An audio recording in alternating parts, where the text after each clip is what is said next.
Geological catastrophes represent powerful events that, at first glance, may seem like absolute destruction. But in the context of Earth's multi-billion-year history, they become mere moments preceding new forms of life and landscape changes. Geological time flows slowly, like a river, and in this endless stream, each event, whether a volcanic eruption, earthquake, or landslide, contributes to the shaping of the planet. Over millions of years, Earth has been subjected to various forces that, although destructive in the short term, ultimately lead to evolution and transformation of the environment. For example, when a volcano erupts, it spews lava and ash, which then cool and become part of new rock formations, enriching the soil with minerals. This creative process occurs repeatedly, and eventually from the ashes, fertile lands emerge, fostering the growth of forests and the development of ecosystems. Time is the key player in this game, and it operates according to its own rules. For it, there is no hurry. Earth accumulates layers of sediment that can be compressed into rocks and then eroded again, creating new forms of relief and altering the landscape. Geological catastrophes, such as the formation of mountain ranges, have occurred over millions of years, and each time tectonic plates collide or diverge, they create new continents and oceans, changing the face of Earth. This slow and majestic flow of time allows us to understand that each moment of catastrophe is just a part of an endless cycle, where one thing is destroyed to create another. Complex processes such as erosion and sedimentation serve as reminders that even the most destructive events lead to new possibilities. Fossilization of animal and plant remains that perished as a result of catastrophes allows us to see how life can arise from the most unexpected conditions. They become part of the geological record, telling us about the past that seems to have vanished. For example, limestone deposits formed from marine organisms contain evidence of how ancient oceans were teeming with life.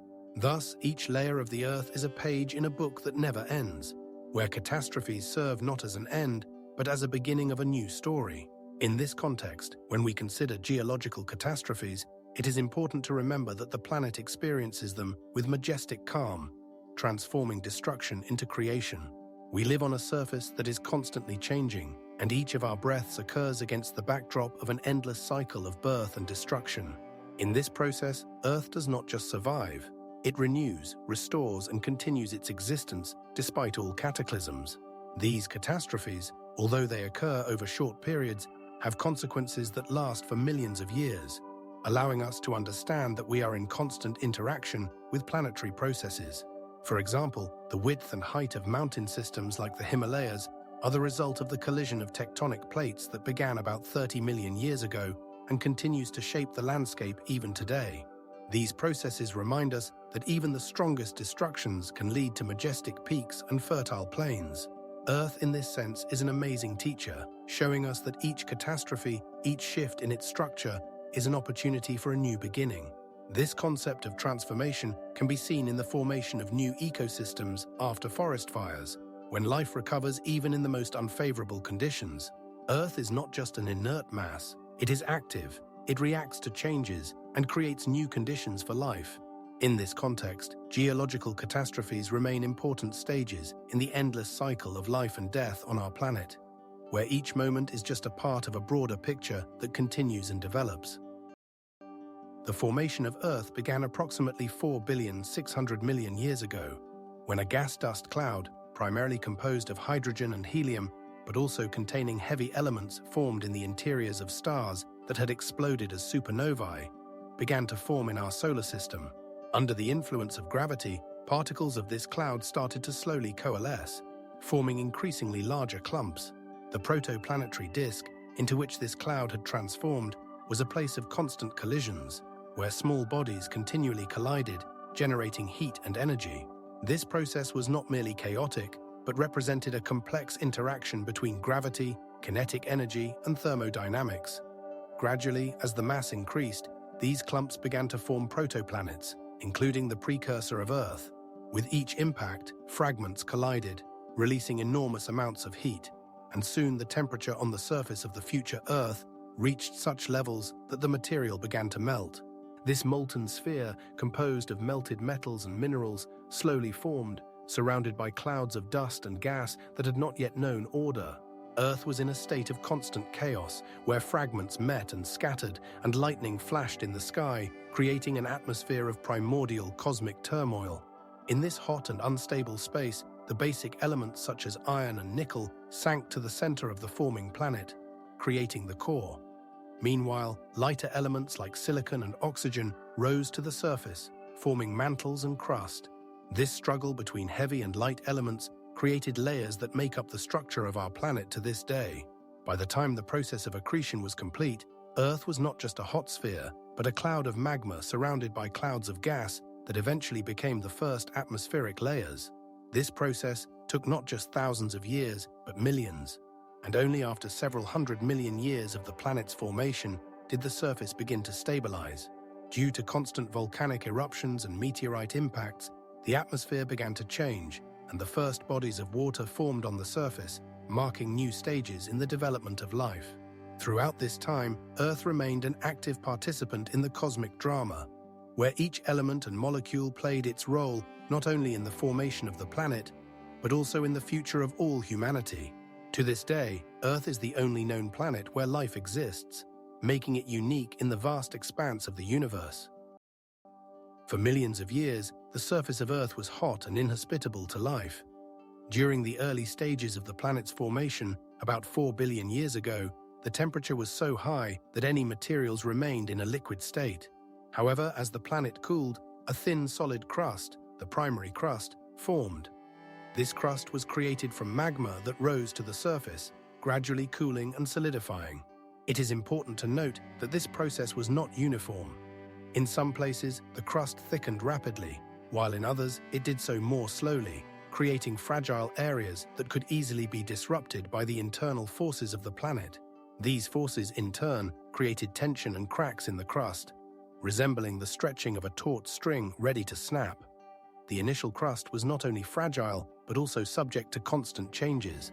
Internal processes, such as volcanic activity and tectonic movements, caused fractures and deformations, making the crust crack and form new relief features. For example, these processes led to the formation of the first mountain ranges and basins, which later became the basis for the formation of continents. As the crust cooled, it became more stable and resistant, but it remained susceptible to external influences. This period can be compared to the moment when the evening star begins to fade and the sky gradually darkens. The surface of Earth finally stopped glowing with a fiery light and instead became dark and cold.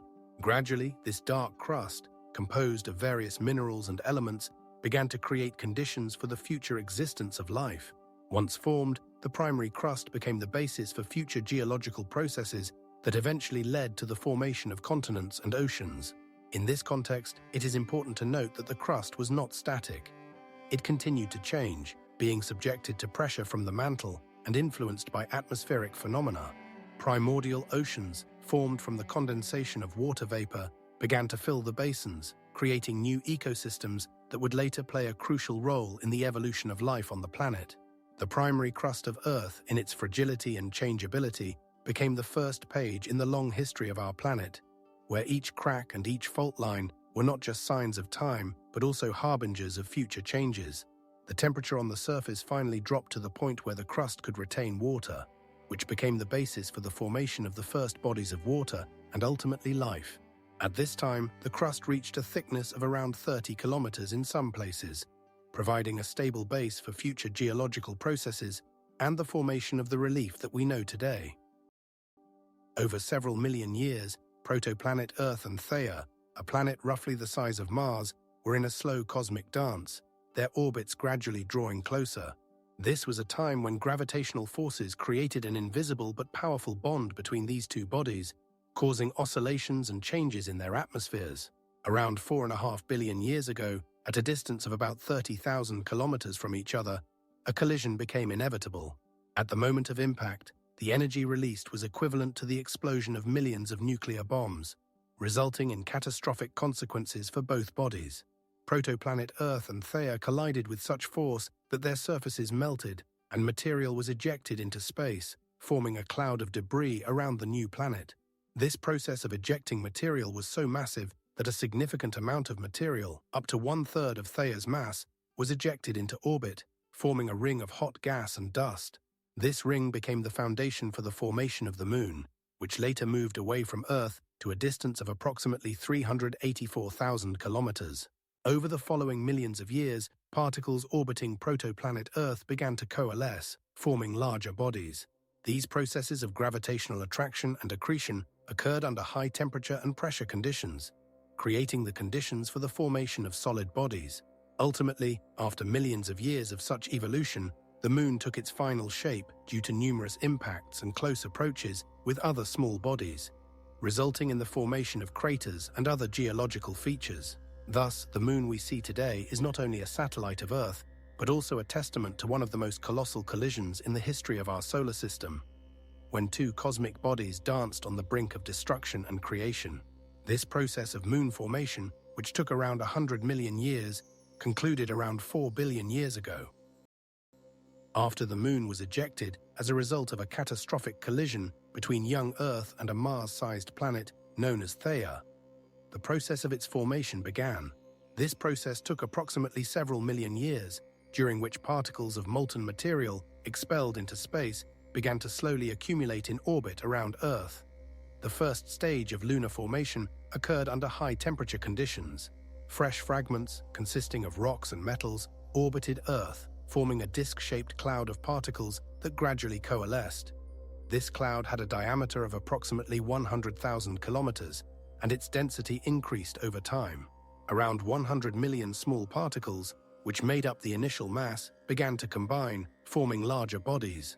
Initially, these were small comets and asteroids that gradually merged, forming a protolunar. This process was reminiscent of a jigsaw puzzle, where each new connection brought the Moon closer to its final form. Due to gravitational attraction, the gradually accumulating particles began to form larger structures that in turn attracted more material. With each million years, the Moon became more massive. Approximately 3 million years after the formation of the protolunar, it reached sizes comparable to the modern Moon. The process of accretion continued, and after about 300 million years, the Moon acquired its final form. At this point, it had a diameter of around 3,400 kilometers, and its surface was covered with a young crust composed of basaltic and anorthositic rocks. Lunar seas began to form when hot magma from the Moon's interior rose to the surface and solidified, creating dark, flat areas that we can observe today. At this stage, the Moon already had a significant impact on Earth, regulating its rotation and consequently its climate. Tides and ebbs, caused by the Moon's gravitational influence, began to form, greatly influencing the development of life on the planet. This satellite became not only a satellite of Earth, but also a crucial factor determining many geophysical processes. The Moon has been a loyal companion of our planet for more than 4 billion years, and its influence on life on Earth is difficult to overestimate. The phase of lunar accretion ended approximately 3,800 million years ago. Over billions of years, young Earth was subjected to intense impacts from meteoroids and asteroids, which significantly altered its surface.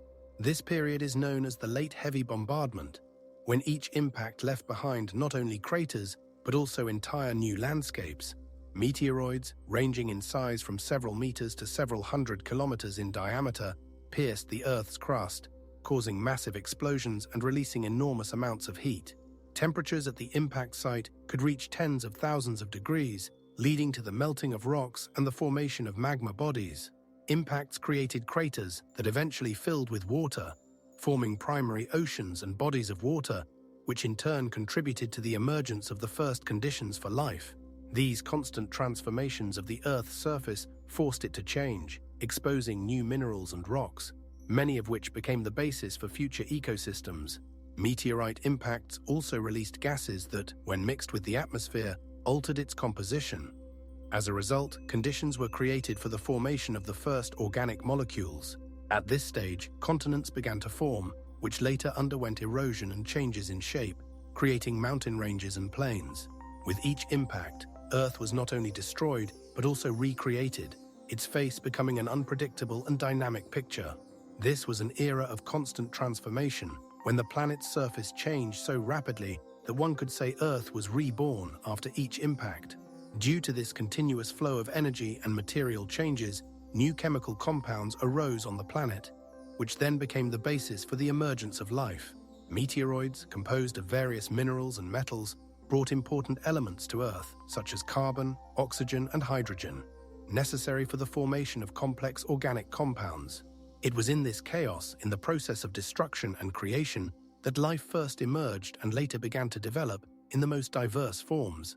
Each collision with celestial bodies left its mark on the planet, creating not only physical changes but also altering the climate and atmosphere, which in turn influenced the development of the biosphere. Over time, the number of such impacts gradually decreased, but their influence on the formation of Earth and its ecosystems is impossible to overestimate. Scientific research shows that it was during this period that many processes emerged that later became the basis for the ecosystems that exist today.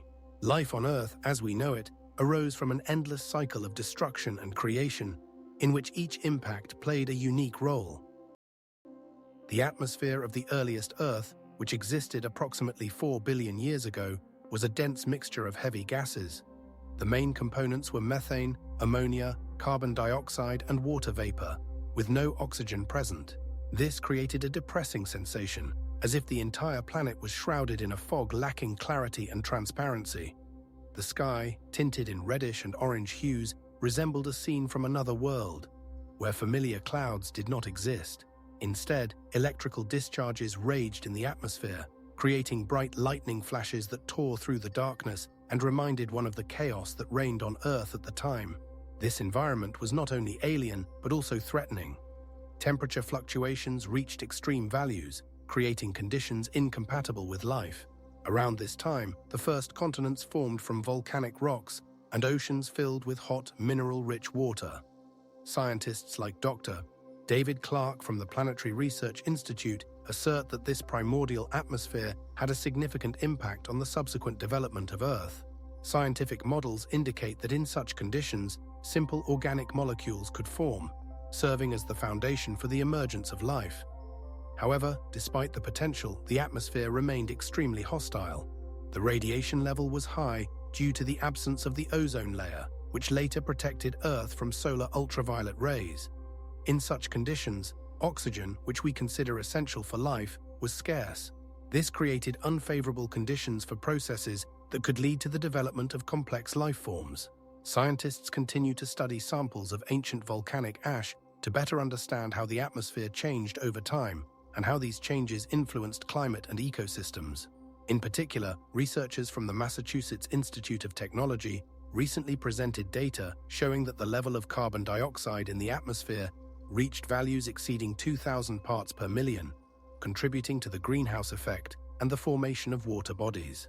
Each new analysis of ancient samples reveals how the atmosphere formed, which eventually became the basis for the emergence of life. In this context, the atmosphere of ancient Earth was not just an empty space, but a complex system where each change influenced the conditions necessary for evolution. Primary oceans began to form around 4 billion years ago, when comets and asteroids containing significant amounts of water started crashing onto the surface of Earth. These celestial bodies, composed of ice and rock, brought with them molecules containing elements necessary for the creation of the first water bodies. As a result of numerous impacts, depressions and craters formed on the planet's surface gradually filled with water, creating oceans that became the foundation for further life development. The color of this primary water was unclear and murky, ranging from deep blues to greenish hues, indicating a high concentration of dissolved minerals and organic compounds. Research shows that this water contained elements such as sodium, calcium, and magnesium, as well as more complex molecules, including carbon compounds. These components created ideal conditions for biochemical processes necessary for the formation of the first simple organisms. The water filling the oceans had a high level of mineralization, which facilitated various chemical reactions. For example, sulfur and phosphorus compounds dissolved in the water could participate in the formation of the first organic molecules. Evidence of this was found in samples extracted from deep oceanic sediments, revealing traces of ancient microorganisms that existed in conditions that today seem extreme. Estimates suggest that primary oceans could have covered up to 90% of the planet's surface, creating vast ecosystems where life could arise and develop. These oceans were not just bodies of water, but true laboratories where complex chemical reactions occurred, forming the precursors of modern organic compounds. It is important to note that this primary water served as a catalyst for the emergence of the first living cells, which appeared around 3.5 billion years ago. Research indicates that it was in these conditions that the first metabolic processes occurred, which later evolved into more complex forms of life. These oceans, rich in chemical substances, became the basis for the creation of proteins, lipids, and nucleic acids, which are the building blocks of all living organisms. Models based on the analysis of samples from ancient sediments show that primary oceans could also have contained volcanic sources, enriching the water with minerals and other chemical compounds, which further contributed to the diversity of chemical activity. As a result, water brought by comets and asteroids not only filled the planet's depressions, but also served as a catalyst for the emergence of life on Earth. The Earth's crust is not a single continuous mass, but a collection of large and small plates that slowly move over the viscous mantle beneath them. These tectonic plates, which can be imagined as giant tiles on the surface of the planet, drift at speeds ranging from several millimeters to tens of centimeters per year. This process began more than 3 billion years ago, when the Earth transitioned from a molten state and began to cool, forming solid crusts. The movement of the plates is driven by convection currents in the mantle, where hot magma rises to the surface, cools, and then sinks back down, creating cycles that lead to constant changes on the surface. This slow but inexorable movement shapes mountain ranges, valleys, and oceanic trenches, and also causes earthquakes and volcanic activity. For example, the collision of plates can result in the formation of mountain systems like the Alps or the Himalayas, which continue to grow even today, while the spreading of plates creates new oceanic floors. Over millions of years, this process leads to significant changes in the geographical landscape. Research shows that, for instance, over the past 100 million years, the position of continents has changed so much that the Atlantic Ocean has expanded by almost 1,000 kilometers. This process not only determines the current state of our planet, but also influences climatic conditions and ecosystems that have evolved over millions of years. Studying plate tectonics allows us to understand how various geological events are interconnected and how they impact human life. Scientific works, such as those conducted in the 30s of the 20th century by Alfred Wegener, showed that continents were once united in a single mass, which he called Pangaea. Although this concept was controversial at the time, it is now widely accepted and supported by numerous geological data, including the matching of geological formations and fossils on different continents. The constant movement of plates also affects the distribution of valuable minerals and natural resources such as oil and gas, which are formed as a result of geological processes related to plate tectonics. To understand this movement, scientists use various methods, including satellite technologies and seismic research, which allow them to track changes in the Earth's crust with high accuracy. Plate tectonics is not just a scientific theory, it is the foundation for explaining numerous natural processes that occur on our planet. Scientific research on plate dynamics continues, and each new finding adds details to the picture of how the Earth changes over time. In-depth studies show that this process will not stop, as the Earth continues to evolve, sometimes with catastrophic consequences for life on the planet. As a result, plate tectonics remains a key element in understanding both the past and the future of the Earth. Subduction is a process in which one tectonic plate slowly descends beneath another, returning to the Earth's mantle. This process occurs in areas known as subduction zones, where an oceanic plate collides with a continental plate, for example, in the vicinity of the Pacific Ring of Fire. In such places, the denser oceanic plate begins to subduct beneath the less dense continental plate. Subduction can occur at depths of up to 70 kilometers, and it is here that tension between the plates begins to build up. Under the pressure and high temperatures in these zones, numerous geophysical processes occur, which can ultimately lead to earthquakes and volcanic activity. For instance, in the 30s of the 20th century, seismologists recorded powerful earthquakes in Chile associated with subduction. In this case, the Nazca plate is subducting beneath the South American plate, causing tension that eventually results in earthquakes with magnitudes greater than 8. This phenomenon also leads to the formation of volcanoes, such as the volcano La Ruina in Chile, which emerged as a result of subduction. During the subduction process, when one plate begins to descend beneath another, friction occurs, which accumulates energy. This energy can accumulate over decades or even centuries before being released in the form of a powerful earthquake. For example, the earthquake in Tokyo in 1923 occurred due to such accumulated tension in the subduction zone between the Pacific and Eurasian plates. Within a few seconds, the accumulated energy leads to destruction and casualties. The tension between the plates can vary, resulting in both minor movements and catastrophic events such as tsunamis, which can take lives and destroy infrastructure. Volcanic activity in subduction zones also demonstrates how the interaction of plates influences geological processes. For example, the volcano Mount St. Helens in the United States was activated due to the subduction of the Farallon Plate beneath the North American Plate, resulting in one of the most destructive eruptions in the history of the United States in 1980. This process also explains why many of the world's most active volcanoes are located in subduction zones, such as the volcano Krakatoa in Indonesia, which in 1883 caused a catastrophic eruption that altered the planet's climate. These processes show how plate tectonics not only shapes landscapes, but also influences climate and ecosystems. Subduction is a mechanism that does not simply disappear into the abyss, but actively participates in the continuous recycling of our planet, creating new lands and altering existing ones. For example, thanks to subduction, mountain ranges such as the Andes in South America were formed as a result of the collision between the Nazca Plate and the continental plate. Studying these processes allows us to better understand how the Earth functions and how geological changes can affect human life. Scientific research continues to delve into the mechanisms of subduction, revealing new facts about how tectonic forces shape the appearance of our planet. Seafloor spreading is a process in which magma rises from fractures on the ocean floor, forming new oceanic crust.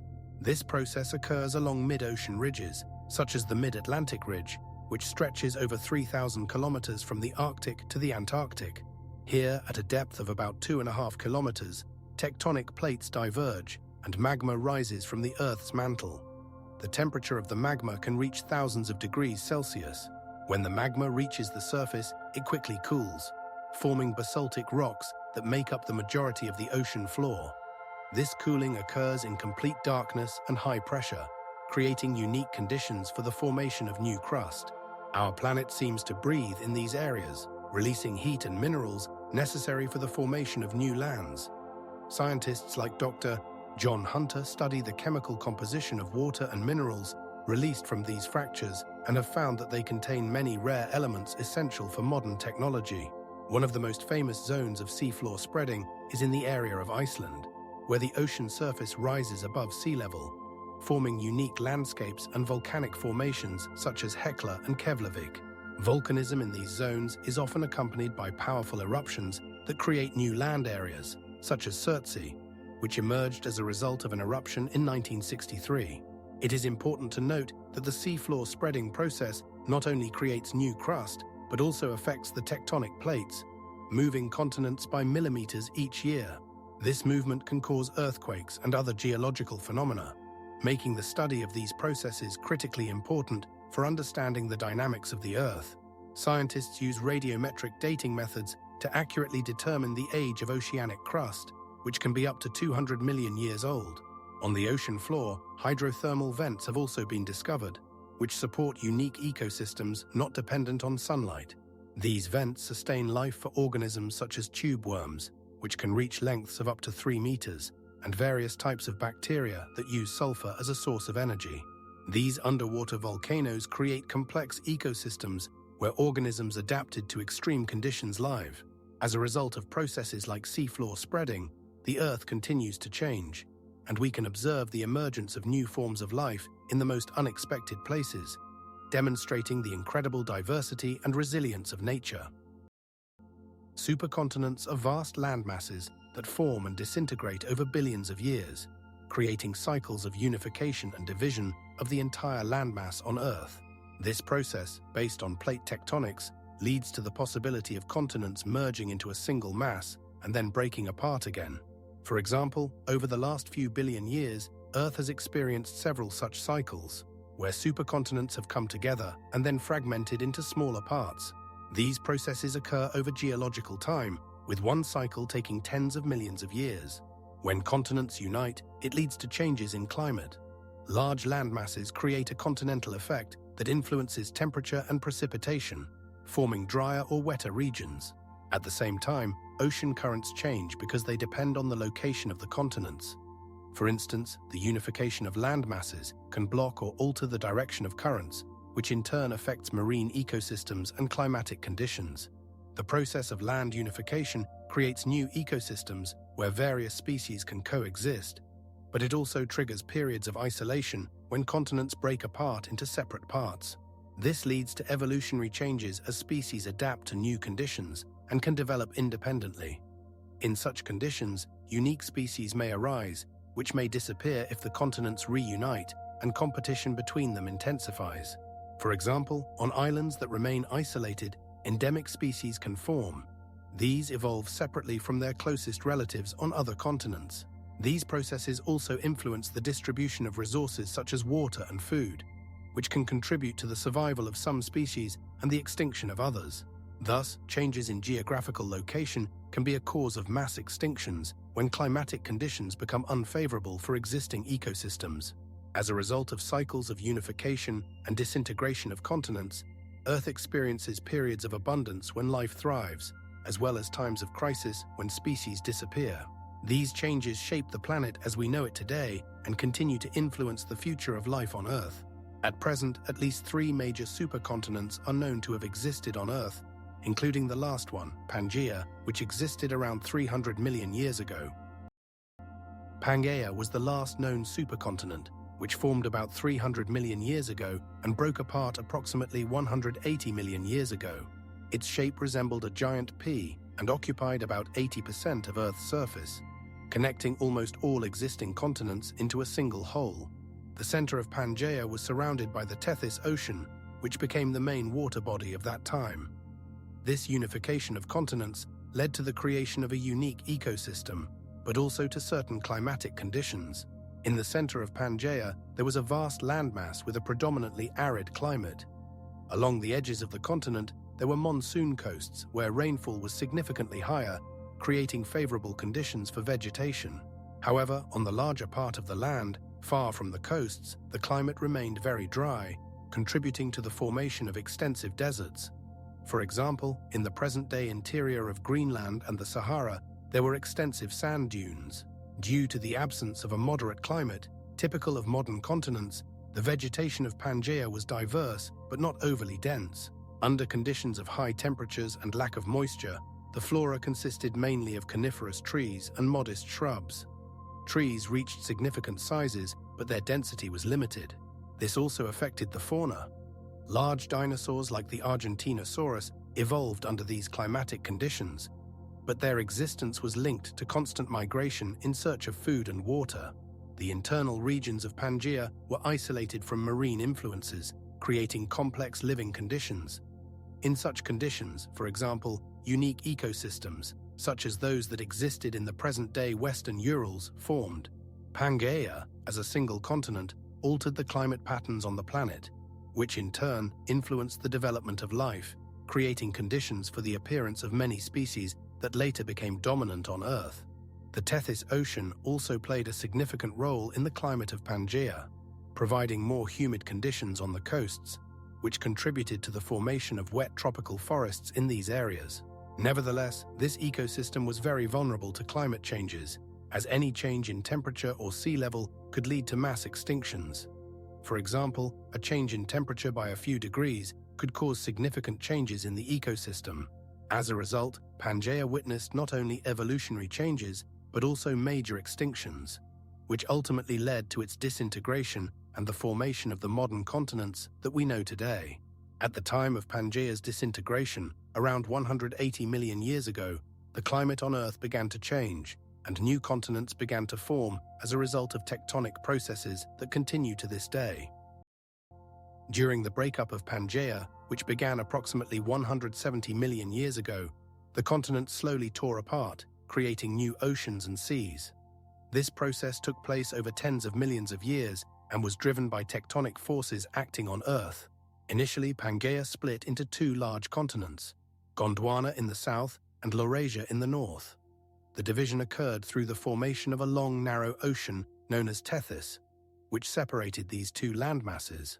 Around 100 million years ago, further separation began as Gondwana started to break apart into smaller parts, such as Africa, South America, Australia, Antarctica, and India. This process led to the formation of narrow seas, such as the Red Sea, which resulted from the rift between Africa and the Arabian Peninsula. Gradually, marine waters filled these gaps, forming oceans. Over millions of years, tectonic plates continued to move, spreading the land. For example, around 65 million years ago, the Indian plate began moving northward, colliding with the Eurasian plate. This colossal impact resulted in the formation of the Himalayas, the highest mountains in the world. In the south, at the same time, Australia separated from Antarctica and began moving northeast, creating a new continental shelf.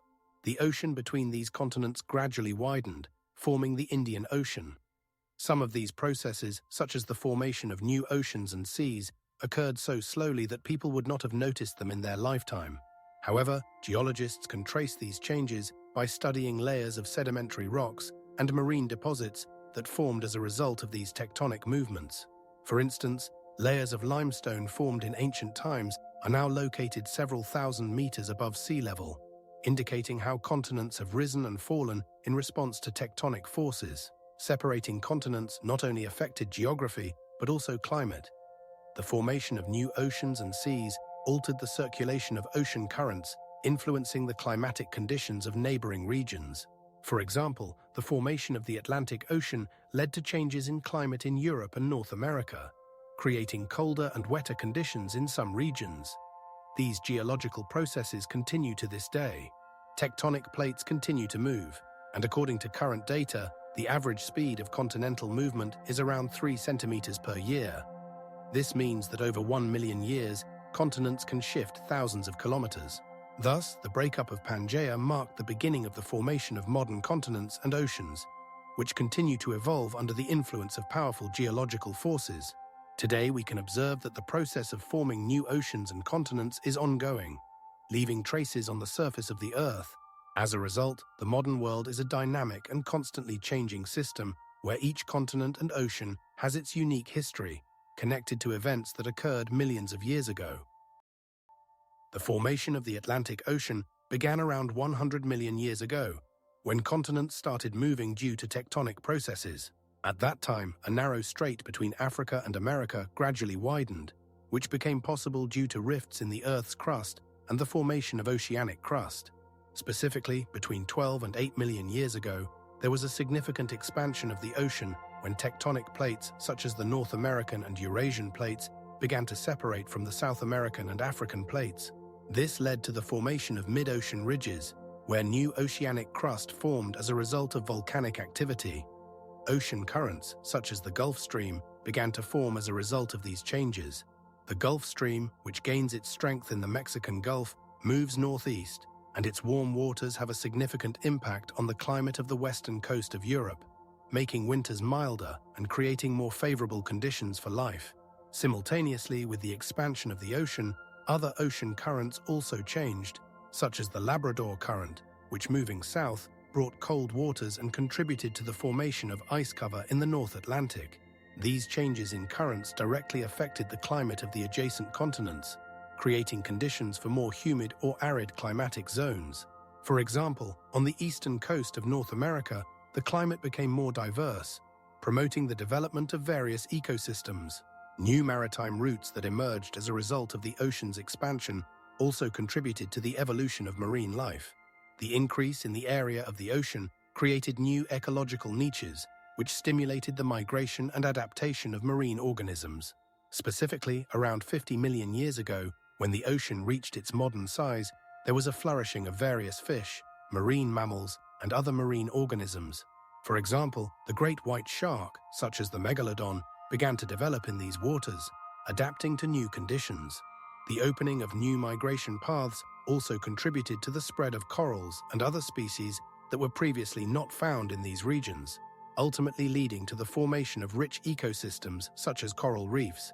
The evolution of marine life in the Atlantic Ocean served as an indicator of the dynamics of oceanic processes and the impact on climatic changes, which is confirmed by fossils found in various layers of sedimentary rocks along the coast. Volcanism is a process where the internal energy of the Earth finds an outlet through cracks in the crust, ejecting molten rocks known as magma. Upon reaching the surface, this magma transforms into lava and creates various geological formations. Internal forces generated by the decay of radioactive isotopes and heat produced by melting rocks create a constant tension that can accumulate over thousands of years. When this tension exceeds the strength of the crust, an eruption occurs, which can be either sudden or predictable. During volcanic activity, not only solid substances, but also gaseous components such as water vapor, carbon dioxide, and sulfur dioxide are released. For example, during one of the major eruptions in the 20th century, more than 2 million tons of ash and gas were ejected, significantly impacting the climate in the region and causing temporary temperature changes.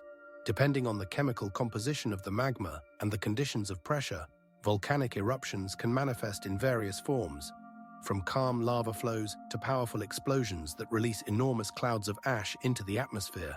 These powerful natural phenomena not only shape the landscape, but also influence ecosystems, creating new lands and altering familiar living conditions. Volcanism is closely linked to plate tectonics, where the movement of lithospheric plates leads to the formation of faults and cracks through which magma can rise to the surface. Over millions of years, volcanic activity has formed features such as islands and mountain ranges, while erosion and other geological processes can alter and destroy these formations. Deep beneath the Earth's crust, temperatures can reach thousands of degrees Celsius, creating conditions for the melting of rocks and the formation of magma. This magma accumulates in magma chambers where pressure continues to build until an eruption occurs. For instance, in some zones where one plate is subducted under another, pressure can accumulate over hundreds of thousands of years before a powerful eruption leaves its mark in geological history. Volcanism is not only a manifestation of nature's power, but also a crucial process that contributes to the creation of new lands and influences the climate of the Earth. Signs of volcanic activity can be observed worldwide, from mountain ranges to oceanic trenches, where there is a constant interaction between the Earth's internal forces and its outer crust. Volcanic gases released into the atmosphere can also cause short-term and long-term changes in climate, affecting temperature and precipitation in various regions. Consequently, volcanism is a complex and multifaceted process that remains a subject of active research in geology and climatology. According to estimates, there are more than 1 million volcanoes in the world, but only around 1,000 of them are currently active. Trap volcanic activity is characterized by large-scale outpourings of basaltic lava that can cover areas of thousands of square kilometers. These eruptions occur at low pressure and high lava fluidity, allowing the lava to slowly spread across the surface, forming extensive layers.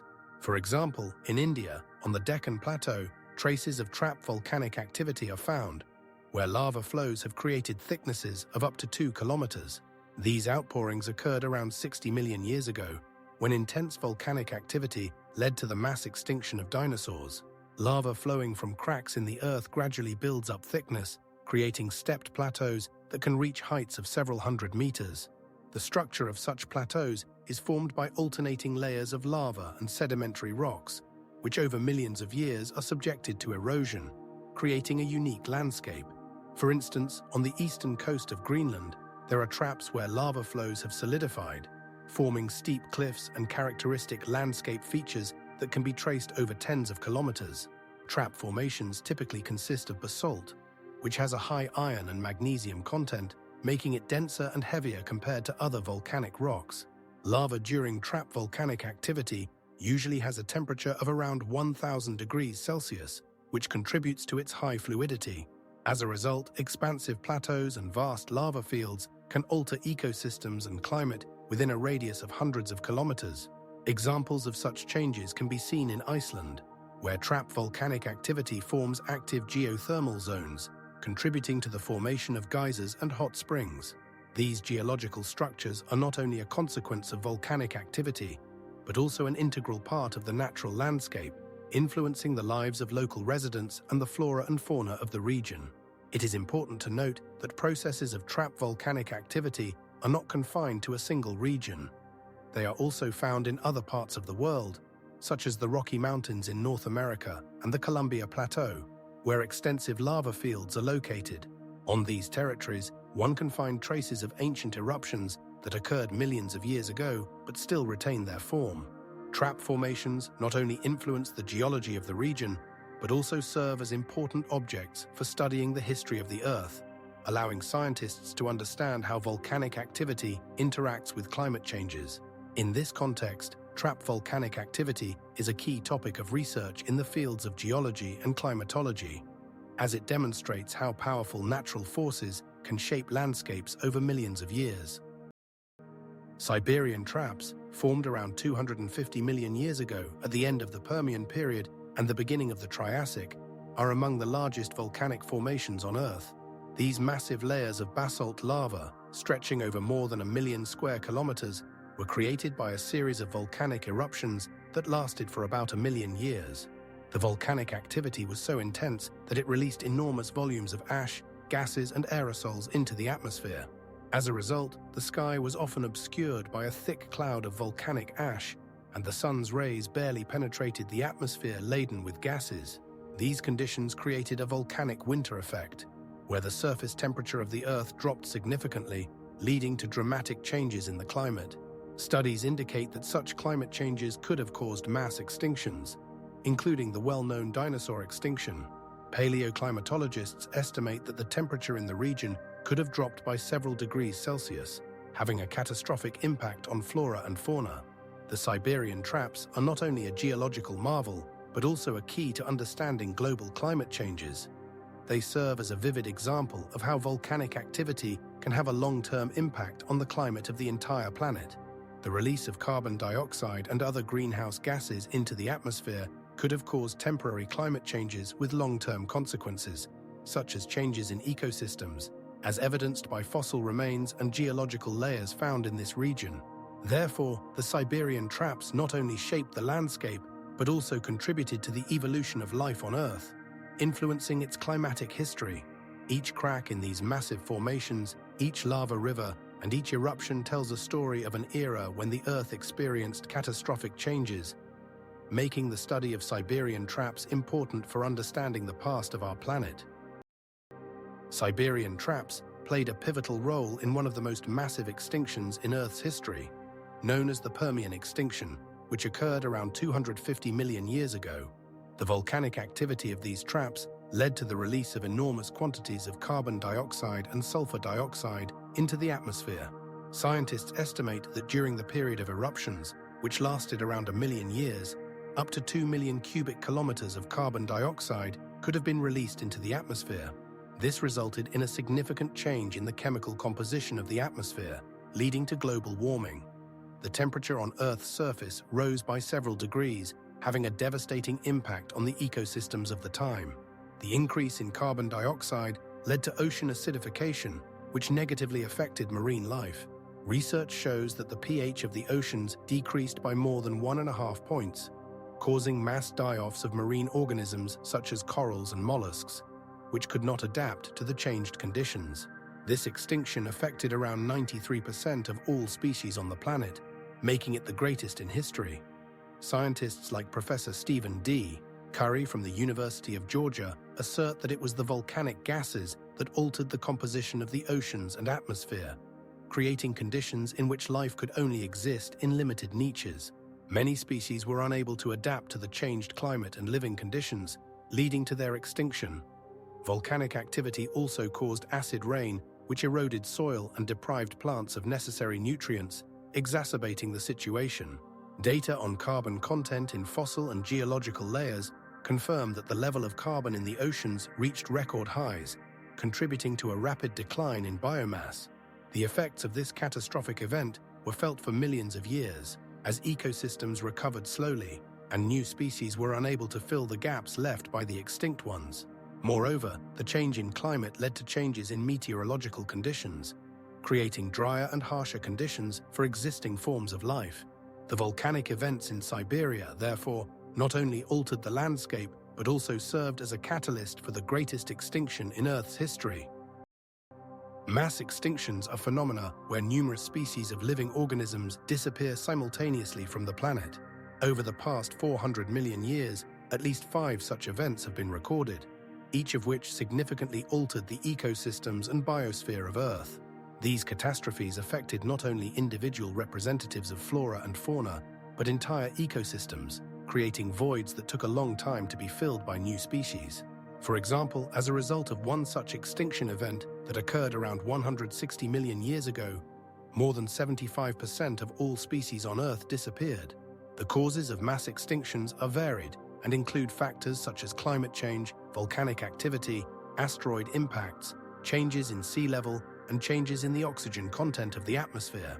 These events remind us of the fragility of life, as ecosystems are threatened by changes occurring on a global scale.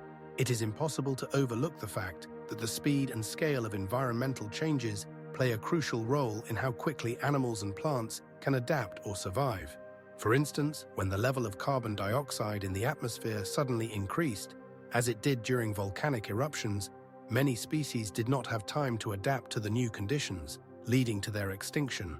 Scientific research shows that in the face of rapid climate changes, such as global warming, fragile ecosystems, like coral reefs, can be subject to devastating consequences. Corals, being the primary building blocks of reefs, suffer from increased water temperature and acidity, leading to mass bleaching and death. This is just one example of how global changes can provoke the extinction of entire ecosystems that have existed for millions of years. Each mass extinction has left behind not only voids in ecosystems, but also new opportunities for evolution, opening doors for the emergence of new species that could occupy the places of the extinct ones.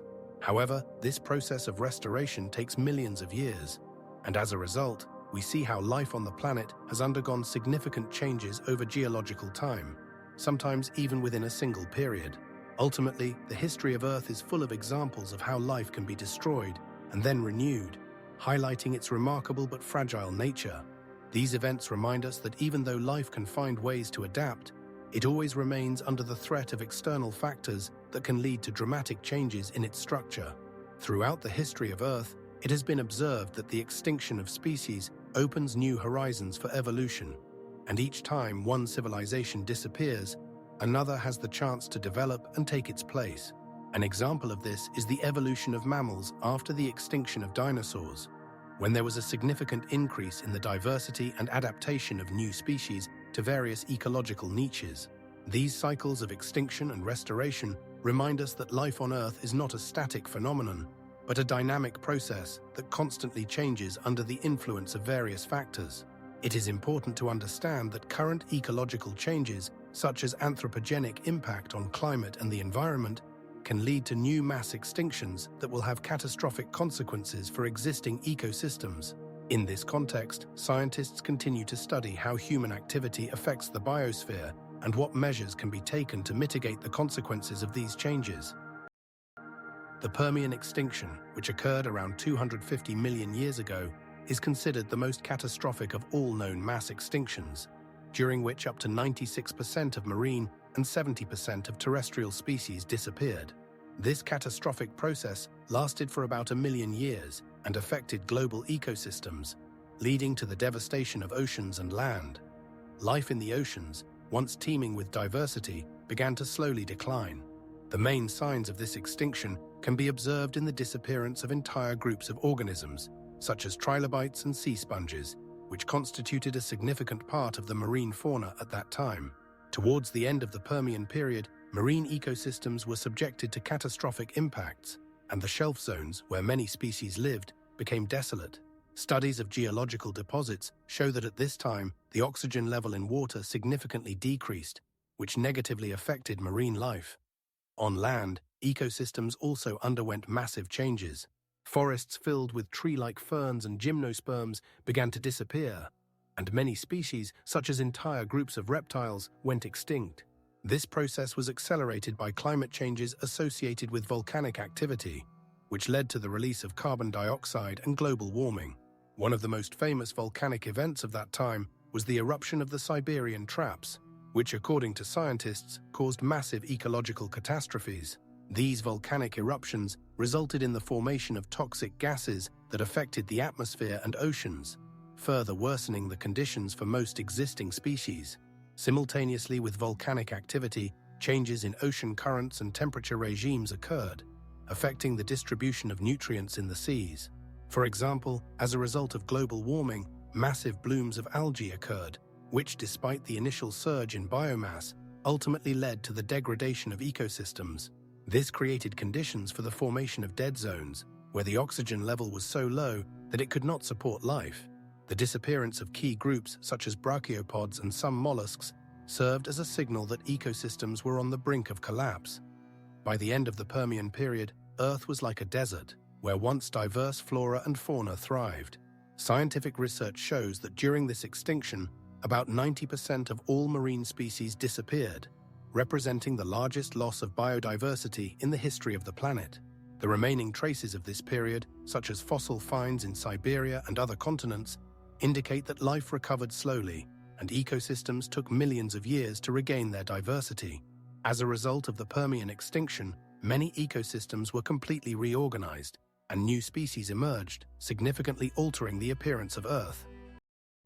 After the Permian extinction, which occurred around 250 million years ago, the planet found itself in a state of deep crisis. Once diverse ecosystems became desolate, and food chains were simplified to the extreme. For instance, research by paleontologists shows that at this time, on land, only a few groups of organisms dominated, such as ammonites and certain types of fish. According to scientists, in the oceans, only about 10% of species survived, leading to a sharp reduction in marine biodiversity. Other organisms, like trilobites and many corals, disappeared forever. This process was largely caused by a lack of oxygen in the oceans, which was a result of catastrophic climate changes. Simplified food chains meant that ecosystems became more vulnerable to new changes. With the end of the Permian extinction, the world entered a state of ascent, and the ecological niches left vacant began to be filled by new forms of life.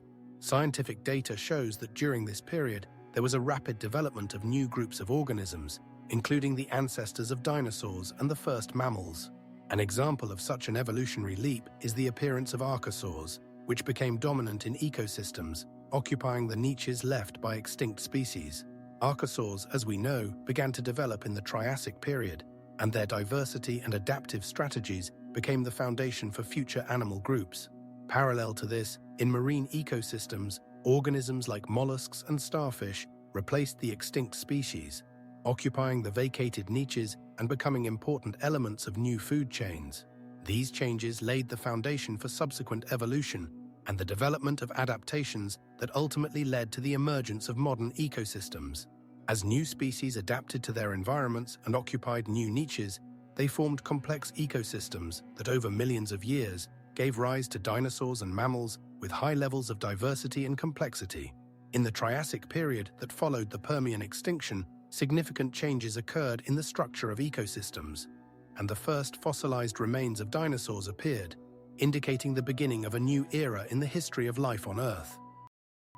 Impact events refer to powerful collisions that occur when large celestial bodies, such as asteroids or comets, strike the surface of Earth. These events can instantly alter the conditions on the planet, triggering global catastrophes capable of wiping out life as we know it. For instance, collisions with objects just a few kilometers in size can release energy equivalent to millions of atomic bombs. This results in the formation of craters that can be tens of kilometers in diameter, as well as devastating consequences for ecosystems. Upon impact, a colossal amount of heat is released, which can cause immediate evaporation of water within a radius of hundreds of kilometers.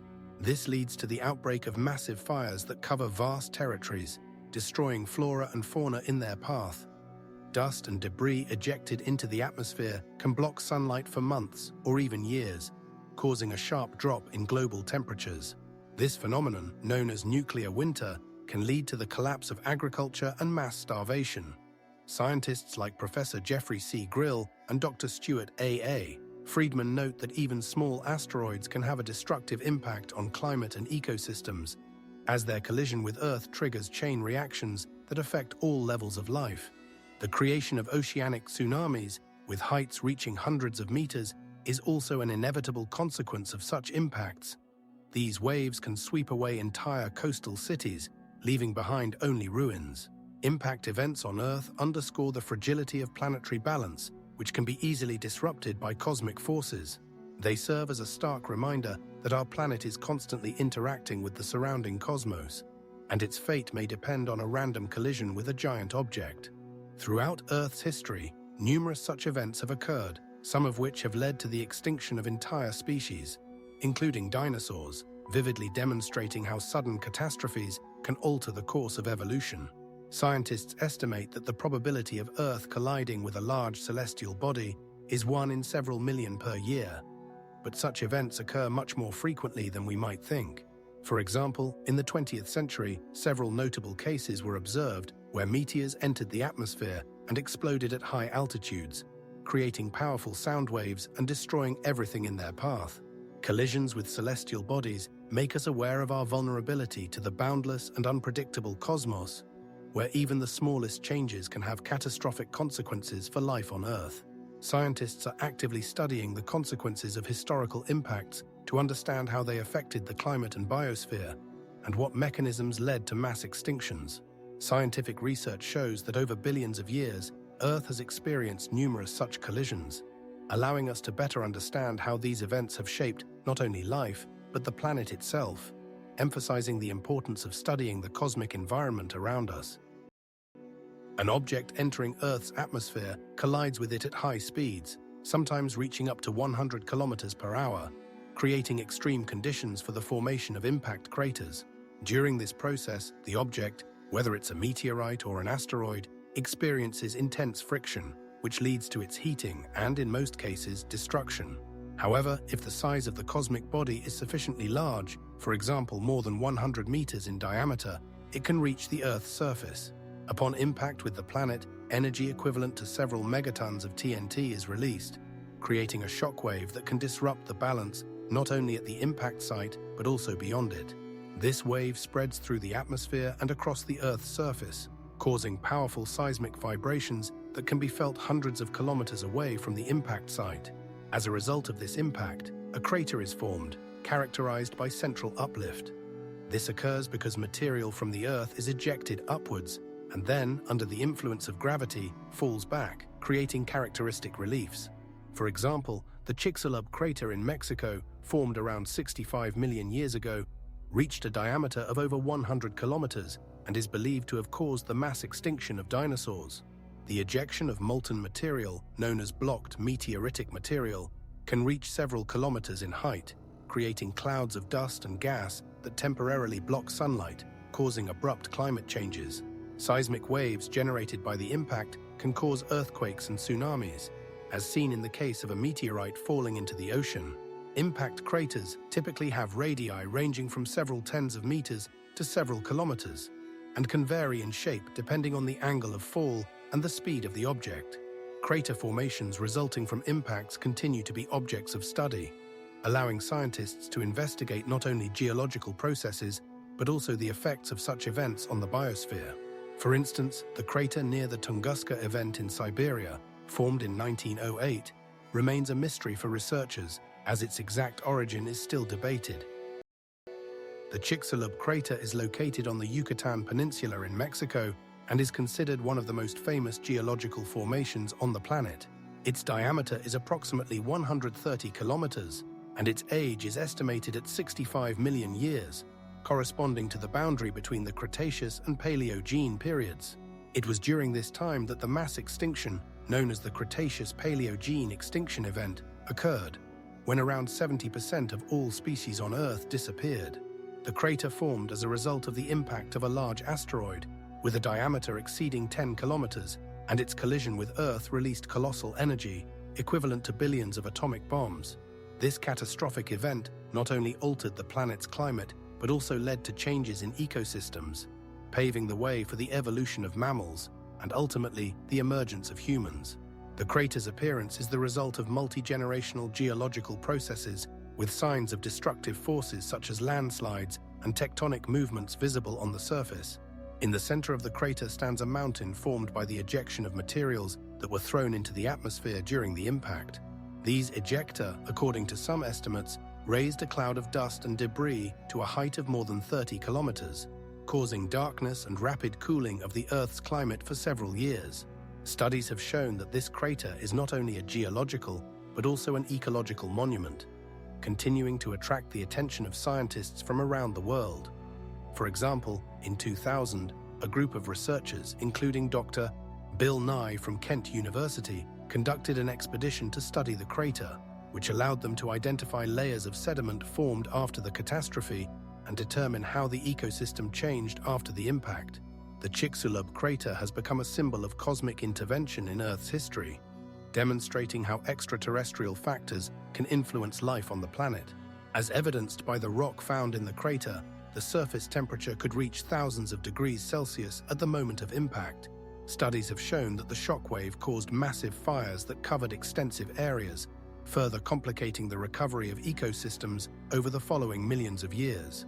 Scientific data confirm that this event opened a new era in Earth's history, where mammals took a dominant position in the ecosystem. The Chicxulub crater has become an object of interest, not only for geologists, but also for paleontologists studying changes in biological diversity that occurred after the extinction. In 2009, UNESCO included the crater in the World Heritage List, due to its uniqueness and significance for Earth and humanity. Today, the crater is a place of pilgrimage for scientists and tourists who want to see the site where the cosmos intervened in the evolution of life on the planet. The asteroid that collided with Earth and caused the formation of the Chicxulub crater had a diameter of approximately 10 kilometers and was traveling at a speed of around 60,000 kilometers per hour. This collision occurred about 65 million years ago in what is now Mexico. The impact energy was colossal, equivalent to approximately 10 billion atomic bombs dropped on Hiroshima. At the moment of impact, a flash of light was produced, its brightness exceeding that of the sun by a factor of tens. This flash, accompanied by thunder, was visible over thousands of kilometers, illuminating the Earth's surface for hundreds of kilometers around. The impact resulted in a powerful explosion that caused the instantaneous vaporization of rocks at the impact site. The temperature in the center of the impact reached several thousand degrees Celsius, leading to the formation of a crater with a diameter of more than 100 kilometers and a depth of up to 20 kilometers. Around the crater, massive ejecta were thrown into the atmosphere and even into space. Rock fragments, including molten rock, glass, and other materials, were scattered over tens of kilometers, forming clouds that later settled on the surface, altering the planet's climate. This catastrophic event led to global changes in ecosystems, resulting in mass extinctions, including the extinction of dinosaurs, which could not adapt to the new conditions. Thus, the asteroid impact not only formed the crater, but also became the primary factor determining the further evolution of life on Earth. As a result of the collision, a unique geological layer was formed at the Chicxulub crater site, containing iridium, an element commonly found in meteorites, which confirmed the hypothesis of the cosmic origin of the catastrophe. The impact of an asteroid in the vicinity of Chicxulub caused catastrophic consequences that rained down on Earth with unimaginable force. Within minutes of the collision, a fiery storm swept across vast areas of Mexico and the southeastern United States. Temperatures in the impact zone reached several thousand degrees Celsius, instantly igniting forests, vegetation, and even ocean water, creating fire tornadoes that lifted charred particles to heights of up to 10 kilometers. As a result of this global inferno, tsunamis up to 100 meters high crashed onto coastal regions, destroying everything in their path and leaving behind only desolate lands and thousands of victims. Tsunamis generated by the shockwave reached even remote areas, such as the eastern coast of North America and the Caribbean Sea, indicating the enormous force of the impact. Simultaneously, powerful earthquakes with magnitudes exceeding 8 on the Richter scale were recorded worldwide, tearing apart the Earth's crust and causing entire continents to shudder. This seismic activity lasted for several hours, leading to the collapse of buildings, the collapse of bridges, and the creation of new cracks in the Earth, further exacerbating the situation. In addition to these disasters, toxic gases, including sulfur dioxide and carbon dioxide, began to accumulate in the atmosphere, leading to acid rain. These rains eroded vegetation, destroying ecosystems that had existed on Earth for millions of years. Scientists determined that acid rain could begin within just a few hours after the impact and continued for several weeks, destroying plants and altering soil composition. As a result, ecosystems such as forests and reefs were on the brink of extinction. Acid rain also contributed to the extinction of many animal species that could adapt to changing conditions. On that day, when the familiar world crumbled in a matter of hours, it became clear that the planet had entered a new era, where life as we knew it was threatened with extinction.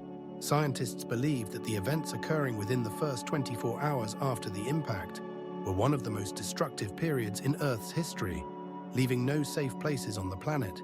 This catastrophe opened the door to a new level of evolution, changing the paths of development for future species that managed to survive the apocalypse caused by the Chicxulub impact. The Chicxulub impact caused what is known as the impact winter, which became a true test for life on Earth. As a result of the catastrophe, a massive amount of dust and aerosols were released into the atmosphere, creating thick cloud cover that blocked out sunlight. This phenomenon lasted from several months to several years, and its consequences were catastrophic for ecosystems. According to research conducted by scientists from Columbia University, the temperature on the planet's surface dropped by several dozen degrees, leading to a sharp decrease in photosynthetic activity. As a result of this process, most plant organisms, including large forests, went extinct, which in turn triggered a chain reaction affecting all levels of the food chain. The disappearance of photosynthesis put species like dinosaurs at risk of extinction due to the lack of food. The mass extinction event known as the Permian period, which occurred around 250 million years ago, was not the only event of this kind. Around 66 million years ago, scientists calculated that up to 70% of all species on the planet went extinct in a short period. Many species died from starvation and were unable to adapt to the new climatic conditions. For example, marine reptiles like plesiosaurs could not survive the sudden change in their habitat, and their extinction became one of the symbols of this catastrophe. The climatic changes caused by the impact had long-term consequences. The drop in temperature and reduction in plant life led to changes in the habitats of animals. Mammals that began to develop during this period faced new challenges. They had to compete for resources in a drastically altered ecosystem. Paleontological research shows that some species were able to adapt, but many others went extinct, unable to find their place in the new world.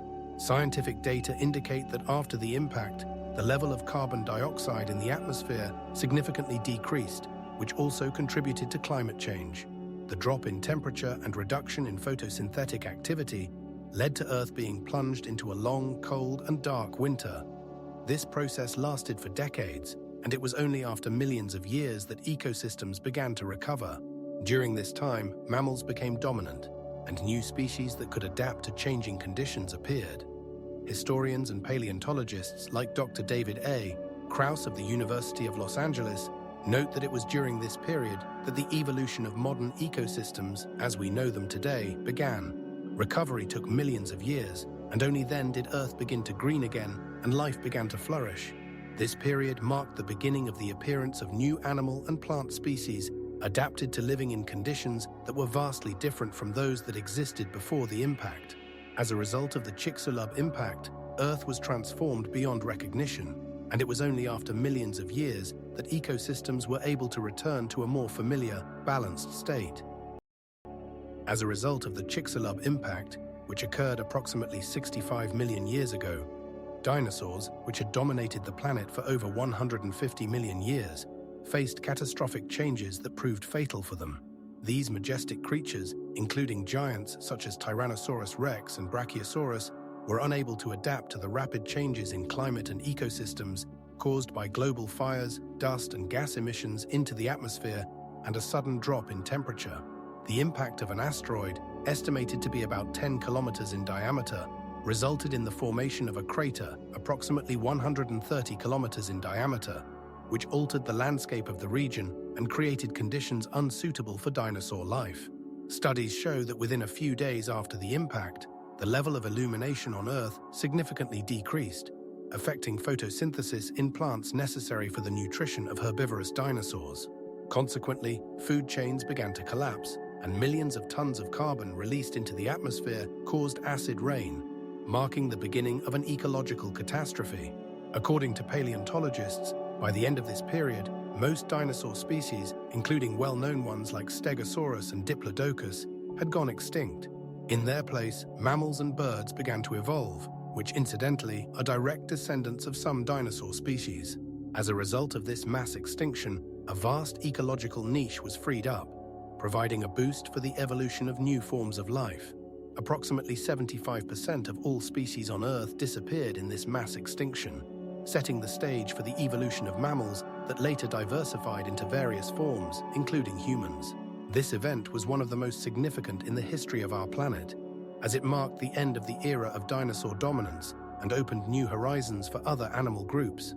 Important finds, such as dinosaur remains in layers dating to this period, confirm the scale of the catastrophe and its impact on the biosphere.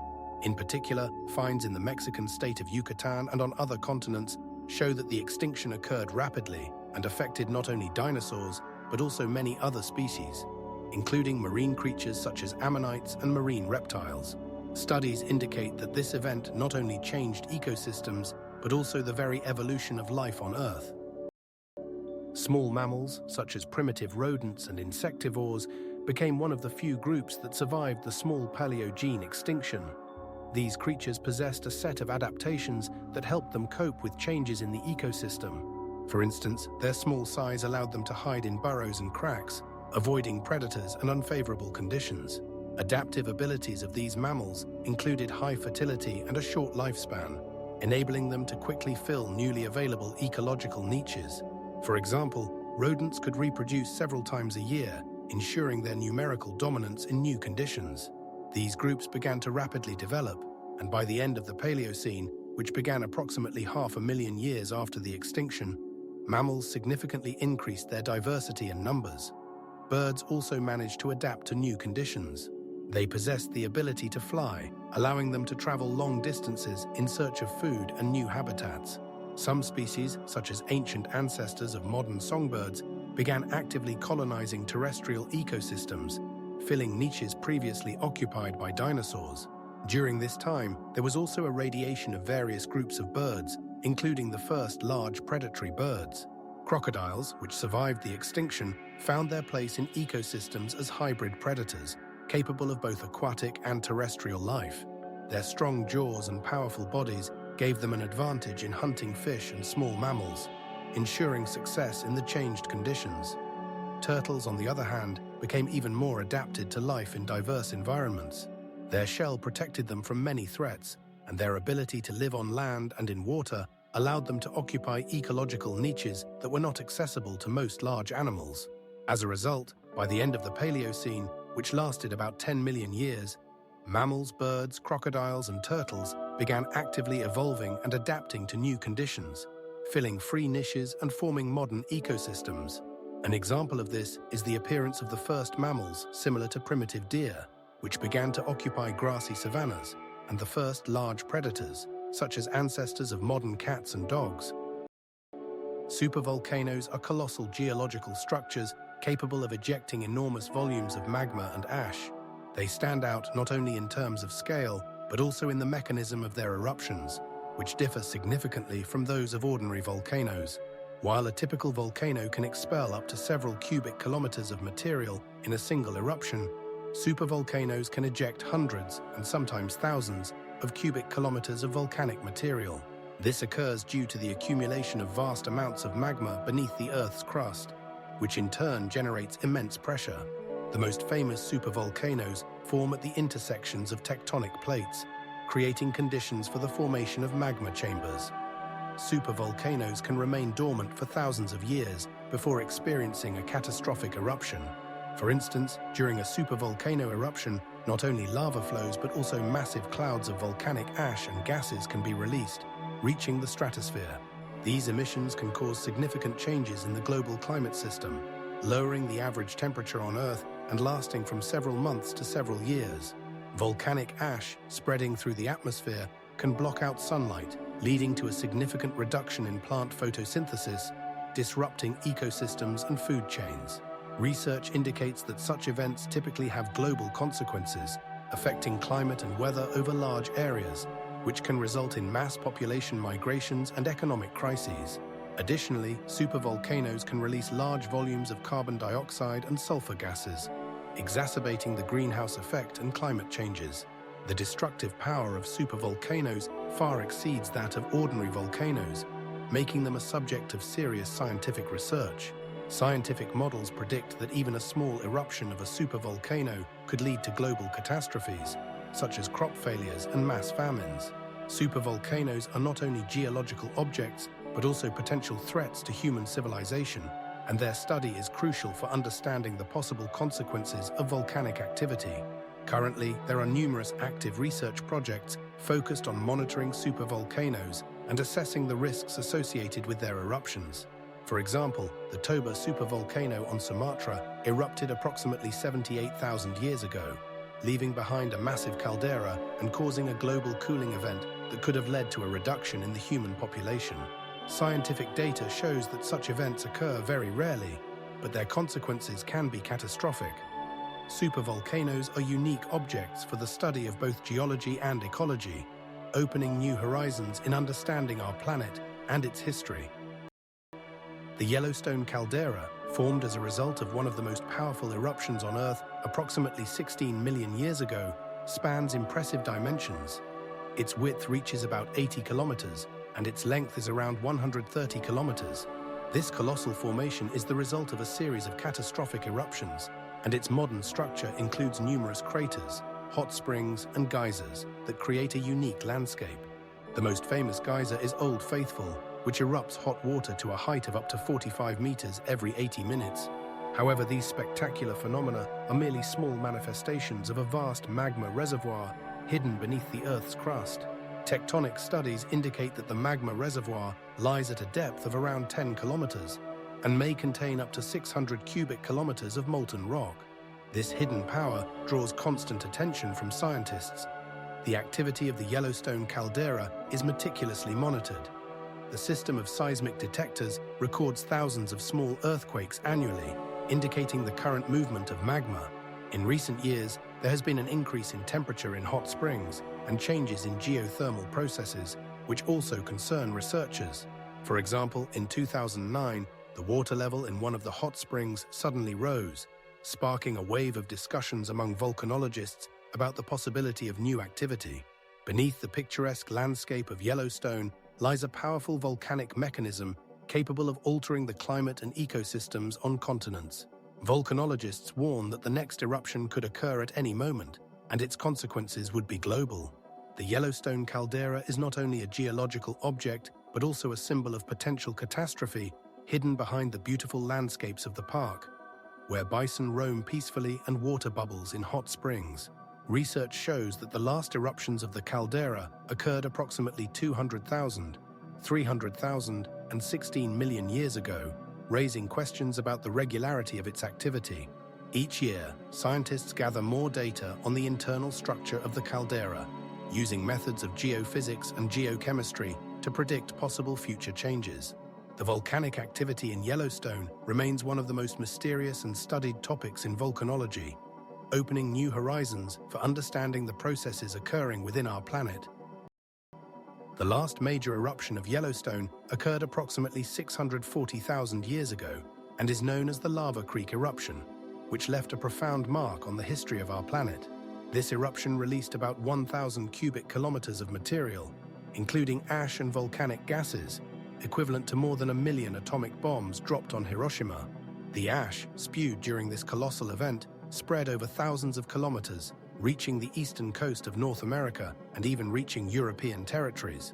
In some places, its layer reached several meters, creating gloomy landscapes where the sky was obscured by thick cloud cover and sunlight barely pierced through the dense layers of volcanic material. This led to a significant drop in temperature that lasted for several years. The resulting climate change caused a sharp decline in crop yields and the extinction of many plant and animal species. Vegetation, not adapted to such extreme conditions, began to wither under the layer of ash, leading to famine among local residents and wild animals. Scientific research shows that this eruption could have been the cause of mass extinctions in North America, as ecosystems did not have enough time to adapt to the rapid climate changes. Scientists like Dr. Mary Halley from the University of California have analyzed sediment samples to reconstruct the consequences of this eruption for the region's ecosystems. and understand how it influenced the development of future civilizations. As a result, ash and volcanic gases led to global warming and changes in weather conditions worldwide, presenting serious challenges for living organisms. Since this event occurred in prehistoric times, it left behind only fragments of data collected from geological layers, which help contemporary scientists understand the scale of its destructive impact on climate and ecosystems.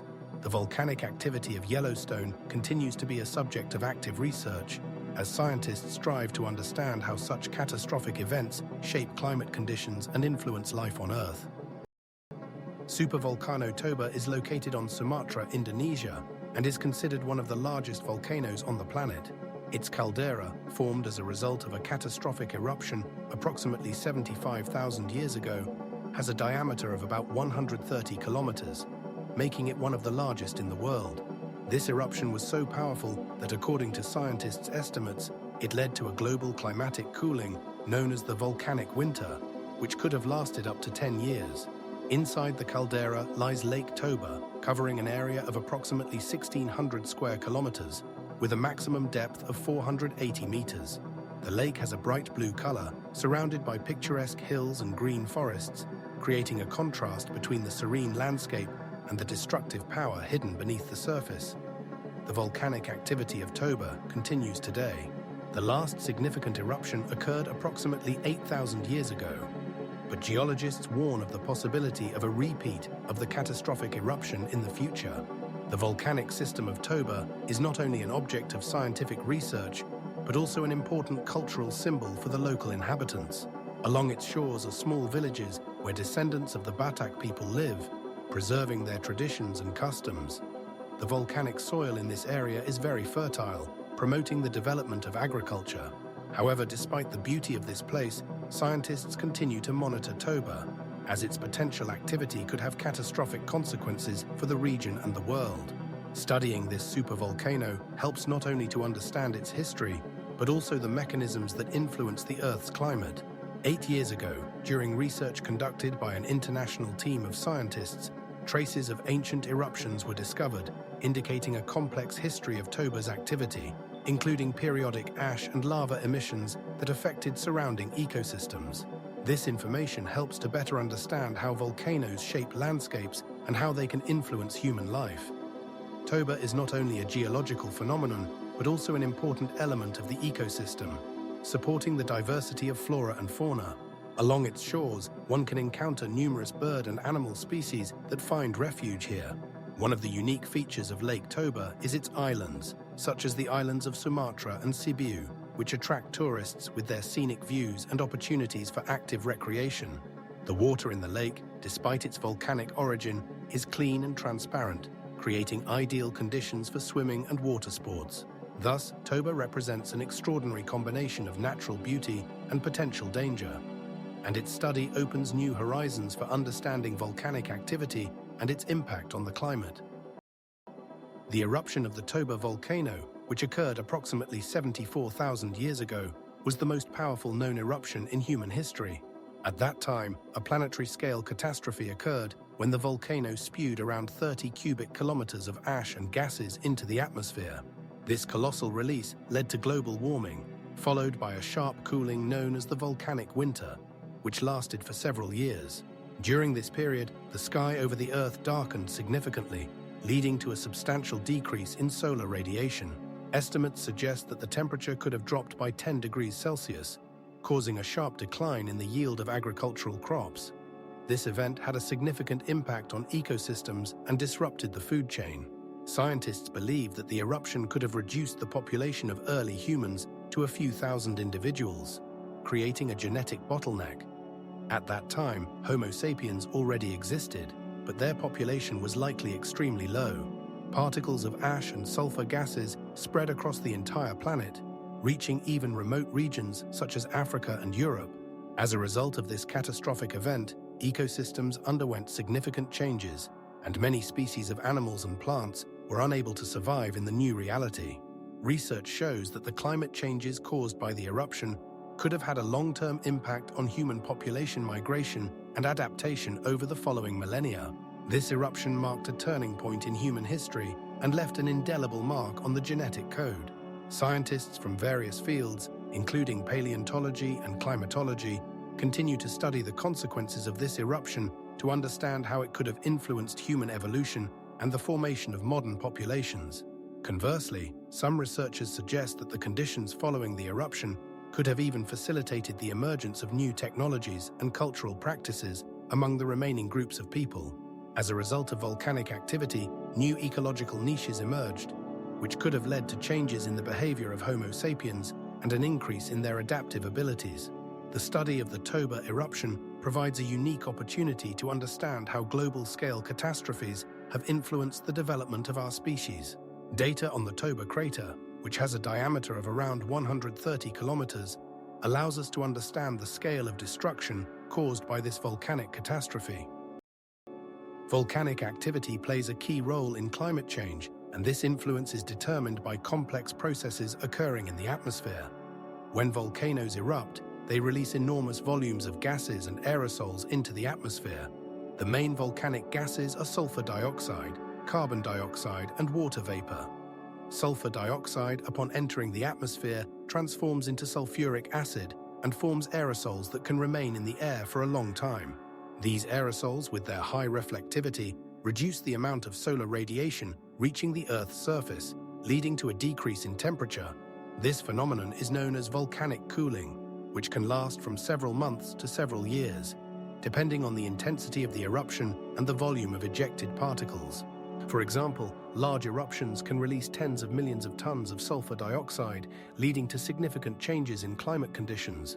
In addition, volcanic aerosols can alter the cloud cover, increasing the reflectivity of clouds and thus reducing the heating of the surface. This creates a complex interconnection between the internal processes of the Earth and the climate system, where each eruption can have far-reaching consequences for global climate. The increase in the concentration of carbon dioxide in the atmosphere also causes the greenhouse effect, but unlike aerosols, it contributes to the heating of the planet. Carbon dioxide emitted by volcanoes can accumulate in the atmosphere, increasing the greenhouse effect and leading to an increase in temperature. This process exacerbates climate changes, creating conditions for sharp temperature fluctuations. As a result of volcanic activity, complex gas interactions can occur in the atmosphere, where some components contribute to cooling, while others contribute to heating. Scientific research shows that volcanic eruptions can affect the climate not only in the short term, but also in the long term. For example, researchers note that active volcanoes can influence the formation of monsoon systems and precipitation cycles, which in turn affects agriculture and ecosystems. Extensive research shows that even small changes in volcanic activity can initiate significant climate fluctuations, as evidenced by temperature anomalies registered in different regions of the world. Volcanic activity and climate change are not just random events, but interdependent processes that require a comprehensive approach for understanding and analysis. The formation of clouds, their dynamics, and the distribution of precipitation are also subject to the influence of volcanic emissions. Highlighting the complexity of interactions in the atmosphere, volcanic gases and aerosols interacting with solar radiation and atmospheric phenomena create conditions for numerous climate effects that can change the appearance of the planet over long periods. Temperature fluctuations, changes in precipitation regimes, and even impacts on biodiversity, all are the result of complex mechanisms related to volcanic activity. Ultimately, understanding these processes opens the door to a deeper understanding of the Earth's climate and its changes, which is important for both science and practice. The study of the interaction between volcanoes and climate requires serious attention, as the consequences of these processes can affect not only ecological but also economic aspects.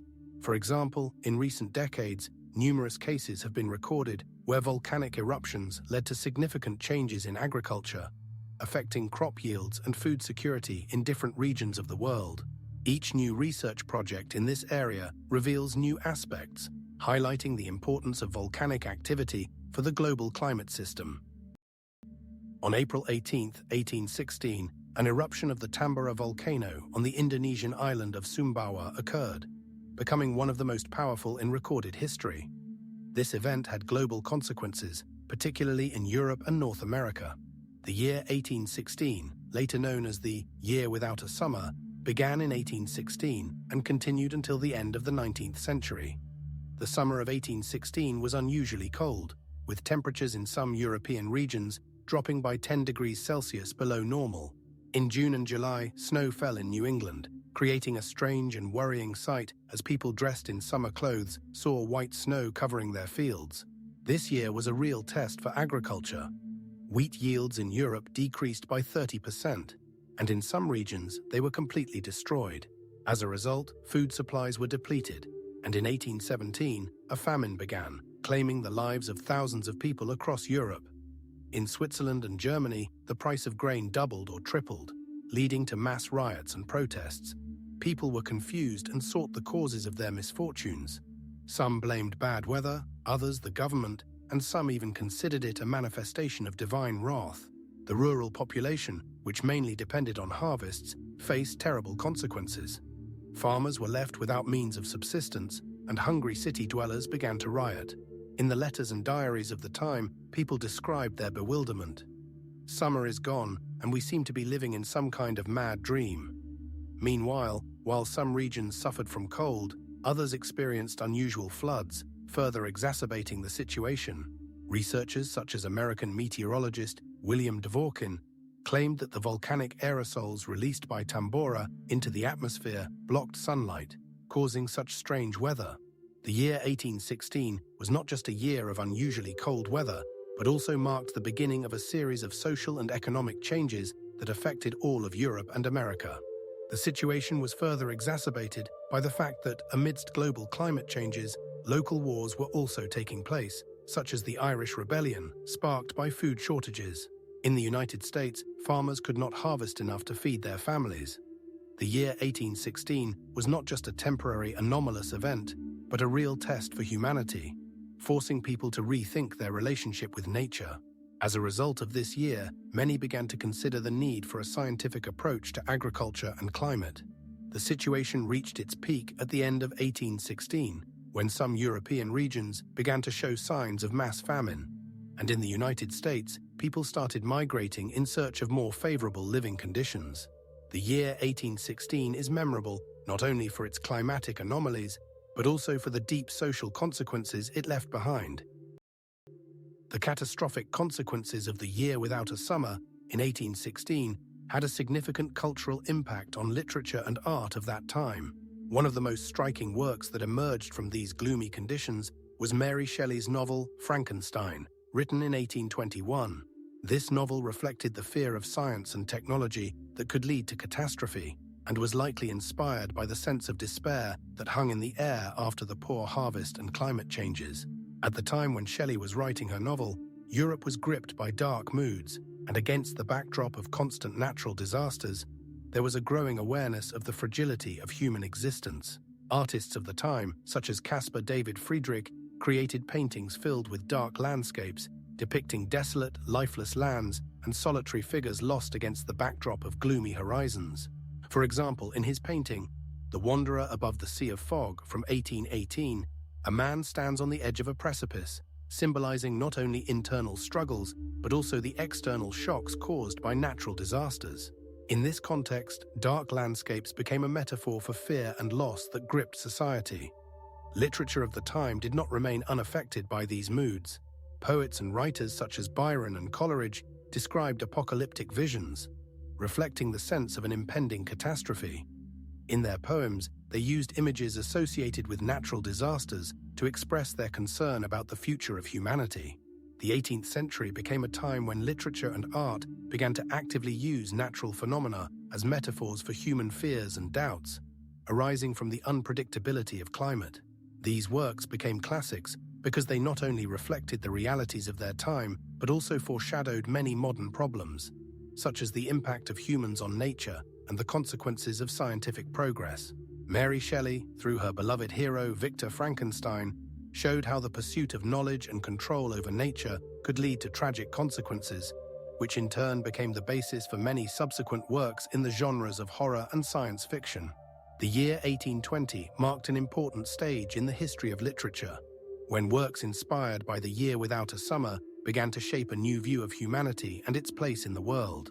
This crisis served as a catalyst for deep reflections on nature, humanity, and the risks inherent in the pursuit of scientific progress. The classics that emerged during this period continue to be relevant, prompting new generations to consider the consequences of their actions and their impact on the surrounding world. Thus, climate catastrophes not only changed people's lives, but also left an indelible mark on cultural memory, demonstrating how natural phenomena can inspire creators and shape their vision of the world. Glacial periods represent significant events in Earth's history, characterized by the cyclic advance and retreat of vast ice masses covering extensive continental territories. These periods occur due to changes in climatic conditions that can span thousands of years. Over the past 2 million years, Earth has experienced several such glacial phases, during which glaciers reached their maximum extent and covered up to 30% of the Earth's land surface. At these times, massive ice sheets, reaching thicknesses of more than 3 kilometers, slowly moved, altering landscapes and forming natural structures. They exert a profound influence on river systems, transporting enormous volumes of water and changing river courses, creating new lakes and valleys. For instance, during glacial periods, rivers that previously flowed in one direction could change their course, forming new waterways, as was the case with rivers in North America, where glaciers altered their flow and created numerous lakes. Glacial masses act like gigantic excavators, carving deep valleys into the earth and forming characteristic geological features such as moraines and trough valleys. As the ice melts, vast plains are formed, which become fertile lands supporting the development of ecosystems. Changes in climate and the environment caused by the movement of ice led to the adaptation of flora and fauna to new conditions or their extinction. As a result of glacial periods, unique geographical and climatic conditions are created, which continue to influence life on Earth. During this time, evolution of species, adaptation of animals to cold conditions, and migration of populations in search of better living conditions occur. Glacial periods not only alter the landscape, but also have a significant impact on human history. Archaeological findings indicate that people adapted to the conditions created by glaciers, moving to warmer regions or adjusting to life in harsh conditions. Glaciers, slowly but inexorably, continue to reshape the Earth, and even today, despite global warming, they remain important indicators of climatic changes. These ice giants, with their colossal mass, evoke awe and fear, reminding us that natural forces can radically transform our planet. Glaciers carry ancient stories inscribed in their layers of ice, and their study helps scientists better understand not only Earth's past, but also its future. For example, the analysis of air bubbles trapped in the ice cores allows researchers to investigate atmospheric conditions that existed hundreds of thousands of years ago. All these facts underscore the important aspect that glacial periods are not just temporary phenomena, but complex natural processes that shape the climate and ecosystems of our planet. The last Ice Age maximum, which occurred around 20,000 years ago, led to significant changes in climate and ecosystems on Earth. During this time, vast areas of the northern continents, including much of North America, Europe, and Asia, were covered by ice sheets up to 3 kilometers thick. The Laurentide ice sheet, which covered much of the Canadian prairies and the northeast of the United States, extended south to the modern-day regions of New York and Pennsylvania. On the western continent, the Cordilleran ice sheet enveloped the peaks of the Rocky Mountains, while in Europe, the Scandinavian ice sheet stretched from modern-day Norway to Germany, encompassing territories that are now densely populated. These massive ice shields not only altered the landscape, but also caused a drop in sea level by more than 100 meters, opening up new lands such as the Bering Land Bridge, which connected Asia and North America. The change in sea level also led to the formation of new ecosystems, such as tundras and steppes, which filled areas previously submerged by the ocean. These cold climatic zones were inhabited by unique fauna of the Ice Age. For example, in the tundra, there lived mammoths, woolly rhinos, and saber-toothed tigers, which adapted to the harsh conditions, and their size and physical characteristics allowed them to survive in extreme temperatures. Mammoths, reaching heights of up to 4 meters, had long hair and a layer of fat that protected them from the cold, and their large tusks were used to break through snow cover in search of food. In these conditions, giant deer, known as megaceroses, with antlers spanning up to 3 meters, used their antlers to fight each other for females. Life in the Ice Age was not only harsh, but also competitive. Animals fought for limited resources, such as food and shelter from the weather. Meanwhile, the change in climate led to the migration of humans, who followed herds of mammoths to settle new lands, contributing to the development of hunting cultures. Scientists like Dr. Jonathan Graham, studying finds in places like the Lascaux Cave in France and the Paleolithic human settlement in the Bering Strait, have confirmed that people used stone tools for hunting and butchering these large animals. The appearance of new climatic zones also contributed to the diversification of flora and fauna, and many species, such as bison, became primary targets for early humans. It was during this time that a process began that would later transform the face of our planet, as temperatures gradually rose and the ice sheets retreated, opening up new territories for life. During the last ice age, which lasted approximately from 1 million to 10,000 years ago, our planet was home to remarkable creatures known as megafauna. Mammoths, woolly rhinos, cave bears, and saber-toothed cats were not only giants of their time, but also key players in ecosystems that formed against the backdrop of harsh climatic conditions. Mammoths, reaching heights of 6 meters and weighing up to 60 tons, were covered in thick fur that protected them from the biting cold. Their long, curved tusks were used as tools to break through snow cover in search of food. These herbivores also shaped the landscape by feeding on shrubs and trees, contributing to the maintenance of open spaces necessary for other species. Woolly rhinos, on the other hand, were slightly smaller but still impressive, weighing up to 3 tons. Their adaptation to cold conditions was evident in their powerful musculature and thick skin, allowing them to survive in the icy taiga and tundra. They also used their horns to dig up roots and grasses from under the snow, making them important members of the ecosystem.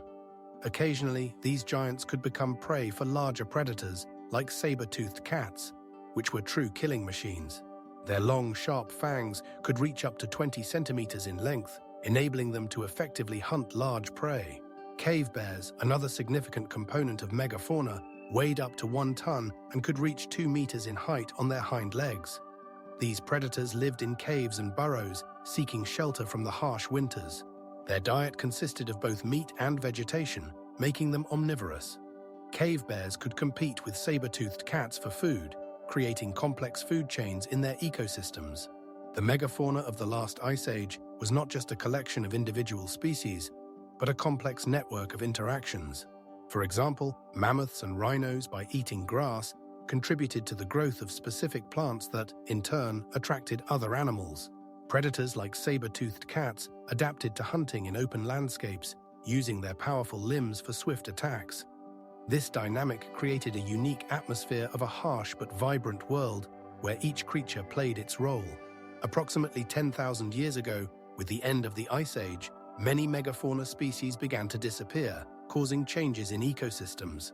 The reasons for this extinction are still debated by scientists, but among them are climate change and the pressure exerted by early humans who began to actively hunt these giant creatures. As a result, megafauna, once dominant on Earth, gave way to modern species, and their traces can now be found only in fossils. Mammoths preserved in the permafrost of Siberia allow us to study their genetic material, opening new horizons in understanding their lives and habitats. At the end of the Pleistocene, about 15,000 years ago, a massive thawing of glaciers began, freeing up vast territories from their icy cover. The most significant thawing occurred in North America and Europe, where powerful ice sheets like the Laurentide ice sheet began to retreat, exposing millions of square kilometers. This process led to the formation of new ecosystems, lakes, and river systems. For instance, after the retreat of the ice sheet in North America, Lake Agassiz formed, which in turn became the precursor to the modern Great Lakes. The meltwater from the retreating glaciers filled these new water bodies, contributing to the formation of unique ecosystems. The global sea level gradually rose, reaching heights of up to 20 meters over several thousand years, which also altered coastlines and created new marine ecosystems. With the retreat of the ice, ecosystems began to change. Tundra and taiga gave way to more diverse forest masses. Forests consisting of coniferous and deciduous trees such as pine, spruce, oak, and birch began to advance northwards, replacing the cold and harsh conditions of the tundra. Around 10,000 years ago, When the climate became significantly warmer, forests had reached the latitude of modern Quebec and even extended northwards to the Canadian Arctic archipelago. This process of forming new ecosystems was accompanied by changes in flora and fauna. Animals such as deer, bears, and various bird species that could not survive in tundra conditions began to inhabit these new territories. Thus, forests not only altered the landscape, but also contributed to an increase in biodiversity.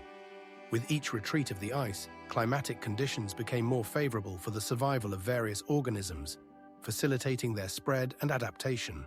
In the forests that formed on the retreating tundra, plants such as blueberries and raspberries, as well as numerous herbaceous plants, began to thrive, attracting a variety of insects.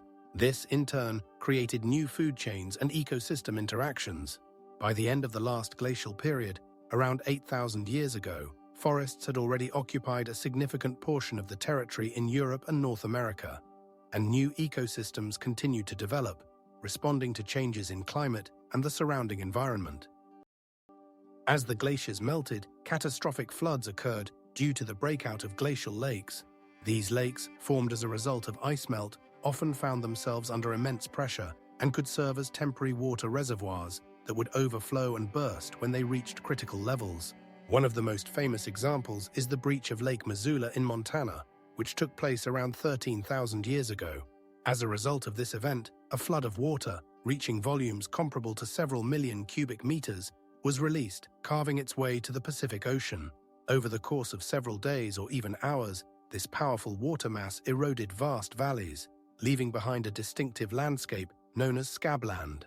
This term encompasses areas of land characterized by cracks and cliffs, where water, by eroding the rock, formed new canyons, gorges, and even entire river systems. Specifically, in the Columbia River region, massive canyons, such as the Granite Mountain Canyon, over 100 kilometers long and up to 400 meters deep, were created.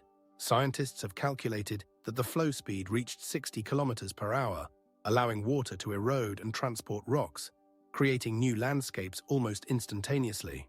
Soon after such catastrophic events, remnants remained on the Earth's surface, which can still be observed today, including eroded rocks and terraced areas where once mighty water flows raged. In places where water broke through natural dams, vast deposits were formed, covering areas of tens of square kilometers. These events not only shaped new landscapes, but also ecosystems that adapted to the changed conditions. Geological research shows that such floods occurred repeatedly, creating unique geological formations characteristic of the glacial period. Significant floods were also recorded in other regions, such as Scandinavia, where the breaches of glacial lakes resulted in the formation of magnificent fjords and bays that continue to attract the attention of scientists and tourists. These events serve as a vivid reminder of the colossal power of nature and its ability to reshape landscapes in just a few days. Scientific studies indicate that such catastrophes could occur dozens of times during a single glacial period, each leaving its mark on the history of the Earth. At the end of the Pleistocene epoch, approximately 15,000 years ago, a mass extinction of megafauna occurred on Earth, altering the appearance of ecosystems. During this period, famous species such as mammoths, mastodons, and giant sloths went extinct. Mammoths, which could reach heights of 4 meters and weigh up to 6 tons, were adapted to the cold conditions of the tundra, but lost their habitat with the warming of the climate. Meanwhile, mastodons, which were slightly smaller and had shorter tusks, inhabited forests and grasslands, and their disappearance was also linked to climate change and human hunting. Around 35,000 years ago, when human hunting of megafauna began, people used stone tools and organized collective hunts, which increased pressure on populations of large animals. Giant sloths, which could weigh up to 1 ton and lived in forests, were unable to adapt to the changes in the ecosystem caused by warming. These mammals, which led a semi-arboreal lifestyle, could not cope with changes in vegetation and disappeared along with other species such as the short-faced rhinoceros and giant lizards.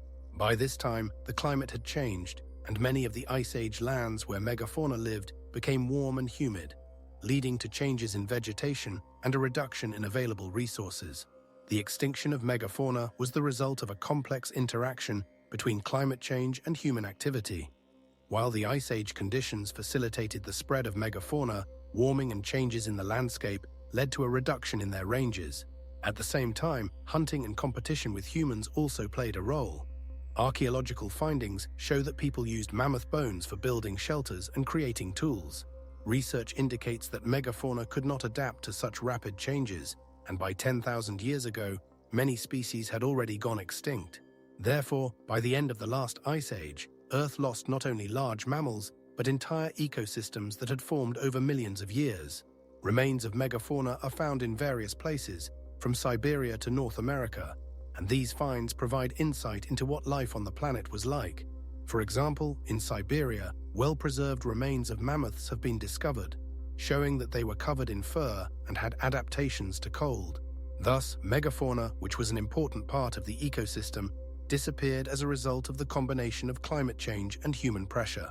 As a result, ecosystems where once the footsteps of giants echoed are now filled with entirely different forms of life that cannot compare to those that existed during the Ice Age. Meteorite craters are vivid testimonials of cosmic collisions, leaving their mark in the geological record of our planet. Each crater is not just a depression in the Earth, but an archive containing data on the interaction of Earth with space over millions of years. Meteorite impacts occur regularly, and according to scientists, approximately 300 tons of meteoritic material burn up in Earth's atmosphere daily. When meteorites reach the surface, they can create craters with diameters ranging from several meters to tens of kilometers, depending on the size and speed of the object.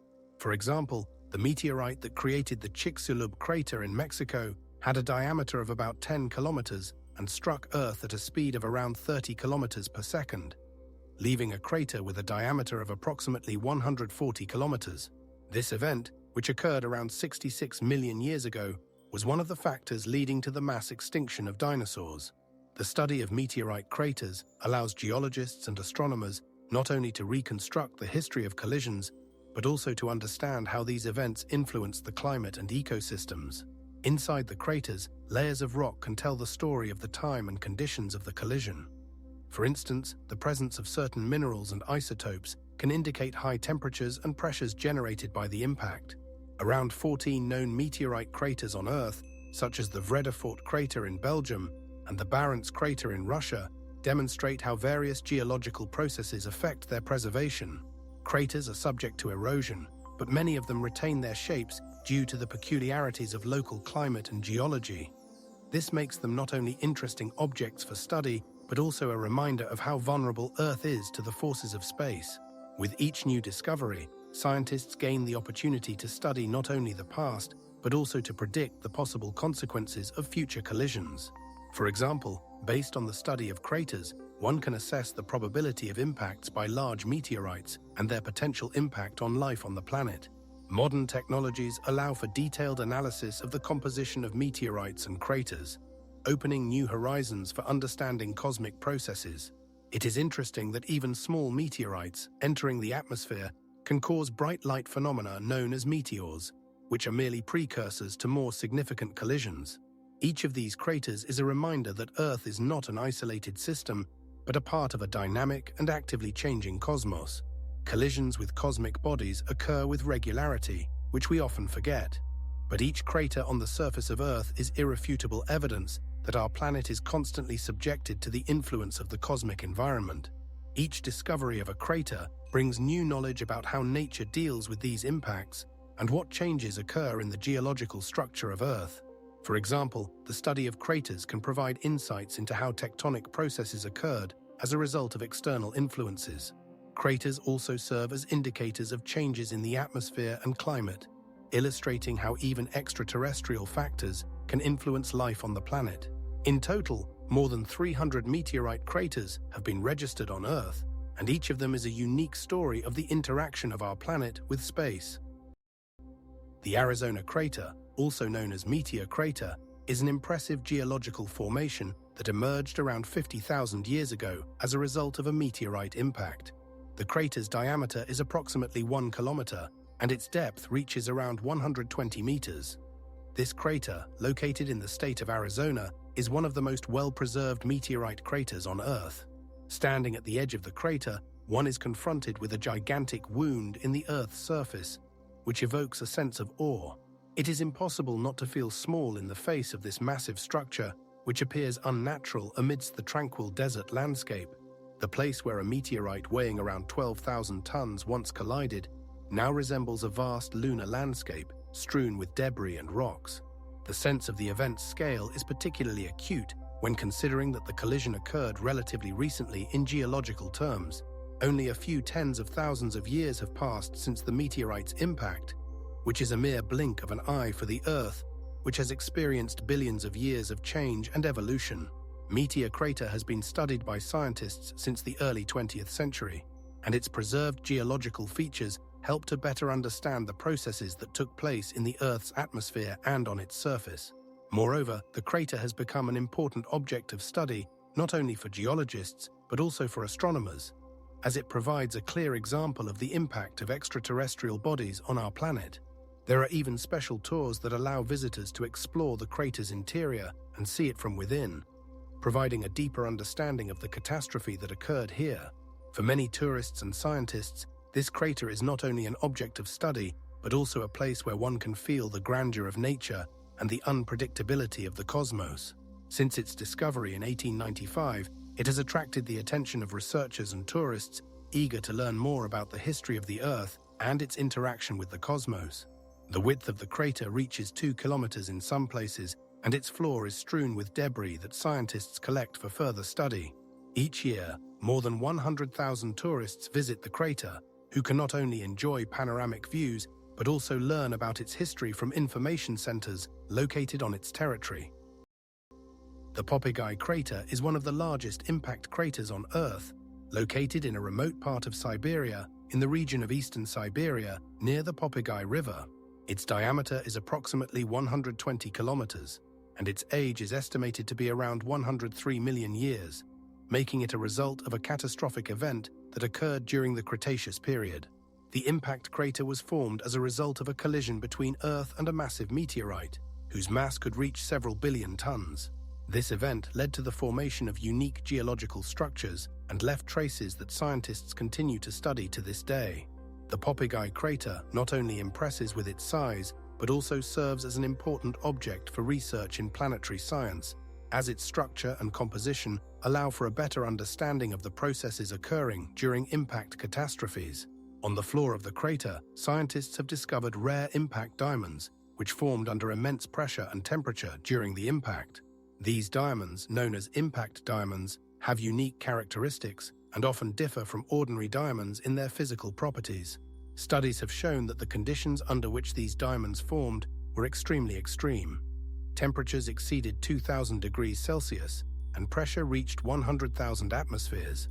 Unique crystals were found in samples collected from the depths of the crater, where they preserved traces of their tumultuous origin. Groups of geologists and mineralogists, such as the team led by Dr. Georgy Vereshchagin from the Institute of Mineralogy, conduct long-term research to understand how these minerals were formed and what information they can provide about the ancient atmosphere and geological activity of Earth. Inside the crater, scientists also found layers of clay and sandstone that preserved traces of ancient ecosystems that existed before the impact. These rocks help reconstruct the picture of flora and fauna that inhabited Earth millions of years ago, before the catastrophe changed the landscape of the region. The Popigai crater is surrounded by inaccessible taiga, which creates additional challenges for researchers trying to reach this unique place. Only a few expeditions have managed to reach its center, considering the harsh climatic conditions and lack of infrastructure. Nevertheless, this does not stop scientists from continuing their work, studying this natural monument, which has become a kind of window into the past of our planet. As of 2023, the crater remains one of the most mysterious and studied objects on Earth, attracting the attention of both scientists and adventure enthusiasts. Around the crater, a legend has formed about its origin, and many researchers strive to unravel its mysteries. Interest in the Popigai crater continues to grow, as it preserves unique evidence of cosmic catastrophes that occurred millions of years ago. The Tunguska event, which occurred on June 30th, 1908, is one of the most mysterious disasters in history. On that day, a celestial body, presumably a meteorite or comet, exploded in the atmosphere over the Siberian taiga with a force equivalent to 30 atomic bombs dropped on Hiroshima. The explosion caused immense destruction. Trees over an area of about 2,000 square kilometers were felled, and some were burned, creating the effect of a giant forest fire. Neither a crater nor any visible traces of the object were found, which casts doubt on many scientific theories and has drawn the attention of researchers for over a century. The first witnesses, located a few dozen kilometers from the epicenter, described a blinding flash, a deafening explosion, and a powerful roar that could be heard for hundreds of kilometers. Official investigations began only in 1910, when a group of scientists led by geologist Viktor Shklovsky undertook a complex expedition to this remote and inaccessible region. Over the years, numerous reports of strange phenomena were collected, such as meteorite falls and changes in the vegetation, but direct evidence of the event remained elusive. Interest in the Tunguska event has not waned, and over the past century, scientists have proposed numerous theories, from the explosion of methane gas to hypotheses about collisions with alien spacecraft. Each new expedition brings new hopes for solving this mystery, but so far, none of the hypotheses have found definitive confirmation. In 1999, a large-scale international expedition was conducted to search for meteorite remnants in the explosion area, but the researchers faced difficulties. Dense taiga, difficult terrain, and the lack of precise coordinates of the event site made the search challenging. Data on the explosion were collected from various sources, including local residents' reports, military records, and meteorological data, adding another layer of complexity to understanding what happened. The extent of the destruction continues to amaze. In some places, trees were uprooted, and in others, anomalies in the growth and development of flora were observed. The Tunguska event continues to attract the attention of scientists, and each new research brings fresh data that may shed light on the nature of this mysterious explosion. In 2015, a group of Russian scientists announced plans to conduct new research using modern technologies such as ground-penetrating radars and satellite imagery, which could help in the search for new evidence. Considering the complex landscape and the remoteness of the region, any new approach has the potential to provide valuable information. The explosion over Siberia remains an unsolved mystery that continues to draw researchers seeking to understand the nature of cosmic phenomena and their impact on Earth. Hundreds of expeditions and studies have not yet definitively confirmed what happened that day. But one thing is certain: the Tunguska event became a catalyst for scientific inquiry that continues to this day. After all, the taiga, surrounded by myths and legends, holds many secrets waiting to be revealed. The phenomenon of the Chelyabinsk meteor, which pierced the Russian sky on February 15, 2013, was a real shock for the residents of Chelyabinsk and its surroundings. As it entered the atmosphere, the meteor, weighing around 4,000 tons, created a blinding flash, equivalent to the explosion of 30 tons of TNT. The energy of this event was so great that the shockwave destroyed more than 700 buildings, shattering windows and damaging structures. The most affected areas were city squares and residential districts, where many people found themselves trapped among glass shards and debris. Around 1,500 people sought medical help, and although most injuries were minor, several people suffered serious injuries. That day, Chelyabinsk became a witness to an unexpected intrusion of the cosmos into everyday life. The meteor, passing at an altitude of around 30 kilometers, left a bright trail visible to residents hundreds of kilometers away. Soon after the fall, searches for meteor fragments began. Teams of researchers, volunteers, and local residents combed the area around Lake Chebakul, where, according to assumptions, the meteor's fragments had fallen. The work was conducted in the cold winter conditions, adding to the difficulties. Eventually, as a result of persistent searches, more than 70 fragments were found, the largest of which weighed around 1.5 kilograms. These finds became the subject of study for scientists who sought to understand the composition and nature of the meteor. Experts from various countries, including Russia, the United States, and Europe, conducted analyses to determine the material it was made of and its origin and history.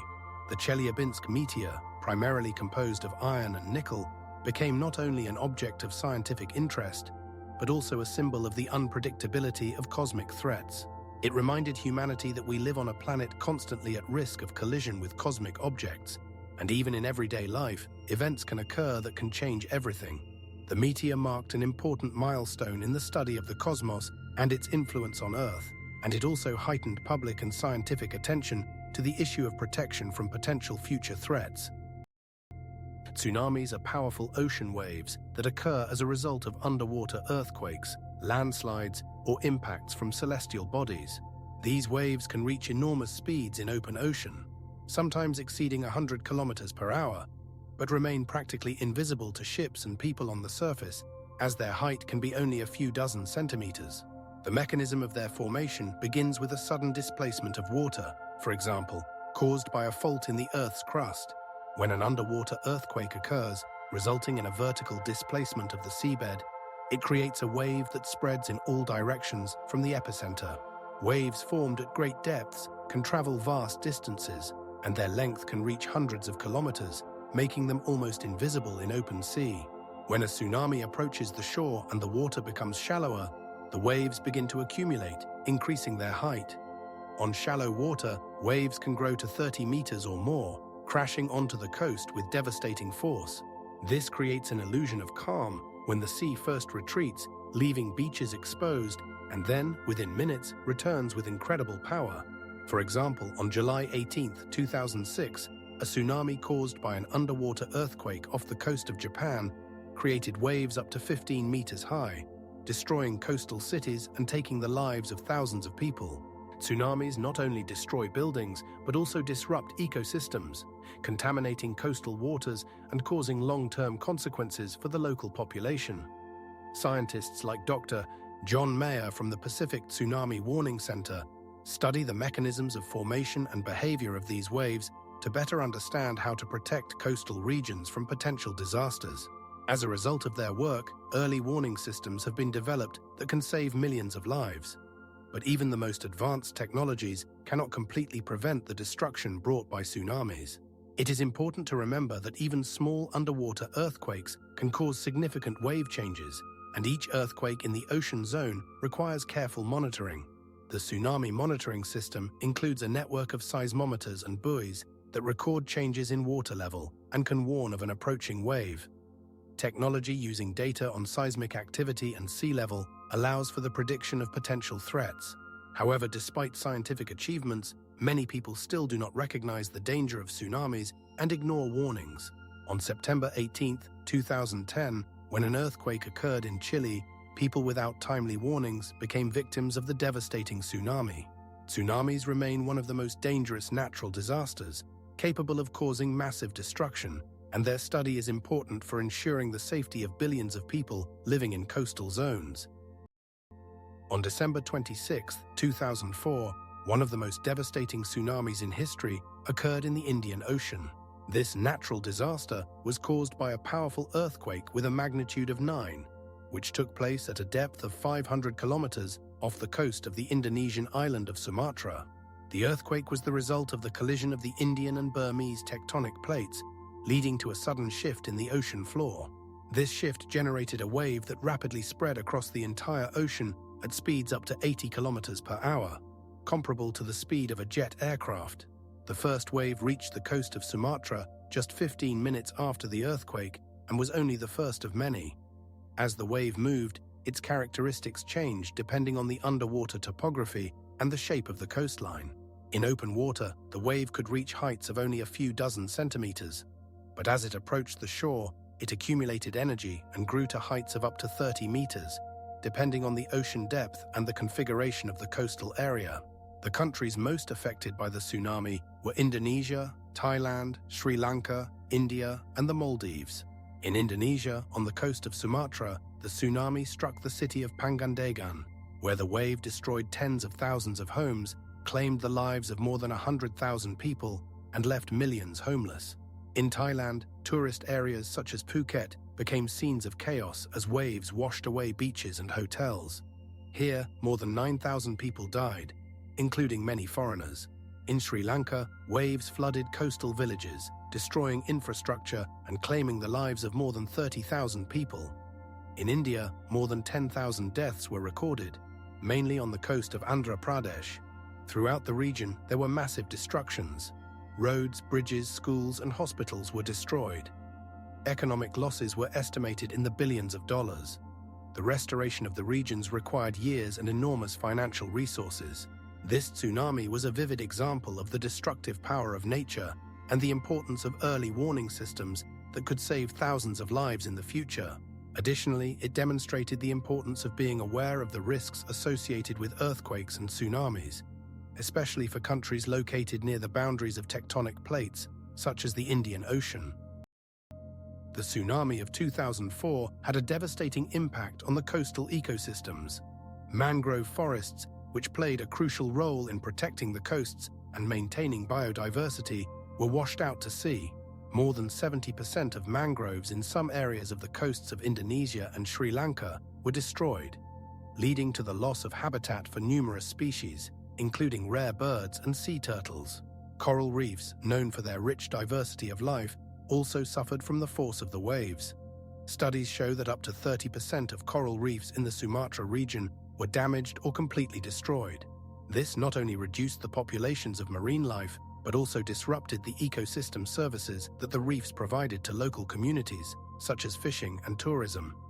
The process of restoring these ecosystems was long and complex. For example, in some regions, the restoration of mangrove forests took decades. The increase in soil salinity due to tidal surges also severely affected agricultural lands in coastal areas.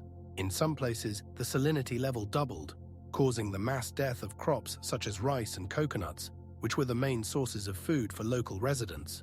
The landscape changed beyond recognition. In some areas, the shoreline receded tens of meters inland. The recovery of biological diversity is slow, but several years after the disaster, there is a gradual return of life. Studies show that by 2009, young mangrove saplings began to appear in some places, and corals, despite their slow growth of only a few centimeters per year, began to recover in some protected areas. However, the process remains vulnerable to climate change and other ecological threats. By 2020, scientists observed that only 10% of coral reefs in the region had fully recovered, highlighting the importance of protecting and restoring ecosystems to maintain the resilience of local communities. Palaco tsunamis are ancient tsunamis that have left significant traces in the geological record, and their study has become an important part of geological and climatic research. Geologists find and interpret deposits brought by these powerful waves by examining layers of sediment on the ocean floor and in coastal areas. For example, in 2006 in Japan, researchers led by Professor Takeru Nakamura from Toyo University discovered deposits related to paleo-tsunamis at a depth of about 15 meters. These deposits consisted of sand and gravel transported by the sea, indicating a powerful wave impact.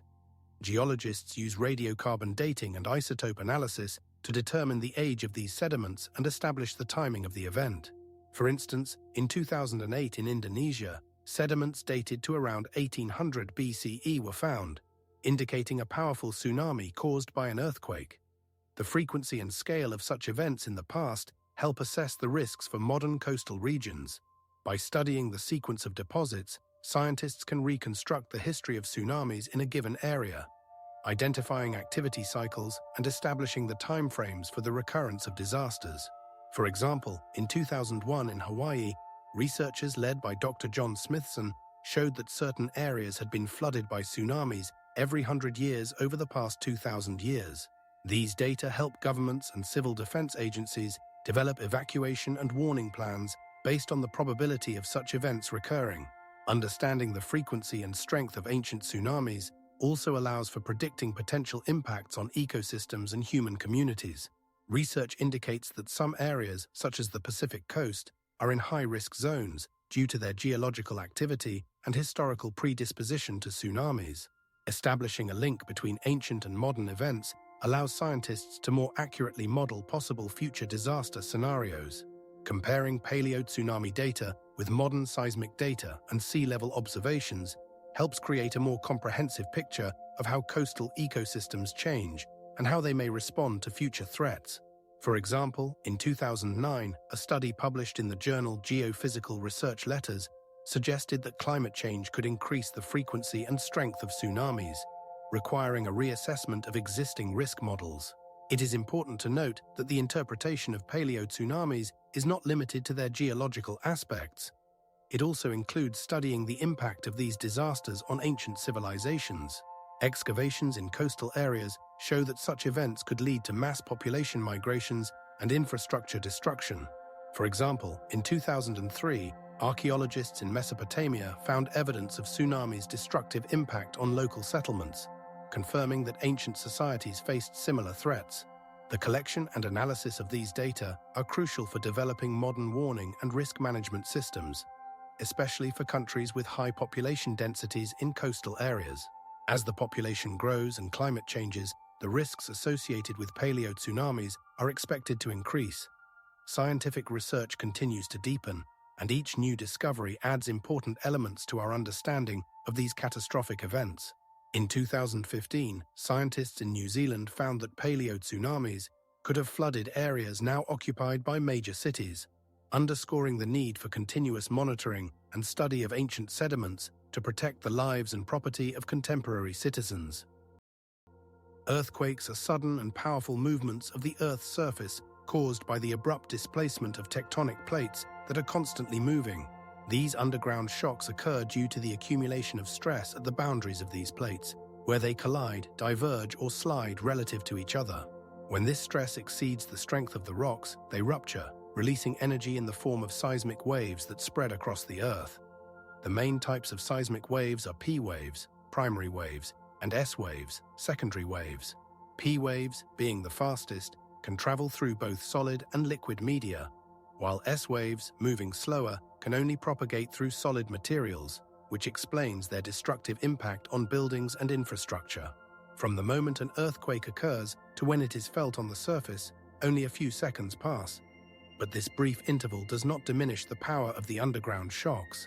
On the Richter scale, which measures the magnitude of earthquakes, a value of 6 or higher is considered significant and can result in severe damage. For example, an earthquake of magnitude 7 can cause vibrations felt thousands of kilometers from the epicenter, with catastrophic destruction within a radius of several dozen kilometers. It is important to note that the consequences of earthquakes are not limited to physical damage. They can also trigger secondary disasters such as landslides, tsunamis, and fires, exacerbating the situation. Statistics show that over the past 100 years, more than 30 major earthquakes have occurred worldwide, resulting in the loss of hundreds of thousands of lives. Scientists continue to study the mechanisms behind these phenomena to develop more effective methods of prediction and damage reduction. For instance, modern technologies allow tracking of small underground tremors that may precede more powerful earthquakes, but precise prediction methods still remain at the theoretical level. Each new earthquake serves as a reminder that nature can be unpredictable, and that preparedness for these events is not just a necessity, but a vital measure for millions of people around the world. According to the U.S. Geological Survey, earthquakes occur on Earth approximately every 15 seconds, underscoring the constant activity of the Earth's crust and the need for readiness. The Great Lisbon earthquake occurred on November 15, 1755, and is considered one of the most devastating earthquakes in European history. The magnitude of this earthquake was estimated at 8 on the Richter scale, leading to catastrophic consequences for the city of Lisbon and its surroundings. Within minutes, buildings collapsed, many of which were constructed in the Mannerist and Baroque styles, including the famous Church of St. Nicholas and the Palace of the Marquis de Pombal. The earthquake resulted in the deaths of between 30 and 100,000 people, which constituted nearly a quarter of Lisbon's population at the time. Following the earthquake, a powerful tsunami struck, reaching heights of up to 30 meters and devastating the coastline, sweeping everything in its path. This tsunami flooded coastal areas and caused significant damage in ports such as Cadiz and Madrid, where waves reached considerable heights. Fires that started immediately after the earthquake continued for several days, destroying the remaining buildings and causing panic among the residents. More than 1,000 fires engulfed the city, and many were unable to control the flames due to the lack of water. Lisbon was literally wiped off the map. This event shook not only the city's residents, but also the entire European society, sparking massive philosophical debates about the nature of evil and divine providence. Philosophers such as Voltaire questioned the notion of a just God, wondering how such a disaster could befall good people. This led to the emergence of new ideas about morality and responsibility, as well as a re-evaluation of traditional views of the world. Moreover, the earthquake served as a catalyst for the development of seismology as a science.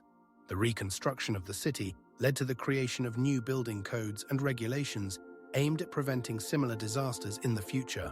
The first seismic observation systems were established, and there was a greater focus on studying earthquakes and their causes. As a result of this catastrophic event, new methods of construction were developed, taking into account seismic risks. Lisbon became a laboratory for new architectural solutions, such as the use of more robust materials and methods capable of withstanding earthquakes.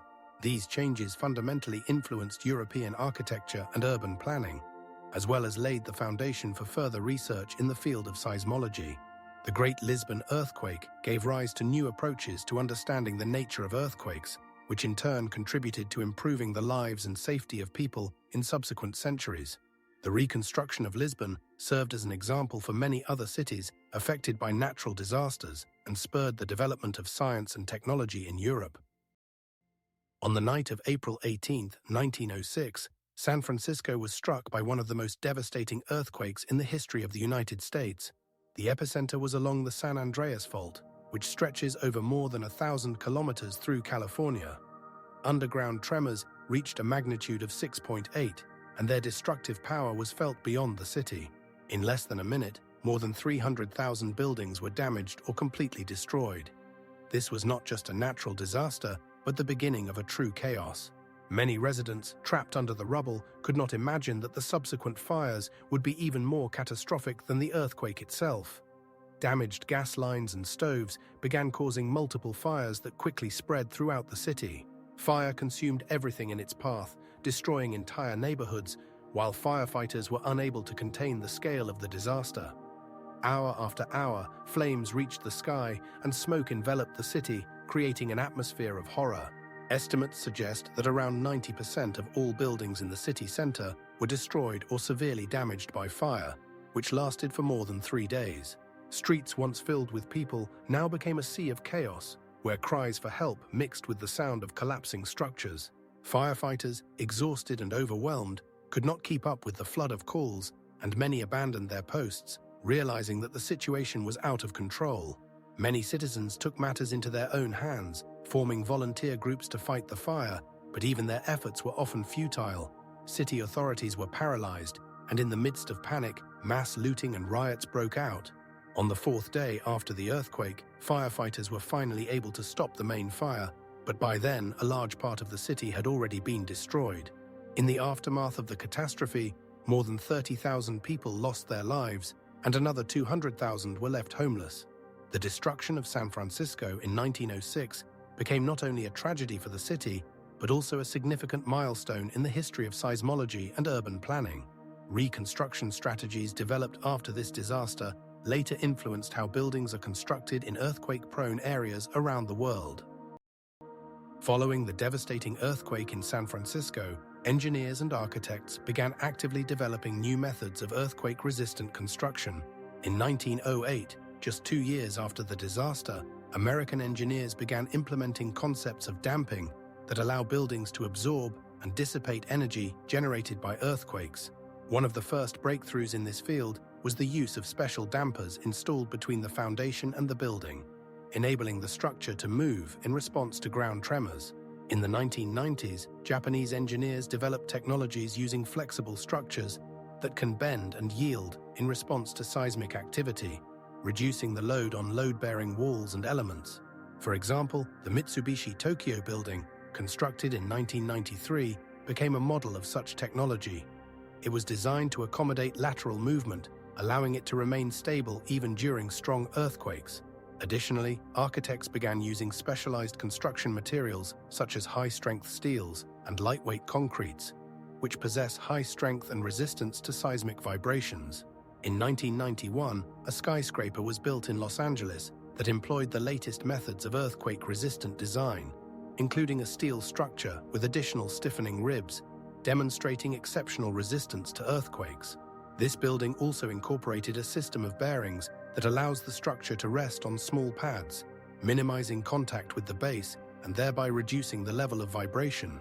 Around the world, from California to Japan, architects and engineers continue to exchange experiences and knowledge, to adapt their methods to local conditions and improve the resilience of buildings.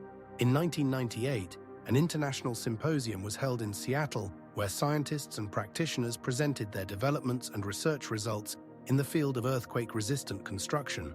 These technologies not only protect buildings, but also save lives during natural disasters. The application of earthquake-resistant structures has become an integral part of modern cities, especially in regions prone to earthquakes, such as Tokyo and San Francisco. As a result of this progress, buildings designed with earthquake resistance can withstand earthquakes of up to 7 on the Richter scale without significant damage. Early warning systems for earthquakes consist of complex networks of seismometers installed in seismically active regions around the world. For instance, Japan operates one of the most advanced systems, known as JMA, Japan Meteorological Agency. This system includes over 1,000 seismometers spread across the entire country, enabling rapid and accurate detection of underground tremors. When a seismometer registers ground movement, data processing algorithms immediately begin analyzing the data to assess the magnitude and epicenter of the earthquake. Special programs like Quick Shake and Shake Alert can process data in just a few seconds. This information is transmitted to control centers, where decisions are made about whether to alert the public. The system can send signals to mobile phones, television, and radio, as well as activate sirens in cities.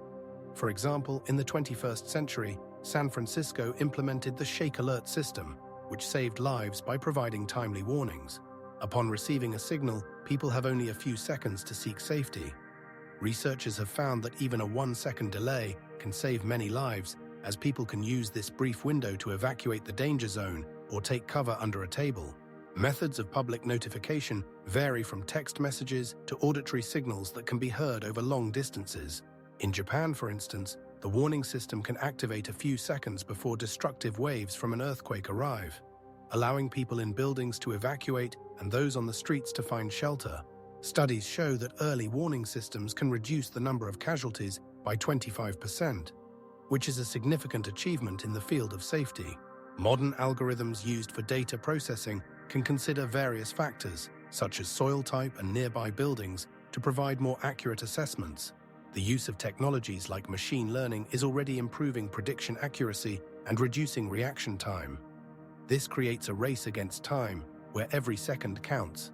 Early warning systems continue to evolve, and their effectiveness increases each year. For example, in 2020, Chile implemented a new technology that not only detects earthquakes, but also predicts them using historical data and statistical analysis methods. As a result, in regions with high seismic activity, such as the Pacific Ring of Fire, the implementation of these systems becomes crucial. Early warning systems for earthquakes are becoming an integral part of infrastructure, significantly enhancing the safety of the population. In Japan, for instance, in the 21st century, the early warning system was able to issue warnings of earthquakes with a magnitude of 6 or more 8 seconds before the main shock, allowing many people to escape. The climate of Earth has undergone numerous changes throughout its geological history, exhibiting remarkable variability.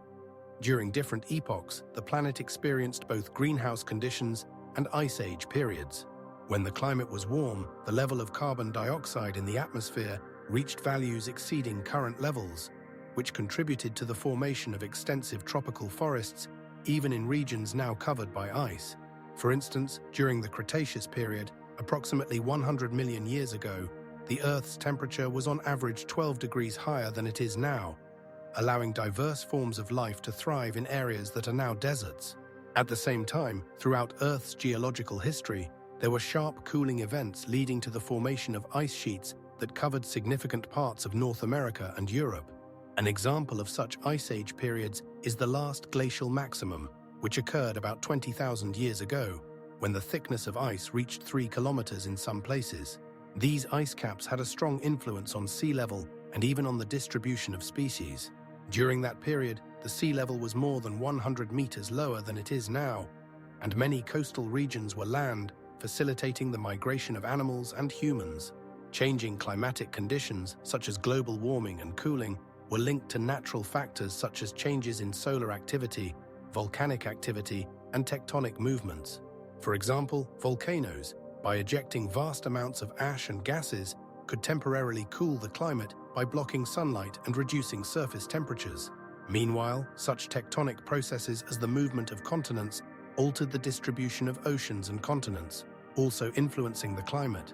Over millions of years, Earth has gone through cycles of warm and cold atmospheres, creating diverse ecosystems from tropical rainforests to Arctic deserts. These cycles have continued for millions of years, shaping the landscape and climatic conditions we observe today.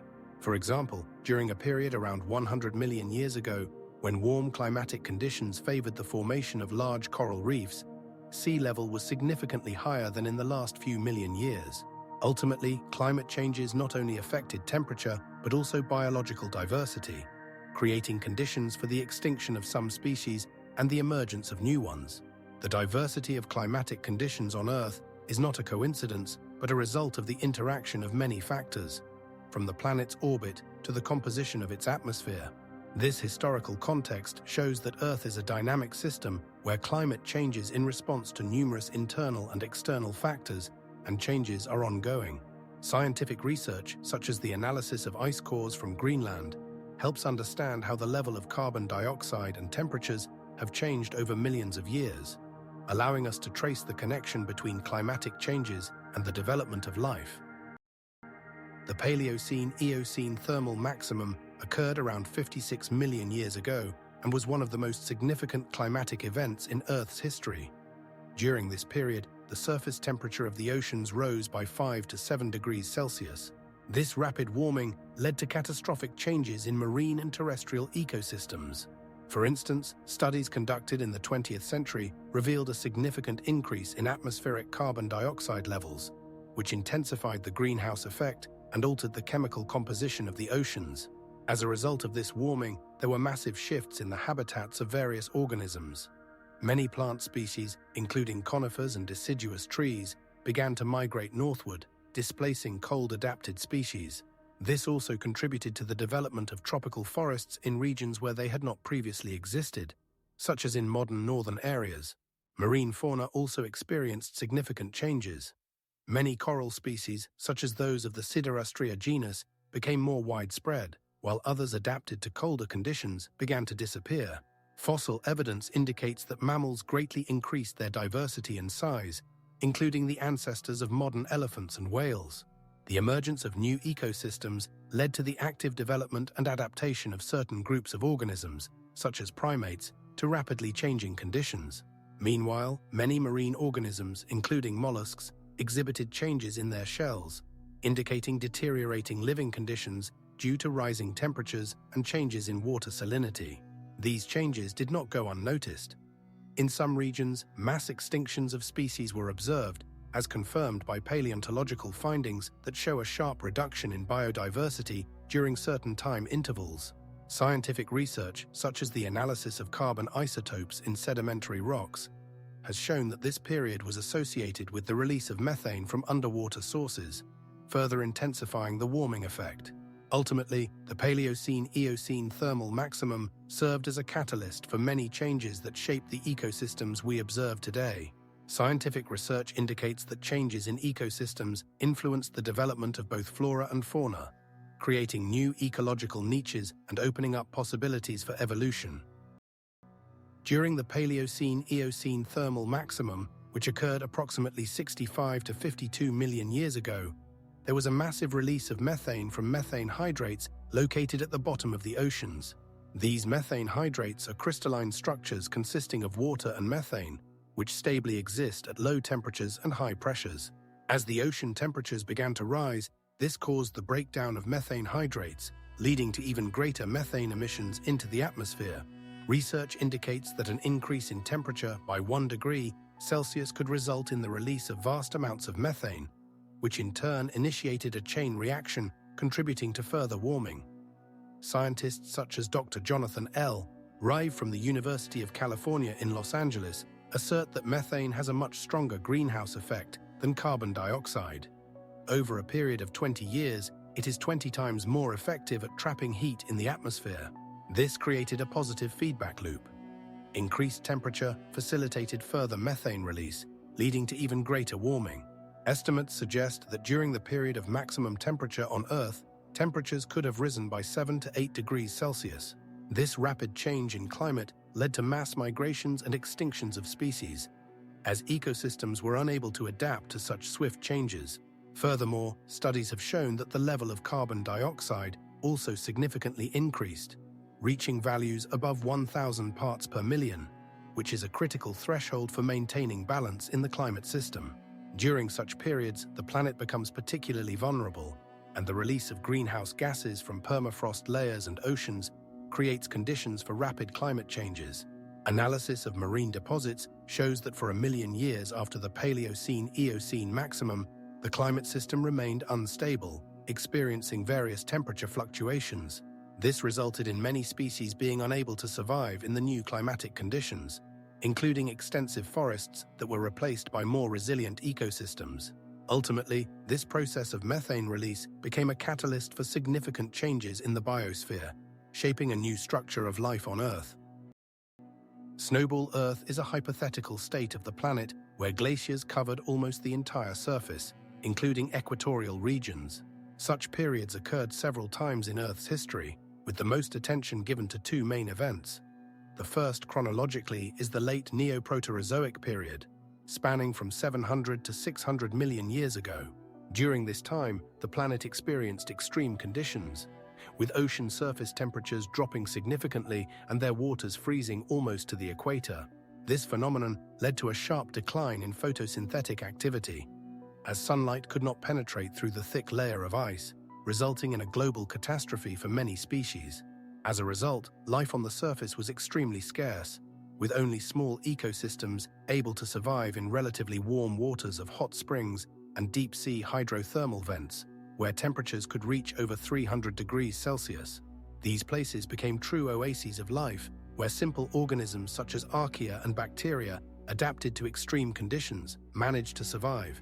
The second significant period of Snowball Earth occurred in the late Paleozoic era, approximately 300 million years ago, when glaciers again covered large parts of the planet. During this time, tropical forests flourished on Earth, but they too fell victim to sudden cooling, leading to the extinction of most flora and fauna. Survival was possible only for those organisms that found refuge in subglacial waters or hot springs, where temperatures remained stable. These harsh conditions became the main catalyst for evolutionary changes that later led to the appearance of new species. For example, in conditions of insufficient sunlight and available food, some organisms developed unique ways of obtaining energy using hydrogen sulfide released from the depths of the ocean. As a result, life on Earth not only survived these extreme conditions, but also adapted, creating new ecosystems that became the basis for future biodiversity. These Snowball Earth periods demonstrate how harsh climatic conditions can influence life on the planet, shaping its evolution and species diversity. The Snowball Earth hypothesis helps understand how global climate changes can lead to significant biological transformations, leaving their mark on the geological history of our planet. The state of Snowball Earth could not last forever, and the initial process of exiting this icy realm was triggered by the accumulation of volcanic gases in the atmosphere. Approximately 600 million years ago, at the end of the Neoproterozoic era, volcanic activity significantly increased. Volcanic eruptions, such as those that occurred in the territories of modern Siberia and India, released enormous volumes of carbon dioxide and other greenhouse gases, such as methane, into the atmosphere. These gases began to gradually accumulate, creating a greenhouse effect that in turn led to a sharp increase in global temperature. According to geological estimates, the level of carbon dioxide in the atmosphere increased to 4,000 parts per million, which was twice the modern values. This process led to a change in climate, and temperature began to rise, acting as a catalyst for the melting of glaciers. The ice sheets that covered a large part of the Earth's surface began to slowly but inexorably melt. As a result of this melting, sea levels rose, causing the flooding of coastal areas and the destruction of ecosystems that had been formed in cold conditions. At this time, significant changes began to occur in the oceans. The temperature of the water increased, which contributed to the growth of plankton and other marine organisms that began to actively absorb carbon dioxide. However, this process could not fully compensate for the volume of carbon dioxide that still remained in the atmosphere. The Earth's climate system was undergoing dramatic changes, and the transition from an icy world to warm conditions was happening at an astonishing speed. In some regions, temperature could rise by 15 degrees Celsius over just a few thousand years. This transition was not only physical, but also biological. As a result of the temperature rise and changes in ecosystems, new species began to fill the ecological niches that had been vacated by the disappearance of many cold-loving organisms. For example, in the oceans, new groups of organisms, such as sponges and corals, began to dominate, which were able to adapt to the new conditions. According to paleontological data, by the beginning of the Cambrian period, around 540 million years ago, ecosystems began to recover and the diversity of species increased geometrically. Research shows that it was during this transitional period that the basis for the emergence of complex multicellular organisms was laid, which later filled the oceans and land. This explosion of diversity, known as the Cambrian explosion, became possible because the climate system had overcome a critical point, transitioning from one extreme state to another. There are other examples of how rapid climate changes have had a significant impact on the biosphere. For instance, after the end of the last ice age, around 12,000 years ago, the climate also changed rapidly, leading to changes in the distribution of species and ecosystems. Scientific research shows that it was during this period that the modern ecosystems we observe today began to form. Nature has an amazing ability to adapt to changes, but such transitions are always accompanied by mass extinctions, as happened during the exit from the snowball Earth state. Scientific data show that this process of exiting the Ice Age became a significant stage in the history of the Earth, which determined the further development of life on the planet. The carbon dioxide released by volcanoes acted as a catalyst for new climatic conditions, which in turn opened the door to new forms of life and ecosystems that we can observe today. Ultimately, it was such transitional moments in the history of the Earth that shaped its biodiversity and evolution, leaving their mark on the geological record. Mass extinction of animals and plants in the Anthropocene, which began around 70 years ago, has become one of the most alarming ecological catastrophes in the history of the planet. Modern research shows that the rate of species extinction in this period is from 100 to 200 times higher than the natural background level, which is approximately one species per million per year. While in previous epochs, mass extinctions occurred due to natural disasters such as meteorite impacts or large volcanic eruptions, today this process is driven by the activities of a single species, the human. Habitat destruction, caused by agriculture, urbanization, and industrial development, leads to the loss of ecosystem resilience and the ability to recover. For example, deforestation for agricultural purposes destroys entire ecosystems, while pollution of water bodies with chemicals and plastic disrupts food chains. According to a UN report, in the last decade, more than 30% of all natural ecosystems were lost, putting not only animals and plants, but also humanity at risk. Human activity also accelerates climate change, which in turn affects species migration and their adaptation to new conditions. Changes in temperature and precipitation force many species to abandon their usual habitats, leading to conflicts and additional stress on already vulnerable ecosystems. Scientists note that more than half of all animal and plant species are now at risk of extinction, and in the coming decades we may face irreversible consequences. Particularly worrying is the fact that many of the disappearing species play a crucial role in maintaining ecosystem services, such as pollination of plants, water purification, and soil fertility. As a result of human activity, new ecological niches are created, which are occupied by invasive species, further complicating the situation. For example, due to globalization and trade, many animal and plant species have been introduced to new regions where they begin to displace local species, also leading to a reduction in biodiversity. According to the World Wildlife Fund, by 1998, 80% of all large predators on the planet had been wiped out, confirming the scale of the problem. We are witnessing a unique case where one species, humans, is the cause of global ecological transformation, and this change may lead to new living conditions on Earth that will be significantly different from those that existed before. In this context, it is important to understand that the actions of modern humans affect not only individual species, but the entire biosphere balance that supports life on the planet.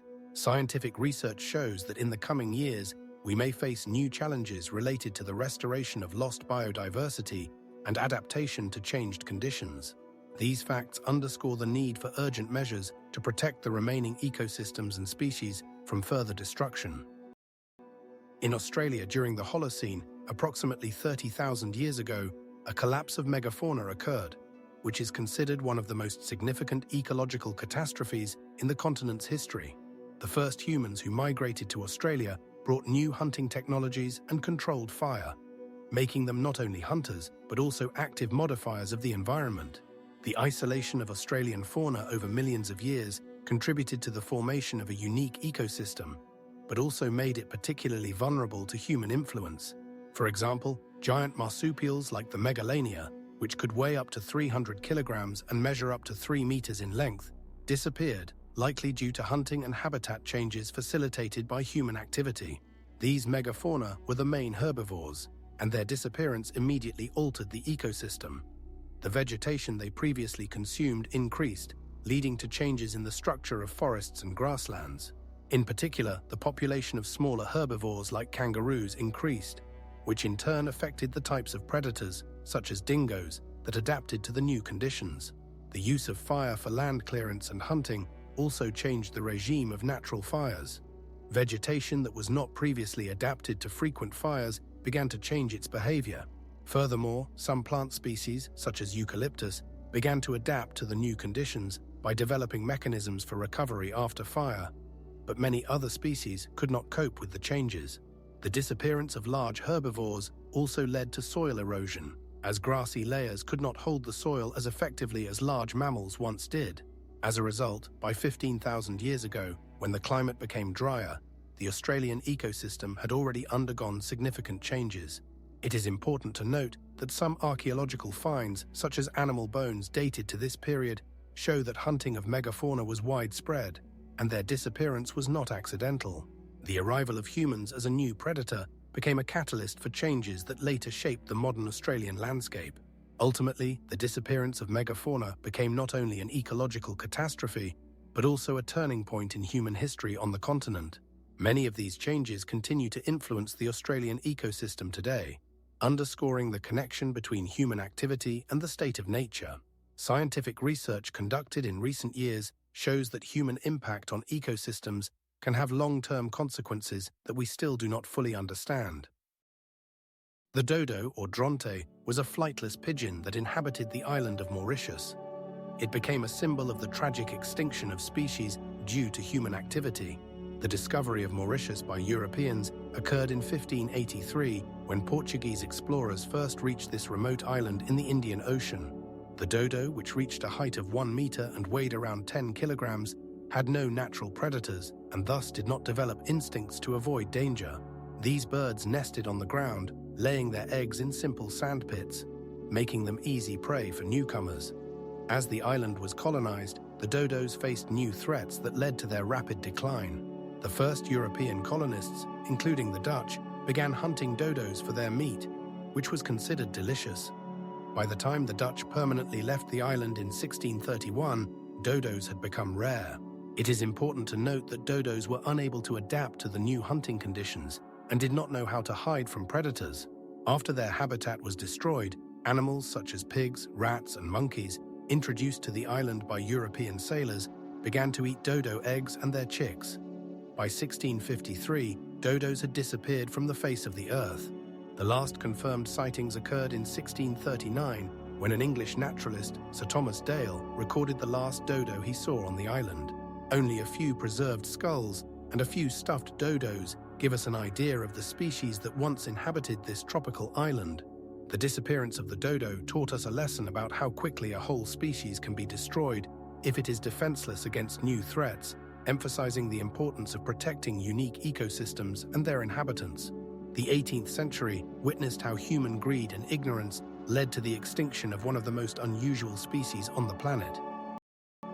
In recent decades, scientists and environmental organizations have developed a range of modern methods for preserving endangered species, which help combat threats to extinction and restore biodiversity. One of the most well-known methods is captive breeding, which is used for various species on the brink of extinction.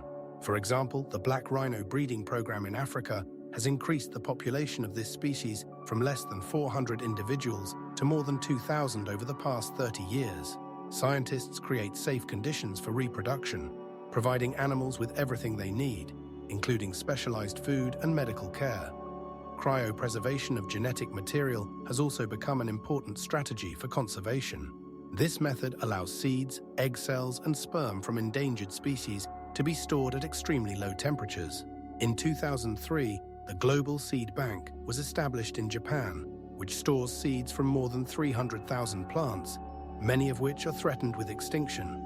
This seed bank serves as a reserve that can be used to restore ecosystems and species if they disappear from the wild.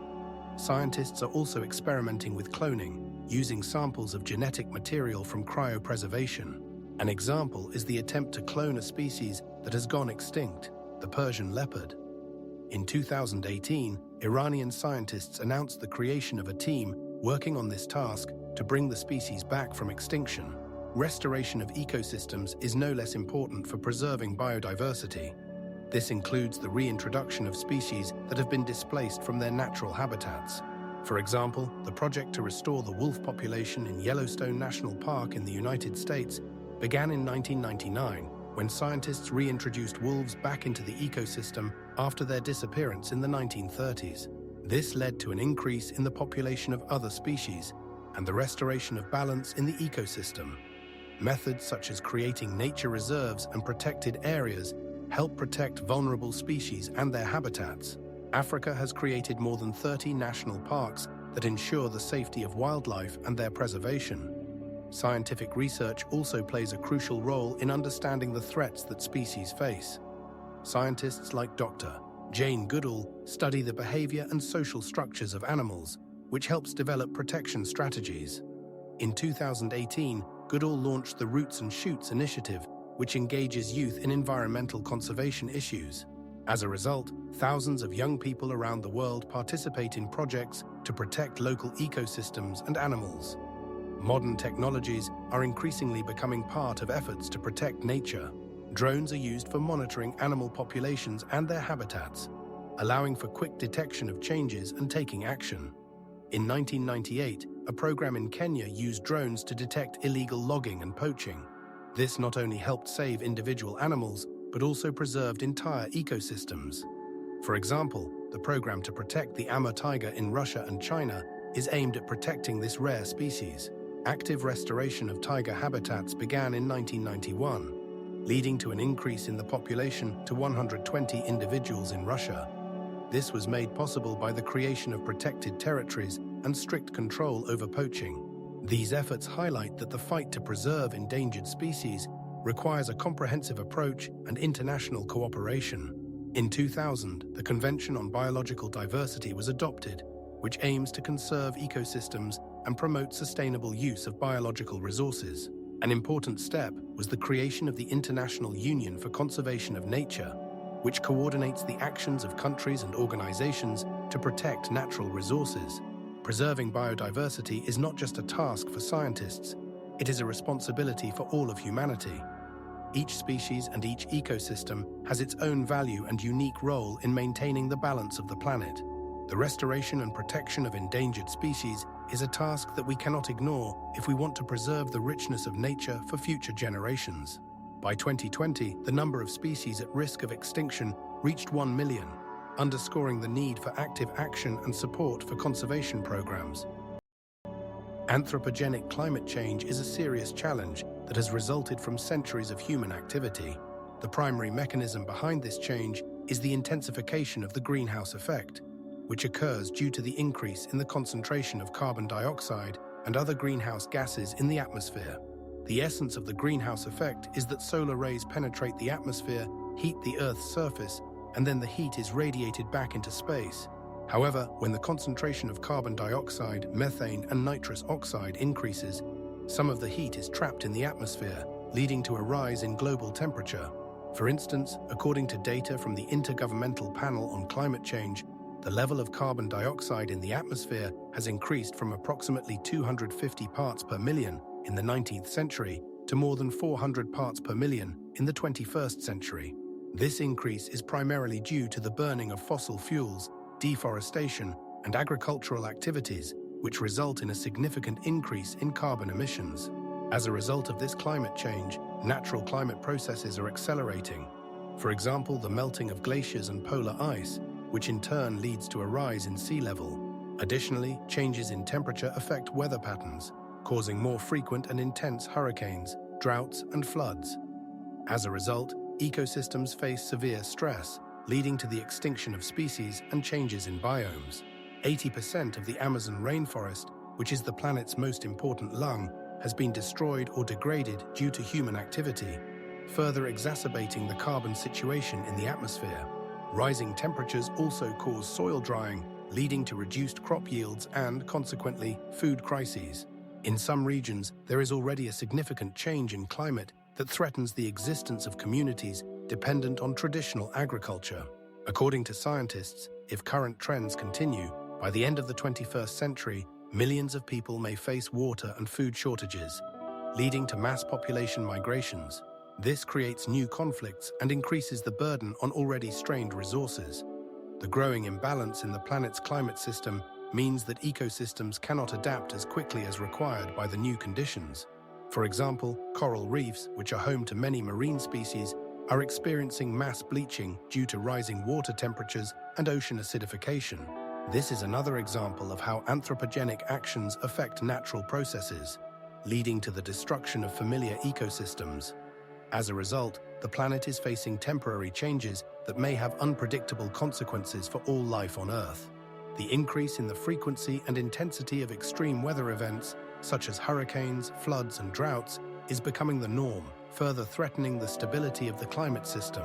In this context, it is important to understand that climate change is not just an abstract threat, but a real problem that requires immediate action. According to scientists, by the 21st century, the sea level may rise by 1 meter, leading to the flooding of coastal cities and villages. The melting of Arctic ice has become one of the most alarming consequences of global warming. Since the beginning of the 21st century, the area of sea ice in the Arctic has decreased by more than 30%, equivalent to approximately 1 million square kilometers. This phenomenon is linked to an increase in air temperature, which, according to NASA data, has risen by more than 1 degree Celsius since the end of the 19th century. The ice cover that previously reflected solar radiation is now being replaced by the dark waters of the Arctic Ocean. This process creates a positive feedback loop. The dark surface of the water absorbs up to 90% of solar energy, further heating the ocean and accelerating the melting of the ice. For instance, in the year 2000, the minimum area of Arctic sea ice was around 4 million square kilometers, while in 2019, it dropped to a record low of just 2 million square kilometers. This trend threatens not only ecosystems, but also indigenous peoples like the Inuit, whose lives and cultures are directly dependent on the state of their environment.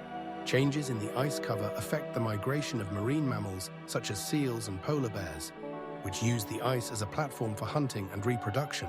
As the ice area decreases, these animals lose their usual habitats, leading to a decline in their populations. According to a report by the Arctic Council, cited by the World Meteorological Organization, the number of polar bears in some regions has decreased by 30% over the past 20 years. This also impacts traditional hunting and fishing, which are the primary sources of food for many Arctic communities. Indigenous peoples are facing the need to adapt to new climatic conditions, which requires not only changes in hunting methods, but also a rethinking of cultural practices. At the same time, the increasing amount of open water in the Arctic opens up new maritime routes, creating potential economic opportunities for countries with access to these waters. However, this also increases the risk of ecological disasters such as oil spills, which can have devastating consequences for the fragile Arctic ecosystem. According to a study conducted in 2018, underwater ecosystems such as coral reefs at the edges of the ice are also at risk due to the rise in ocean temperature and increased acidity. This leads to the death of various marine organisms, which can trigger a chain reaction in the ecosystem. Scientists warn of the need for immediate and decisive action to slow down this process. But so far, Arctic ice continues to melt at an alarming rate. By the end of the 21st century, according to projections, The ice cover may disappear completely during the summer months, which would be a catastrophe not only for Arctic ecosystems, but also for the global climate. The Arctic, once a frozen fortress, has now become a symbol of global climate change that affects each of us. Glaciers in Greenland and Antarctica are experiencing catastrophic changes that have become increasingly noticeable in recent decades. Greenland, which possesses the second largest ice sheet in the world, is losing around 12 billion tons of ice each year. This is due to rising temperatures, which have increased by more than 2 degrees Celsius in some regions of Greenland over the past 40 years. This warming causes ice flows that once moved slowly to accelerate. For example, the Ilulissat Glacier on Greenland's western coast now moves at a speed of up to 7 kilometers per year, which is more than twice as fast as it was at the beginning of the 2000s. The situation in Antarctica is no better. Massive ice sheets, such as the West Antarctic ice sheet, are becoming unstable, causing great concern among scientists. One of the main factors contributing to this is the melting of underwater ice. Research conducted in 2018 showed that warm ocean currents are penetrating under ice shelves, contributing to their destruction. For instance, in the area of the Thwaites Glacier, one of the most vulnerable, scientists have recorded an increase in the rate of melting by 30% over the past 20 years. One of the most striking examples of this process is the formation and calving of giant icebergs. In 2017, an iceberg the size of 32 times Manhattan broke off from the Larsen C ice shelf, becoming one of the largest ever recorded. This iceberg, named a 68, has been drifting in the ocean ever since, also affecting the marine ecosystem. As glaciers lose mass, global sea levels rise, which could lead to the inundation of coastal cities. Studies indicate that by the end of the 21st century, sea levels could rise by more than 1 meter if current trends continue. This would have catastrophic consequences for millions of people living in low-lying areas such as Bangladesh and the Maldives. Thus, the slow but inexorable melting of Greenland and Antarctic glaciers is already affecting global climate conditions. Ice sheets are becoming increasingly unstable, leading not only to the destruction of natural landscapes, but also to serious threats to life on Earth. In 2020, scientists calculated that over the past 20 years, Greenland has lost around 30 trillion tons of ice, illustrating the magnitude of the problem. Rising sea levels have become one of the most serious ecological threats of the 21st century, with causes including not only the melting of glaciers, but also the thermal expansion of water. According to data from the Intergovernmental Panel on Climate Change, the sea level has risen by an average of 25 centimeters over the past 100 years. But in some regions, this figure is significantly higher. For instance, in the Mississippi River coastal zone in the United States, the water level rises by 2 centimeters annually, which is 3 times the global average. The melting of the Greenland and Antarctic ice sheets is one of the main causes of this phenomenon. In 2009, a study led by Dr. Eric Rappaport showed that Greenland loses approximately 12 billion tons of ice each year, contributing to a rise in sea level of about 1 millimeter. This can be compared to filling a glass with water.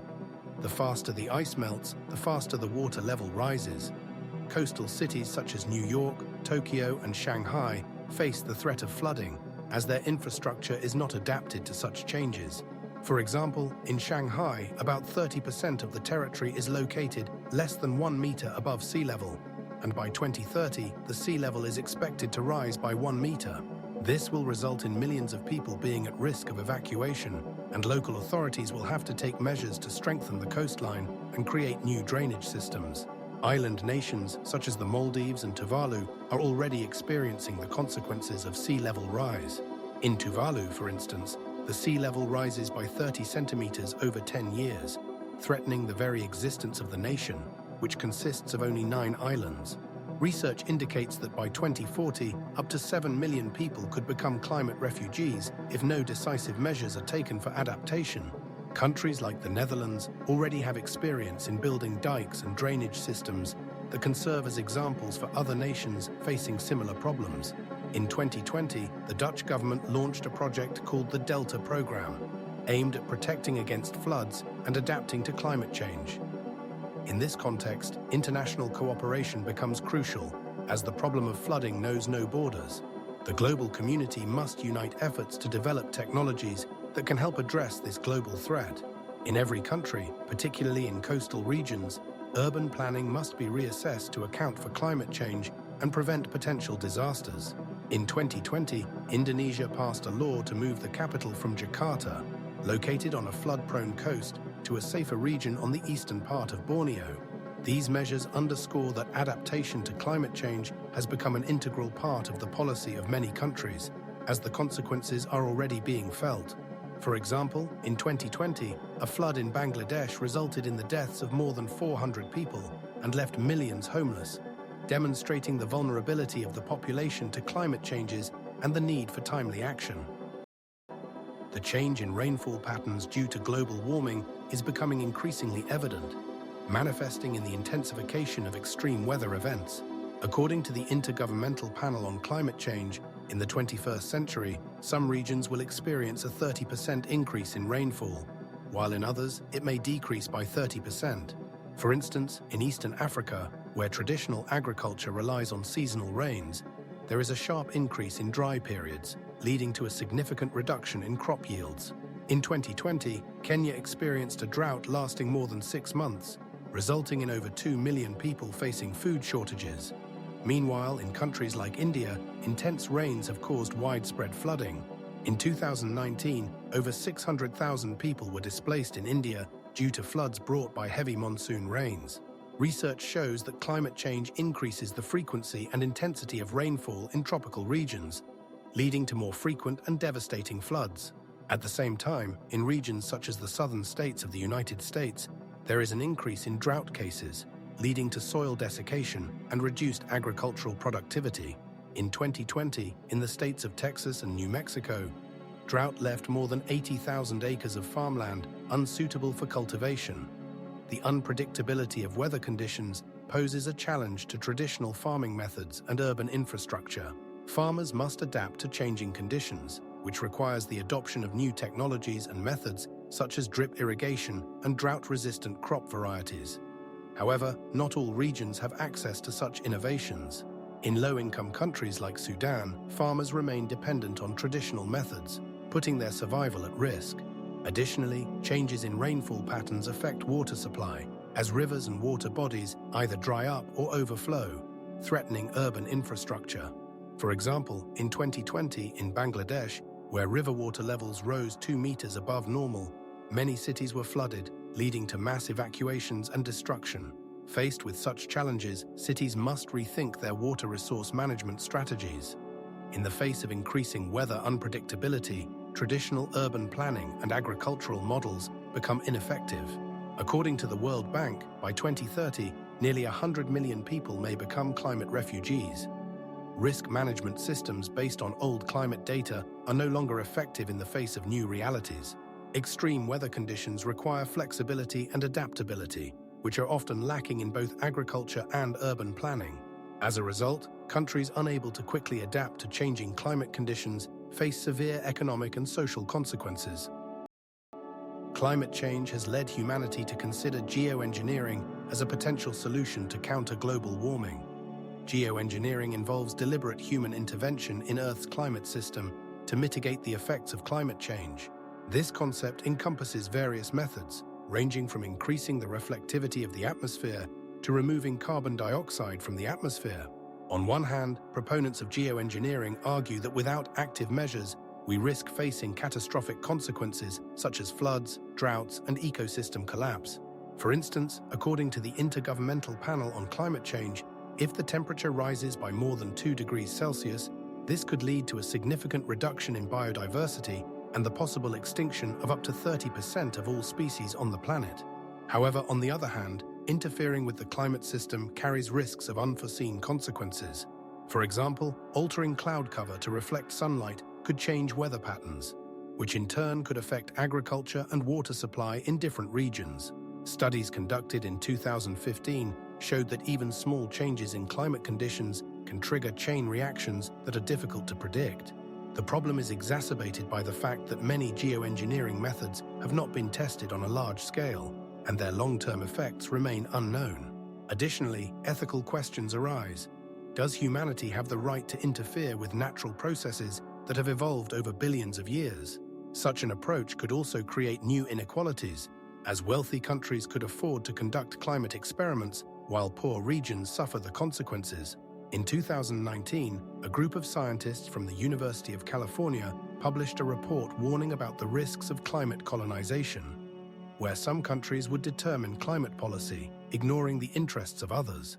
Nevertheless, without intervention, sea levels are projected to rise by 1 meter by the end of the century, threatening the flooding of coastal cities and the habitats of millions of people. Research shows that the number of climate refugees is increasing each year, and by 2030, this figure could reach 100 million people. In this context, geoengineering becomes not just a technical challenge, but also a matter of survival for many nations. It is crucial to understand that each intervention method requires serious scientific justification and risk assessment. But without active measures, humanity risks standing on the brink of a climate catastrophe. In 2000, a World Climate Forum was held where scientists concluded that without changes in the approach to climate policy, the consequences would be catastrophic for the planet. Technology for spraying aerosols into the stratosphere, known as geoengineering, involves creating an effect similar to volcanic eruptions to temporarily lower global temperature. Volcanic eruptions, such as the eruption of Mount Pinatubo in the Philippines in 1991, demonstrated that the release of sulfuric gas and fine particles can significantly reduce Earth's temperature. As a result of this eruption, the average global temperature dropped by nearly 1 degree Celsius over 2 years. Researchers believe that spraying aerosols containing sulfuric particles into the stratosphere could replicate this effect by reflecting solar radiation back into space. Several technical solutions exist for delivering such materials to the upper layers of the atmosphere. One of the most discussed methods is the use of special aircraft that can reach heights of around 10 kilometers, where the stratosphere is located. For example, in the Stratospheric Controlled Perturbation Experiment, scheduled for 2023, researchers plan to test aerosol spraying using modified aircraft that will release sulfuric particles into the stratosphere. An alternative to aircraft are large balloons or even drones that can perform spraying at a specified height. However, despite the potential benefits, such technology raises serious concerns about side effects. Changes in the concentration of aerosols in the atmosphere can affect precipitation, causing it to increase in some regions and decrease in others. This, in turn, can lead to changes in agricultural production and disruption of ecosystems. There is also a risk of damaging the ozone layer, which could increase the level of ultraviolet radiation reaching the Earth's surface. Studies show that an increase in aerosol concentration can reduce ozone levels, which would negatively impact human health and the environment. In a study conducted by scientists from the Massachusetts Institute of Technology in 2000, it was found that even small changes in aerosol concentration can have a significant impact on climate models. There is also the question of political and ethical aspects. Who will control such projects, and how will they be regulated internationally? All these factors require detailed study before large-scale implementation of aerosol spraying technologies.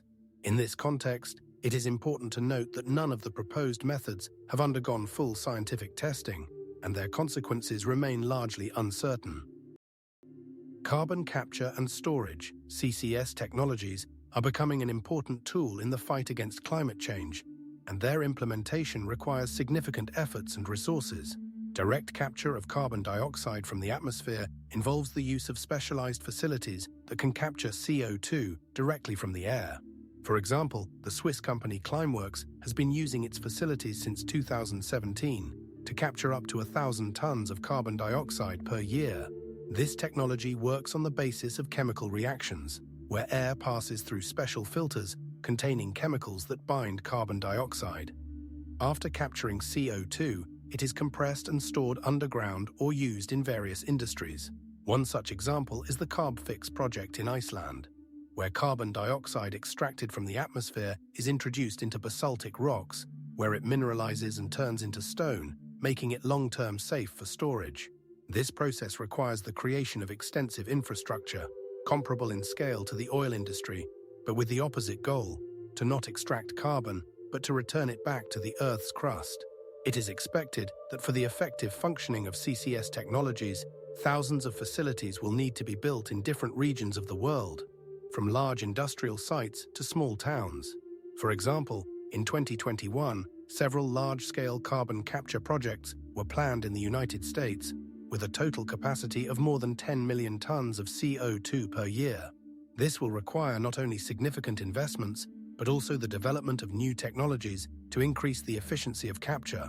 An important aspect is the system for transporting carbon dioxide to storage sites, which can include pipelines similar to those used in the oil and gas industry. For instance, Norway already has a network of pipelines for transporting CO2 to platforms where carbon will be stored in underground reservoirs. Scientific research shows that to achieve the goal of reducing carbon emissions, we need to capture more than 2 billion tons of CO2 per year by the 2040s. This requires not only technological innovations, but also a change in the approach to energy policy on a global scale. Major investors, such as ExxonMobil, are already investing in CCS projects, aiming not only to meet emission reduction requirements, but also to gain competitive advantages in the market. Considering that carbon technologies can become an important part of carbon neutrality, it is also necessary to assess their impact on the environment and social aspects. Critics point out the possibility of shifting attention away from more radical solutions, such as the transition to renewable energy sources, and argue that CCS does not address the fundamental problem of dependence on fossil fuels. The scientific community continues to debate the long-term effectiveness of CCS technologies and their role in the global fight against climate change.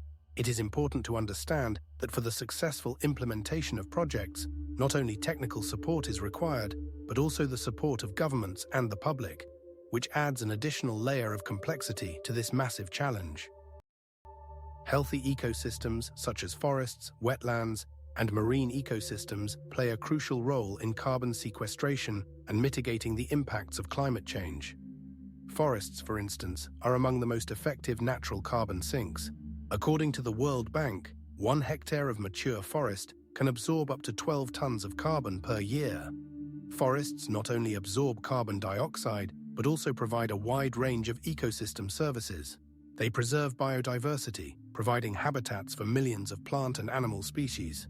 Research conducted by scientists from Leiden University in the Netherlands has shown that reforestation can significantly increase the amount of carbon in the atmosphere.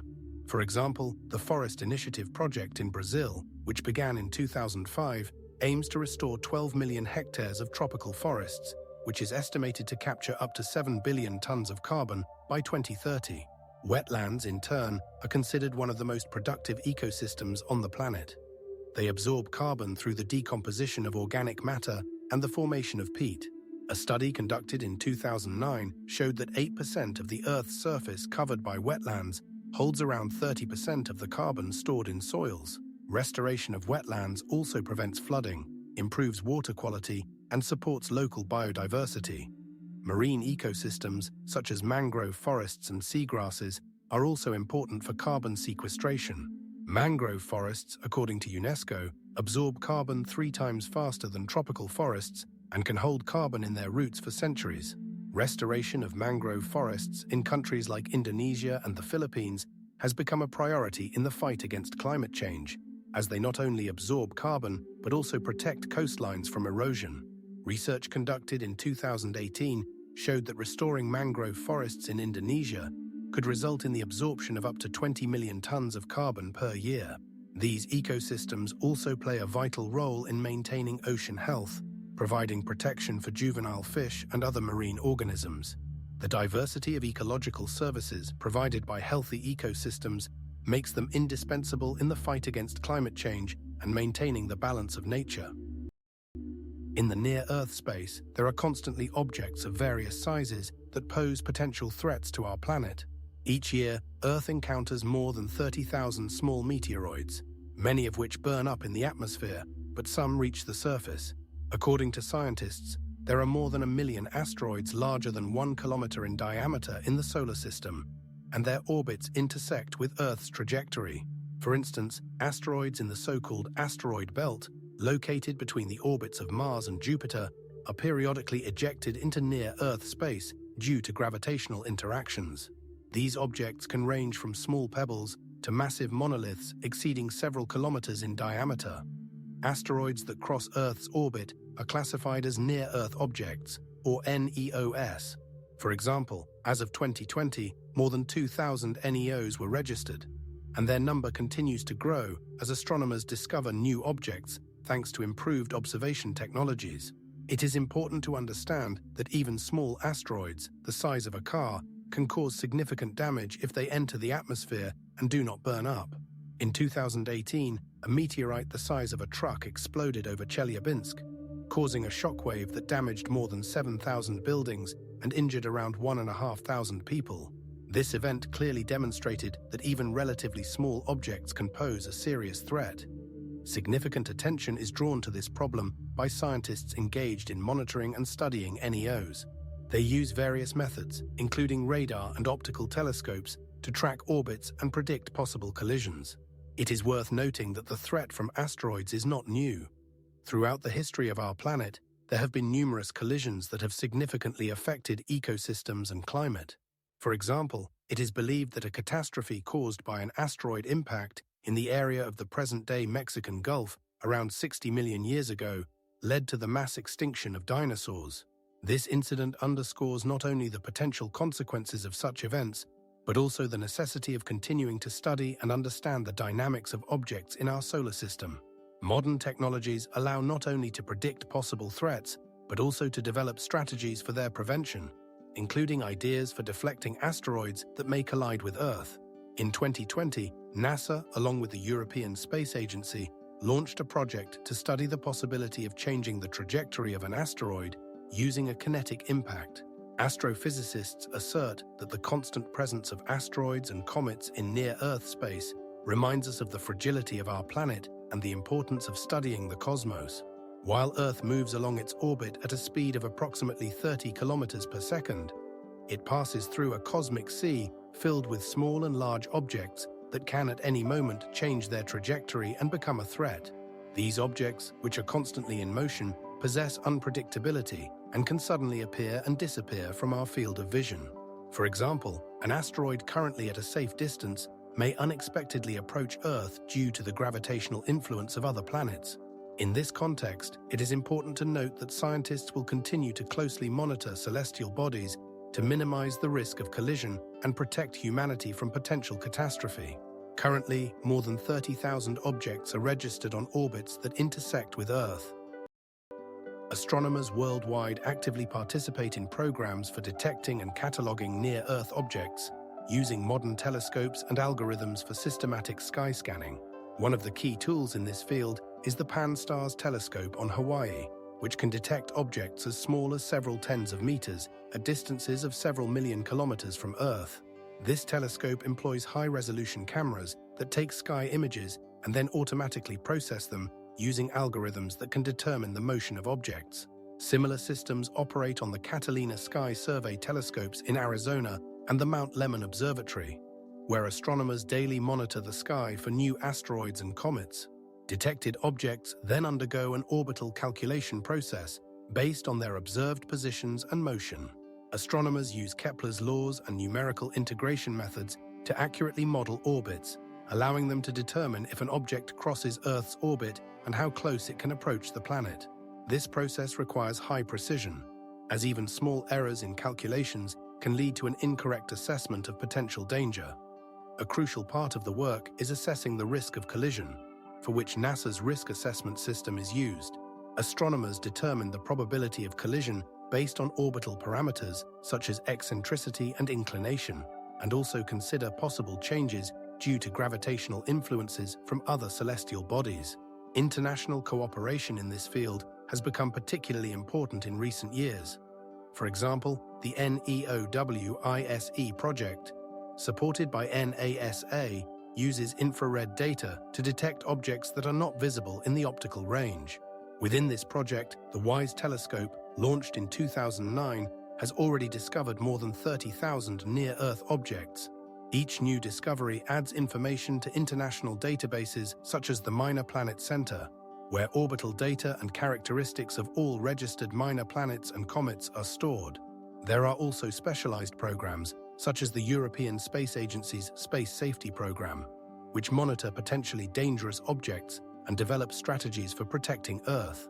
For instance, in 2022, the European Space Agency launched the Hera project, aimed at studying the binary asteroid system Didymos and its satellite Dimorphos to understand how to deflect an asteroid's trajectory if a threat arises. All this work is aimed at minimizing risks associated with potential collisions and requires coordinated efforts from scientists, engineers, and governments from different countries. Every day, astronomers analyze data from various telescopes and update information on new findings, allowing for more accurate threat assessments. Currently, more than 9,000 near-Earth objects are registered, of which more than 800 are considered potentially dangerous. Concepts for protecting Earth from asteroid threats are becoming increasingly diverse and technologically advanced. One of the most discussed methods is the use of kinetic impactors, which are spacecraft designed to collide with an asteroid and alter its orbit. In 2020, NASA successfully tested the DART Double Asteroid Redirection Test System when a spacecraft collided with the asteroid Dimorphos, demonstrating the effectiveness of kinetic impact. This experiment allowed scientists to change the asteroid's orbit by 12 minutes. Though it may seem insignificant, it shows that kinetic impactors can redirect potentially dangerous objects. Another approach is the use of gravitational tractors, which work on the principle of slowly applying gravitational force to an asteroid. For example, NASA's Gravity Tractor project involves using a spacecraft that would be close to an asteroid and, due to its mass, gradually change its trajectory. This method requires a significant amount of time but can be effective for objects far from Earth. Research shows that even a small force applied over a long period can significantly alter an asteroid's path. Nuclear explosions are also considered as a last resort. Operations like Project Orion in the mid-20th century proposed using nuclear charges to destroy or deflect asteroids. If an asteroid is too large to be redirected by less destructive methods, a nuclear explosion on its surface could create a powerful impulse to change its course. Scientific studies show that nuclear explosions conducted at a safe distance can create a shockwave that does not destroy the object but changes its trajectory. All these approaches reflect humanity's optimism in combating cosmic threats. Astronomers and engineers are actively working on creating a multi-layered defense system that will allow the planet to avoid catastrophic collisions. This requires not only scientific efforts, but also international cooperation. For example, in 2021, the Planetary Defense Conference was held, where experts from different countries discussed joint actions to prevent asteroid threats. Technological progress in space research opens new horizons for developing effective protection methods. Increased funding for space exploration programs and the development of protective systems indicates that humanity is not willing to remain a passive victim of cosmic disasters.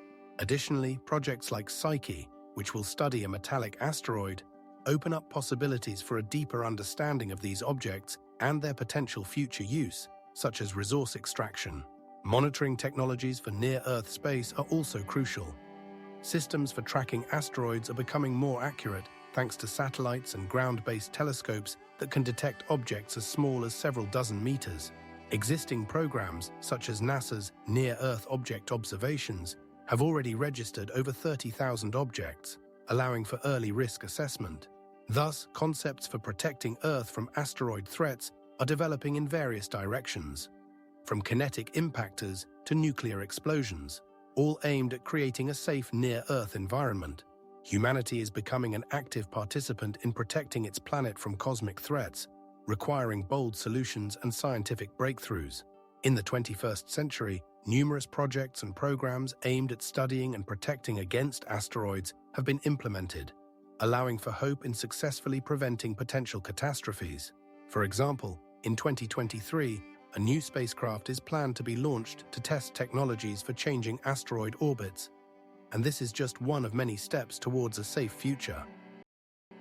International cooperation in the field of planetary defense is becoming increasingly relevant in the face of growing space threats that can unite peoples and nations for common security. In the 21st century, several coordinating organizations have been established, such as the International Association for Planetary Defense, Planetary Defense Coordination Office, which was founded in 2000 at NASA to coordinate global efforts in monitoring potentially hazardous objects. In 2006, within this office, the NEOWISE program was launched, aimed at identifying and tracking asteroids near Earth. Since its inception, this program has discovered over 13,000 objects, significantly enhancing awareness of cosmic threats. Additionally, in 2018, an agreement on a joint mission to protect Earth from asteroids was signed between NASA and the European Space Agency, which includes data exchange and joint research.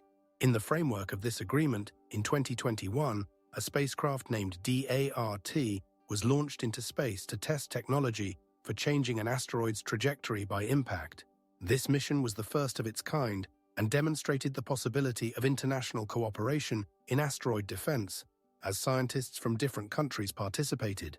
Countries such as the United States, Russia, and China began sharing their data on asteroid observations, enabling the creation of a global monitoring system.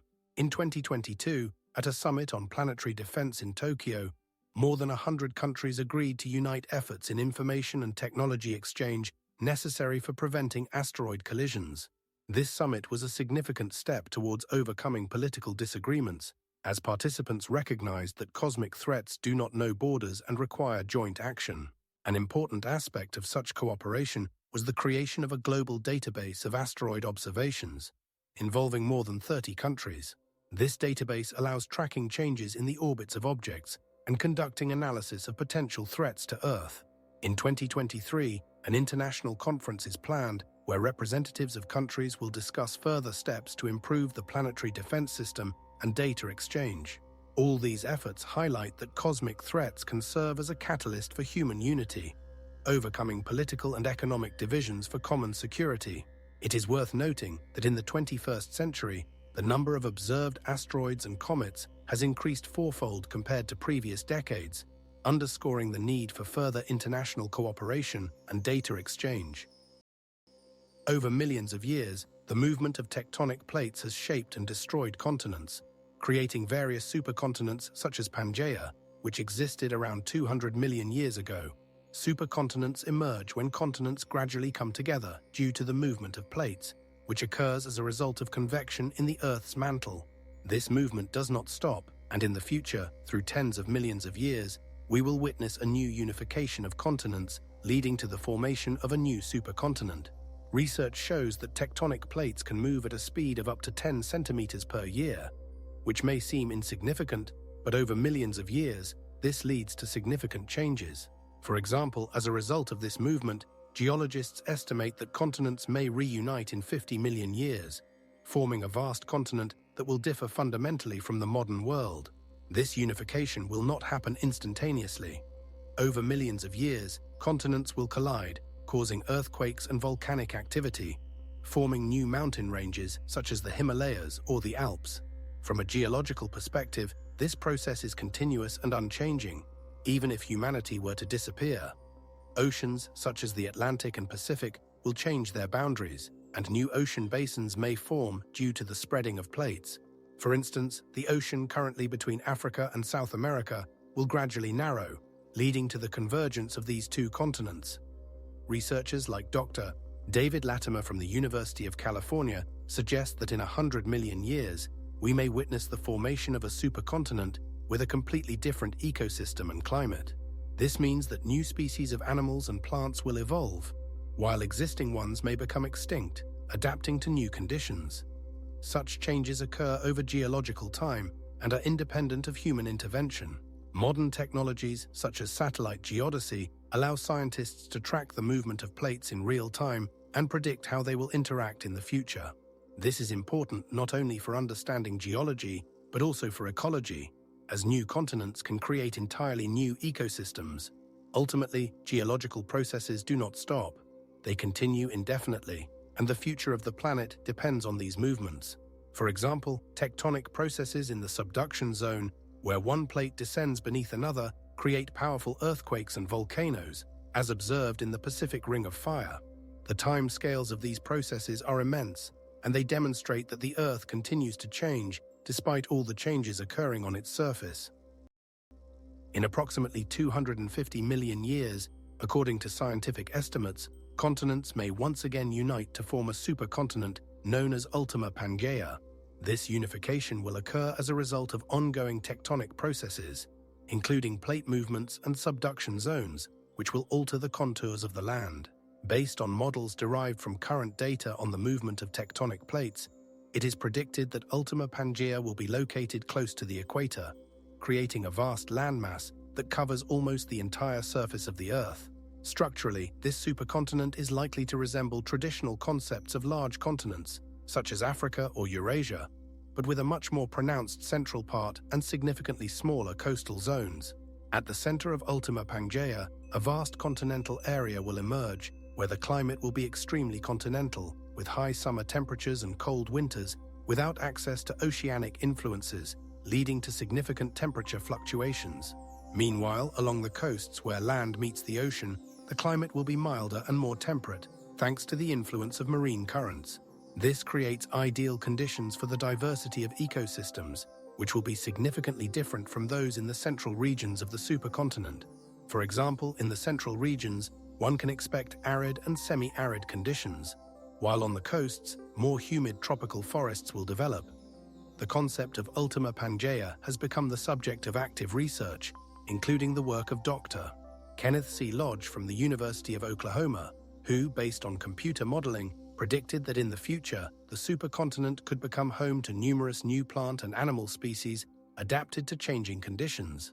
From a geological perspective, the mountain ranges formed as a result of the collision of continents will resemble the modern Himalayas, but with even more impressive heights, created by millions of years of subduction and collisions. Long-term climate changes caused by the formation of Ultima Pangaea may also affect global atmospheric circulation, altering the usual paths of winds and rainfall, which in turn will lead to changes in existing ecosystems. As a result, models show that by that time the sea level may significantly change, leading to the flooding of some land areas and the appearance of new island chains in the oceans. It is predicted that this supercontinent will exist for at least 100 million years before it splits into separate continents, continuing the endless cycle of tectonic changes. On the supercontinent of the future, the climate will be extremely variable. Inland regions, distant from the oceans, will face unprecedented seasonal temperature fluctuations. The difference between summer and winter can reach 50 degrees Celsius. This will make most of the land unsuitable for life. For instance, in the central part of the supercontinent, vast deserts may form, where the annual rainfall does not exceed 50 millimeters, which is several times less than in modern deserts like the Sahara. Monsoon winds blowing along the coasts will create contrasting conditions. For example, on the eastern coast, seasonal rains can reach 1 meter per month during certain seasons, leading to rapid vegetation growth in these coastal zones. This will enhance biodiversity in coastal ecozones, where ecosystems will adapt to variable conditions, creating unique habitats for various species. Such a climate will promote the evolution of new life forms capable of surviving extreme temperature fluctuations. Meanwhile, in central regions with high temperatures and water scarcity, complex life forms will undergo severe selection. Only the most adapted organisms may survive, as was the case in ancient geological epochs when dinosaurs dominated the Earth. It is important to note that this hypothetical climate may trigger mass migrations of species seeking more favorable conditions, leading to competition among them. As a result, coastal ecosystems may become true islands of life in the ocean of harsh climate, where the most diverse and resilient species will be concentrated. Unique symbiotic relationships may emerge in such conditions, which are not observable in less extreme climatic zones. Scientific research shows that the highest biodiversity is observed in ecosystems with a high density of species. On the supercontinent of the future, where most of the land will be unsuitable for life, this natural law will be fully manifested. Monsoons that will blow along the coasts will create a kind of climatic shield for coastal ecosystems, protecting them from the extreme conditions characteristic of inland territories. Ultimately, life on the supercontinent will be concentrated in narrow strips where conditions are more favorable, and it is there that we will be able to observe complex food chains and ecosystem interactions. Thus, the climate of the supercontinent will be a factor determining not only the distribution of species, but also their evolution. Research shows that more than half of all modern animal and plant species inhabit coastal zones, and this trend will only strengthen in the future. In the distant future, when humanity has vanished, life on Earth will continue to evolve, adapting to new conditions. A supercontinent may take on a new form, and its climate will become a key factor influencing the development of organisms. For instance, in conditions of higher temperatures and altered rainfall, plants may begin to produce more drought-resistant varieties, similar to modern succulents, but better adapted to new climatic challenges. As a result, ecosystems will become more diverse, and new plant species will occupy niches left vacant by the disappearance of humans. In conditions of changing oxygen levels in the atmosphere, some organisms may develop unique breathing mechanisms, allowing them to survive in environments where contemporary animals cannot breathe. For example, insects may grow larger due to increased oxygen concentration, as occurred in the Paleozoic era when some insect species reached sizes exceeding those of modern birds. Meanwhile, surviving mammals may develop more complex social structures, similar to those observed in elephants or dolphins, enabling them to better adapt to new living conditions.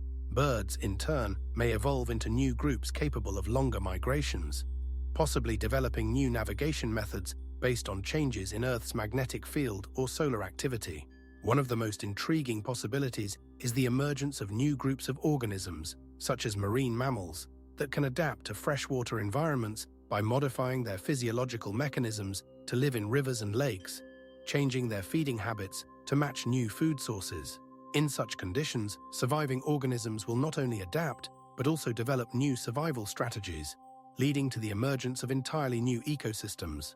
The time elapsed since the disappearance of humans may serve as a catalyst for spontaneous evolution, where each change in the environment contributes to the emergence of new life forms. These organisms may develop bioluminescent properties to attract mates or repel predators, similar to contemporary deep-sea creatures. Considering that time is one of the most powerful factors of evolution, one can expect that Earth will give rise to ecosystems that we cannot even imagine today, similar to those found in the most remote corners of the oceans. Ultimately, life on Earth, adapting to new conditions, will serve as a unique example of how nature can fill ecological niches using all available resources and possibilities. Research indicates that in such conditions, organisms capable of photosynthesis in low-light conditions may emerge, opening new horizons for understanding biological processes. Changes on Earth occur under the influence of both internal and external factors, and these processes unfold over timescales that are difficult to comprehend. Within the planet, tectonic plates continue to move, creating mountain ranges and faults. For instance, the collision of the Indian and Eurasian plates resulted in the formation of the Himalayas, which grow taller each year. This process, known as orogenesis, can continue for millions of years. External factors, such as solar radiation and cosmic radiation, also affect the climate of Earth.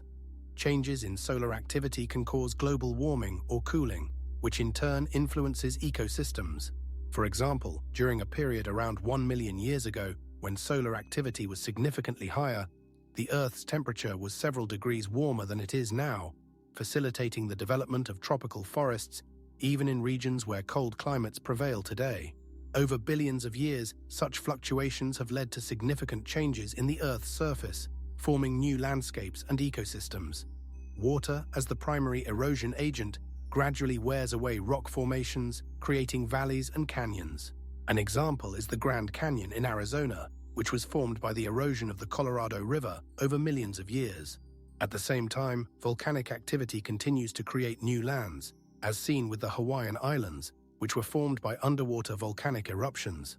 These volcanoes, located at the boundary of the Pacific Plate, continue to erupt lava, leading to the formation of new land masses. All this activity occurs against the backdrop of a slow but steady change in the Earth's orbit and the tilt of its axis, which also affects the climate conditions on the planet. These changes, known as Milankovitch cycles, occur over tens of thousands of years and can trigger the alternation of ice ages. Humanity, compared to these processes, is merely a fleeting moment in the history of Earth. For example, if we consider life on Earth in the context of billions of years, the existence of Homo sapiens, which began around 300,000 years ago, is insignificant. Throughout this time, there have been mass extinctions, such as the extinction of dinosaurs around 66 million years ago, when an asteroid in the vicinity of the present-day Mexican Gulf caused catastrophic changes in ecosystems.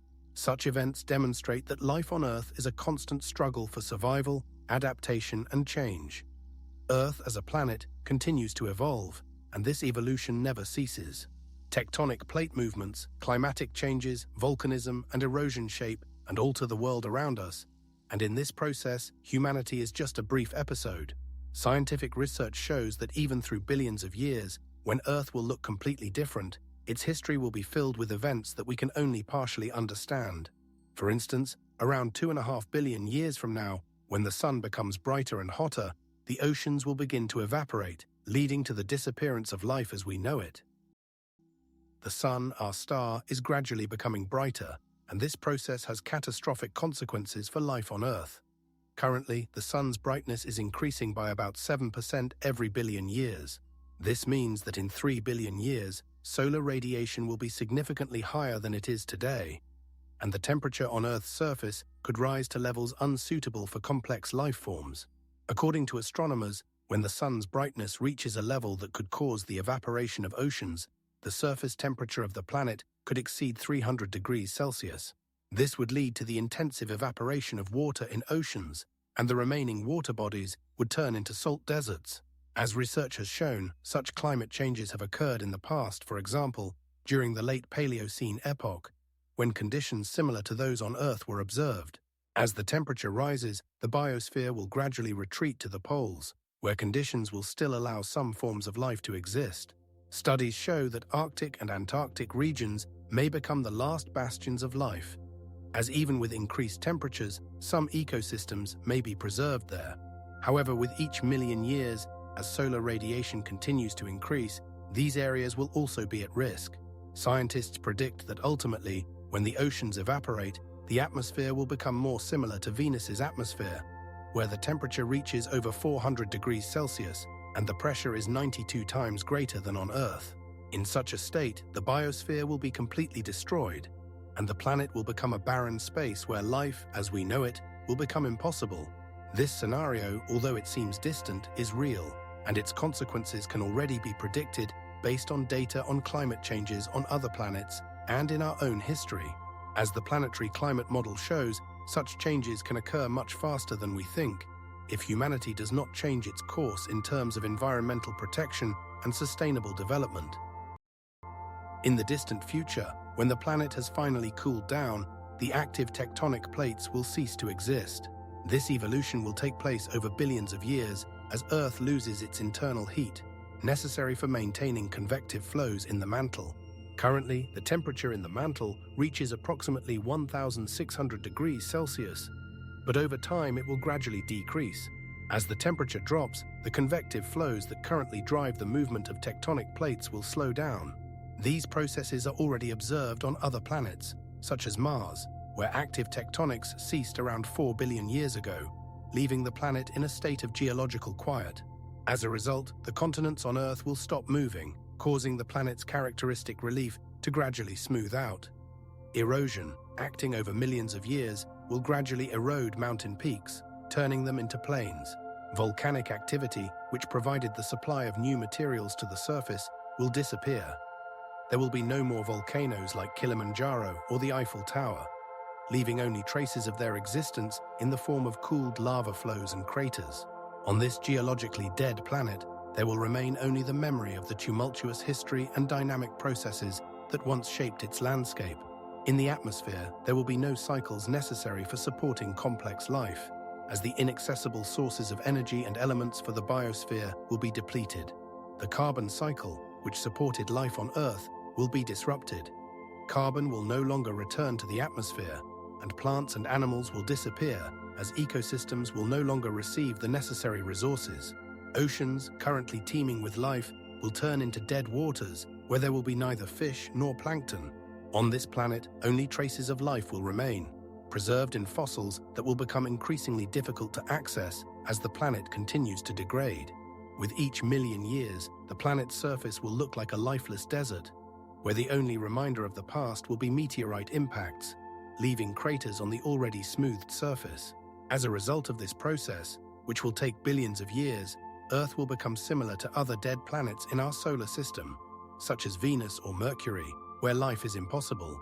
The disappearance of tectonic activity will lead to the final division of continents into separate parts, which will slowly disintegrate under the action of erosion and atmospheric processes. The finally cooled planet will become a stage for geological processes that will occur at such a slow pace that they will be almost imperceptible, and life, as we know it, will simply not be able to survive. In 5 to 7 billion years, the Sun will transform into a red giant, marking the culmination of its evolutionary process. Currently, the Sun is in its main sequence phase, burning hydrogen in its core. However, over time, these hydrogen reserves will deplete. When this happens, helium fusion will begin in the core, causing the Sun to expand. As a result, its radius will increase by about 200 times, allowing it to engulf the inner planets, including Mercury and Venus. Earth will be at the edge of engulfment, but even if it is not physically engulfed, the conditions on it will become utterly inhospitable for life. The surface temperature will rapidly rise, reaching values around 1000 degrees Celsius. The atmosphere, primarily composed of carbon dioxide, will rapidly evaporate, and the oceans will turn into steam, leading to the complete disappearance of all life forms. During this period, Earth will be illuminated by a vast red disk of the Sun, which will occupy a large portion of the sky, creating a spectacle without precedent in the planet's history. All known ecosystems will vanish, and the surface of Earth will become a desolate, scorched, and lifeless expanse. The energy emanating from the Sun will be so great that any remaining water on the planet will evaporate in a matter of seconds. At this stage, according to astronomers, Earth will appear as a dead world, with molten rocks, while in the sky, a colossal red sphere will shine with such intensity that it will blind all life. This process will last for several million years before the Sun sheds its outer layers and becomes a white dwarf, leaving behind a planetary nebula composed of gases and dust that once belonged to the star. This nebula will disperse throughout the galaxy, enriching it with new elements essential for the formation of future stars and planets. Thus, the final stage of Earth's existence will be not only a tragedy for our planet, but also an important part of a broader cosmic cycle that has been ongoing for billions of years. The geological heritage of Earth is a unique chronicle that preserves the traces of catastrophes and changes that have occurred on our planet over billions of years. Each rock formation and layer of sediments is a page in this book, recording the history of volcanic eruptions, glaciations, and continental collisions. For example, layers formed by meteorite impacts can contain traces of rare elements such as iridium, which, according to research, is linked to the extinction of dinosaurs around 66 million years ago. In these layers, scientists find fossils that provide insights into the flora and fauna of those times. Each such layer is not just a rock, it is an archive of ancient conditions in which millions of species existed. Geologists studying these layers can reconstruct the climatic conditions that prevailed in various geological epochs. For instance, the remains of tropical plants found in Arctic regions indicate that these areas were once covered with dense forests, which occurred approximately 18 million years ago when the climate was significantly warmer. Volcanic rocks such as basalt are formed due to magma activity and can tell the story of the largest eruptions that altered the landscape and ecosystems.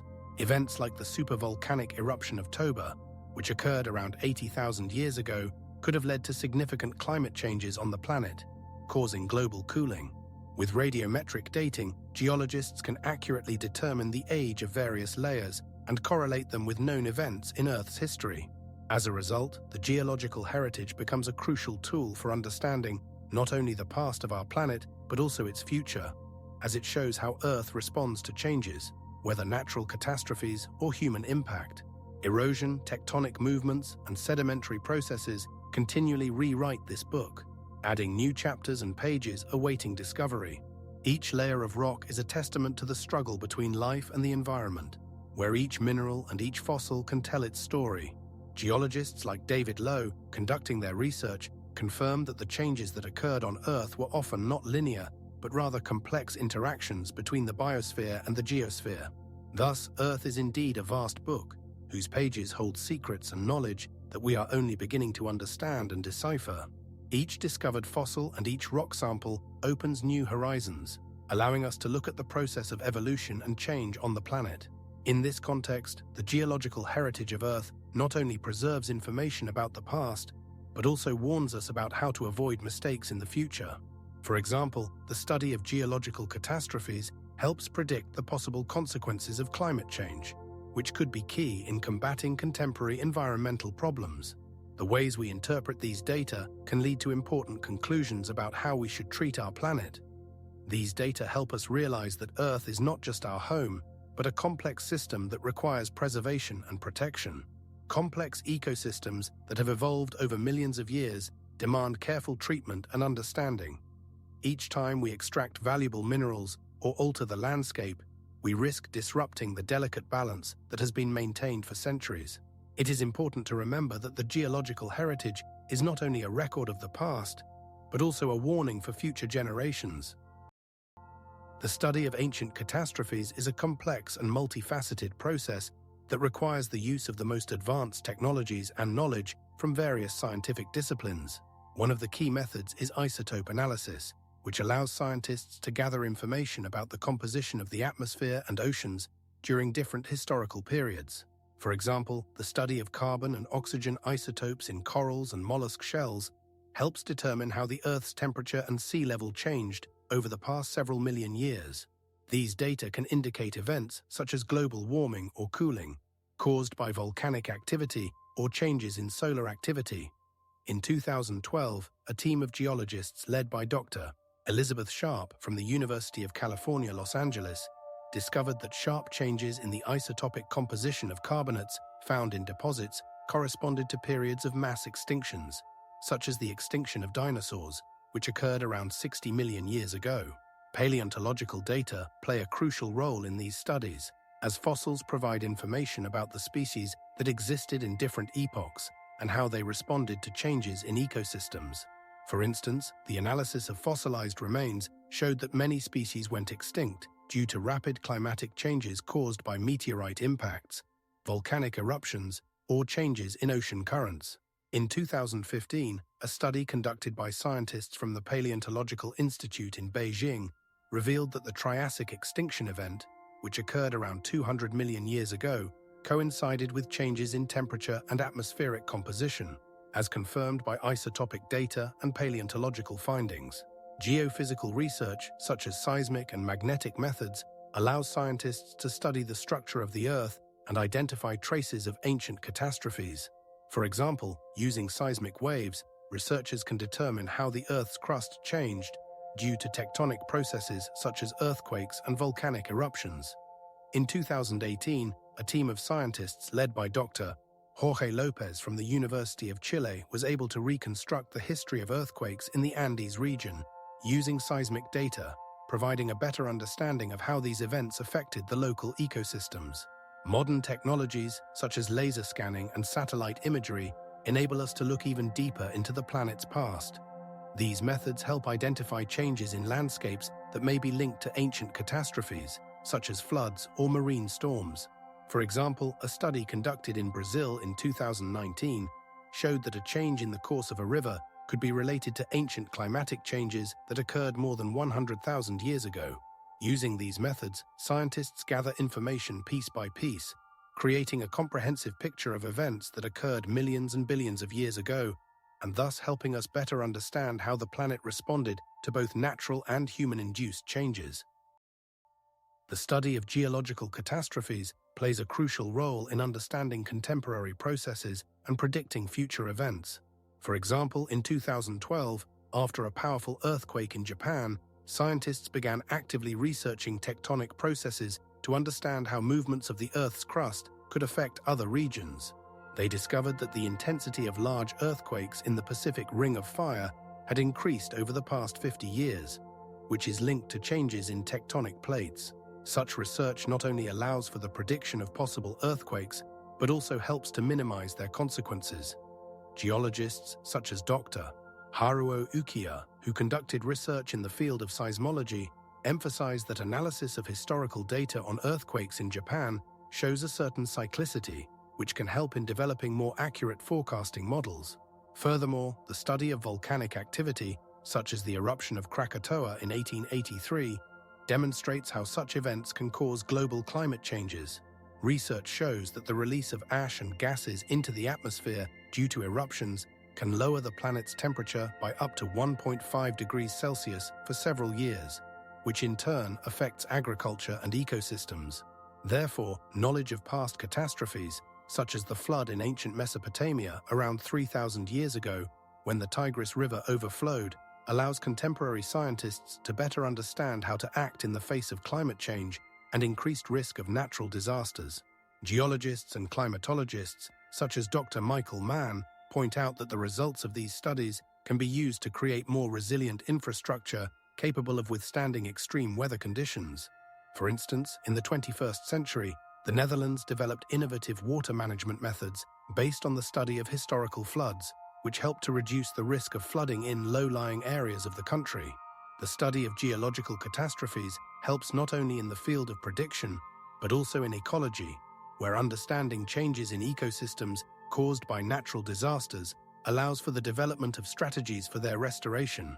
In 2003, after Hurricane Katrina, scientists began researching its impact on the ecosystem of the Mississippi Delta, which helped identify vulnerabilities in such systems and the need for their protection. This knowledge of the past becomes a living tool in the hands of contemporary scientists, allowing them to adapt to inevitable changes in the future. For example, after studying layers of sediment at the bottom of lakes, scientists can determine how water levels have changed over thousands of years, which helps predict how climate change will affect the availability of fresh water in different regions of the world. This is not just theoretical research. Such studies have practical significance for ensuring food security and sustainable development.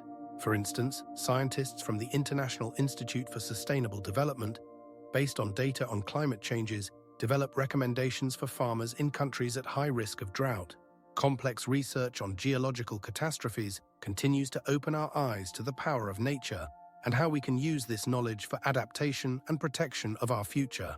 It is important to note that such research requires a multidisciplinary approach, uniting geologists, climatologists, and sociologists to create a comprehensive understanding of how natural disasters affect society. In 2016, research conducted in Norway showed that populations living in high-risk zones are more susceptible to climate change and require more thorough preparation for emergency situations. This demonstrates that knowledge of geological catastrophes is not just an academic task, but a necessity for human survival. Understanding geological catastrophes elevates our awareness of the fragility of human life. Earth, as a planet, has undergone catastrophic changes over millions of years, shaping its landscapes and ecosystems.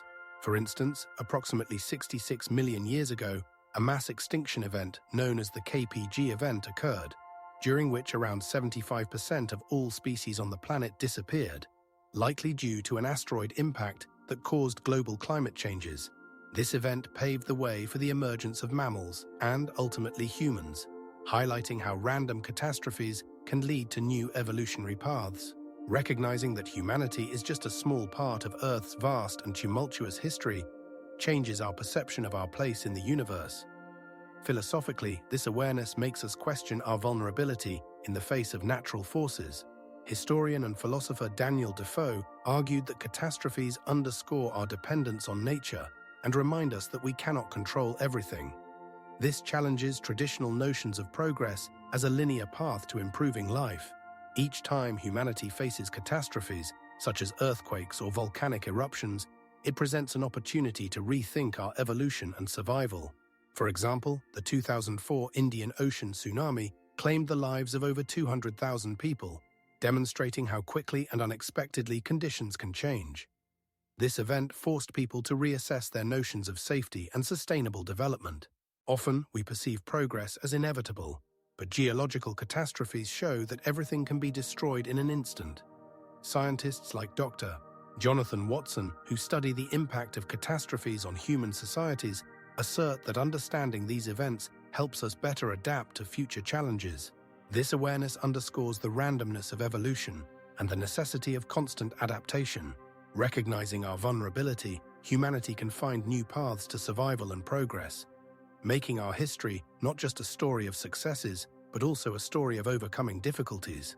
It is worth noting that according to research conducted in 2018, more than 60% of the Earth's population lives in areas prone to natural disasters, highlighting the importance of sustainable planning and preparedness. Awareness of the constant presence of catastrophic elements in Earth's history not only enriches our understanding of evolution, but also makes us consider how we can develop life while accounting for these forces. For example, in 2019, ecologists stated that climate change could lead to an increase in the frequency and intensity of natural disasters, requiring us to re-evaluate our methods of resource management and environmental protection. This underscores the importance of a proactive approach to preserving life and ecosystems in the face of uncertainty and constant threats. Thus, understanding the philosophical significance of geological catastrophes becomes essential for human survival, reminding us that we must be prepared for the unexpected and constantly adapt to a changing world. Ultimately, on a planet where thousands of subtle but significant changes occur daily, it is crucial to remember that evolution is not just a path to progress, but also a response to the challenges nature presents to us. In the history of Earth, catastrophes played a paradoxical role. They brought destruction, but also acted as catalysts for evolutionary breakthroughs. An example of this is the mass extinction that occurred around 66 million years ago, when an asteroid with a diameter of about 10 kilometers struck Earth, leaving the Chicxulub crater in Mexico.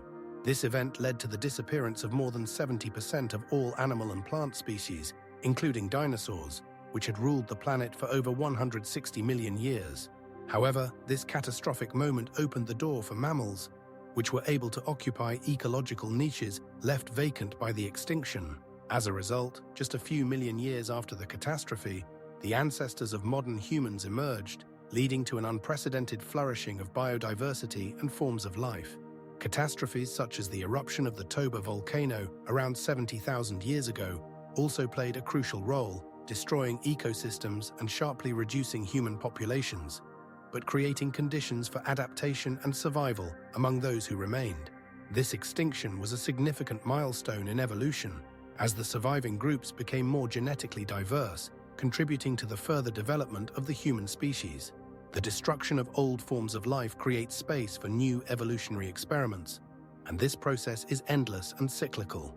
Over billions of years, Earth has experienced numerous catastrophes, from powerful ice ages to the most powerful earthquakes, each ultimately leading to new forms of life and ecosystems. For example, after the last ice age around 10,000 years ago, when the climate began to gradually warm, new species of plants and animals began to populate the newly freed lands, leading to the emergence of agriculture and consequently the development of civilizations. This demonstrates that each destructive event in the history of the planet becomes the foundation for new forms of life and cultures. With each new stage of evolution, Earth changes, like a mosaic, where each fragment is a result of previous catastrophes and updates. Our planet, with all its complexities and beauty, continues to develop and adapt to changes. Understanding these processes allows us to realize that we are part of this endless cycle. Congratulations on completing our journey through billions of years of geological history, and I wish you a peaceful night. I invite you to continue contemplating the magnificent history of our home in the universe in your dreams, where images of ancient catastrophes and rebirths can merge with your own dreams, creating new extraordinary worlds. After all, life on Earth is not just about existence, it is about constant interaction, transformation, and evolution, where every event, even the most destructive, leads to new possibilities. For example, tectonic plates moving relative to each other create mountain ranges and oceans, which in turn shape the climate and ecosystems, contributing to the diversity of life.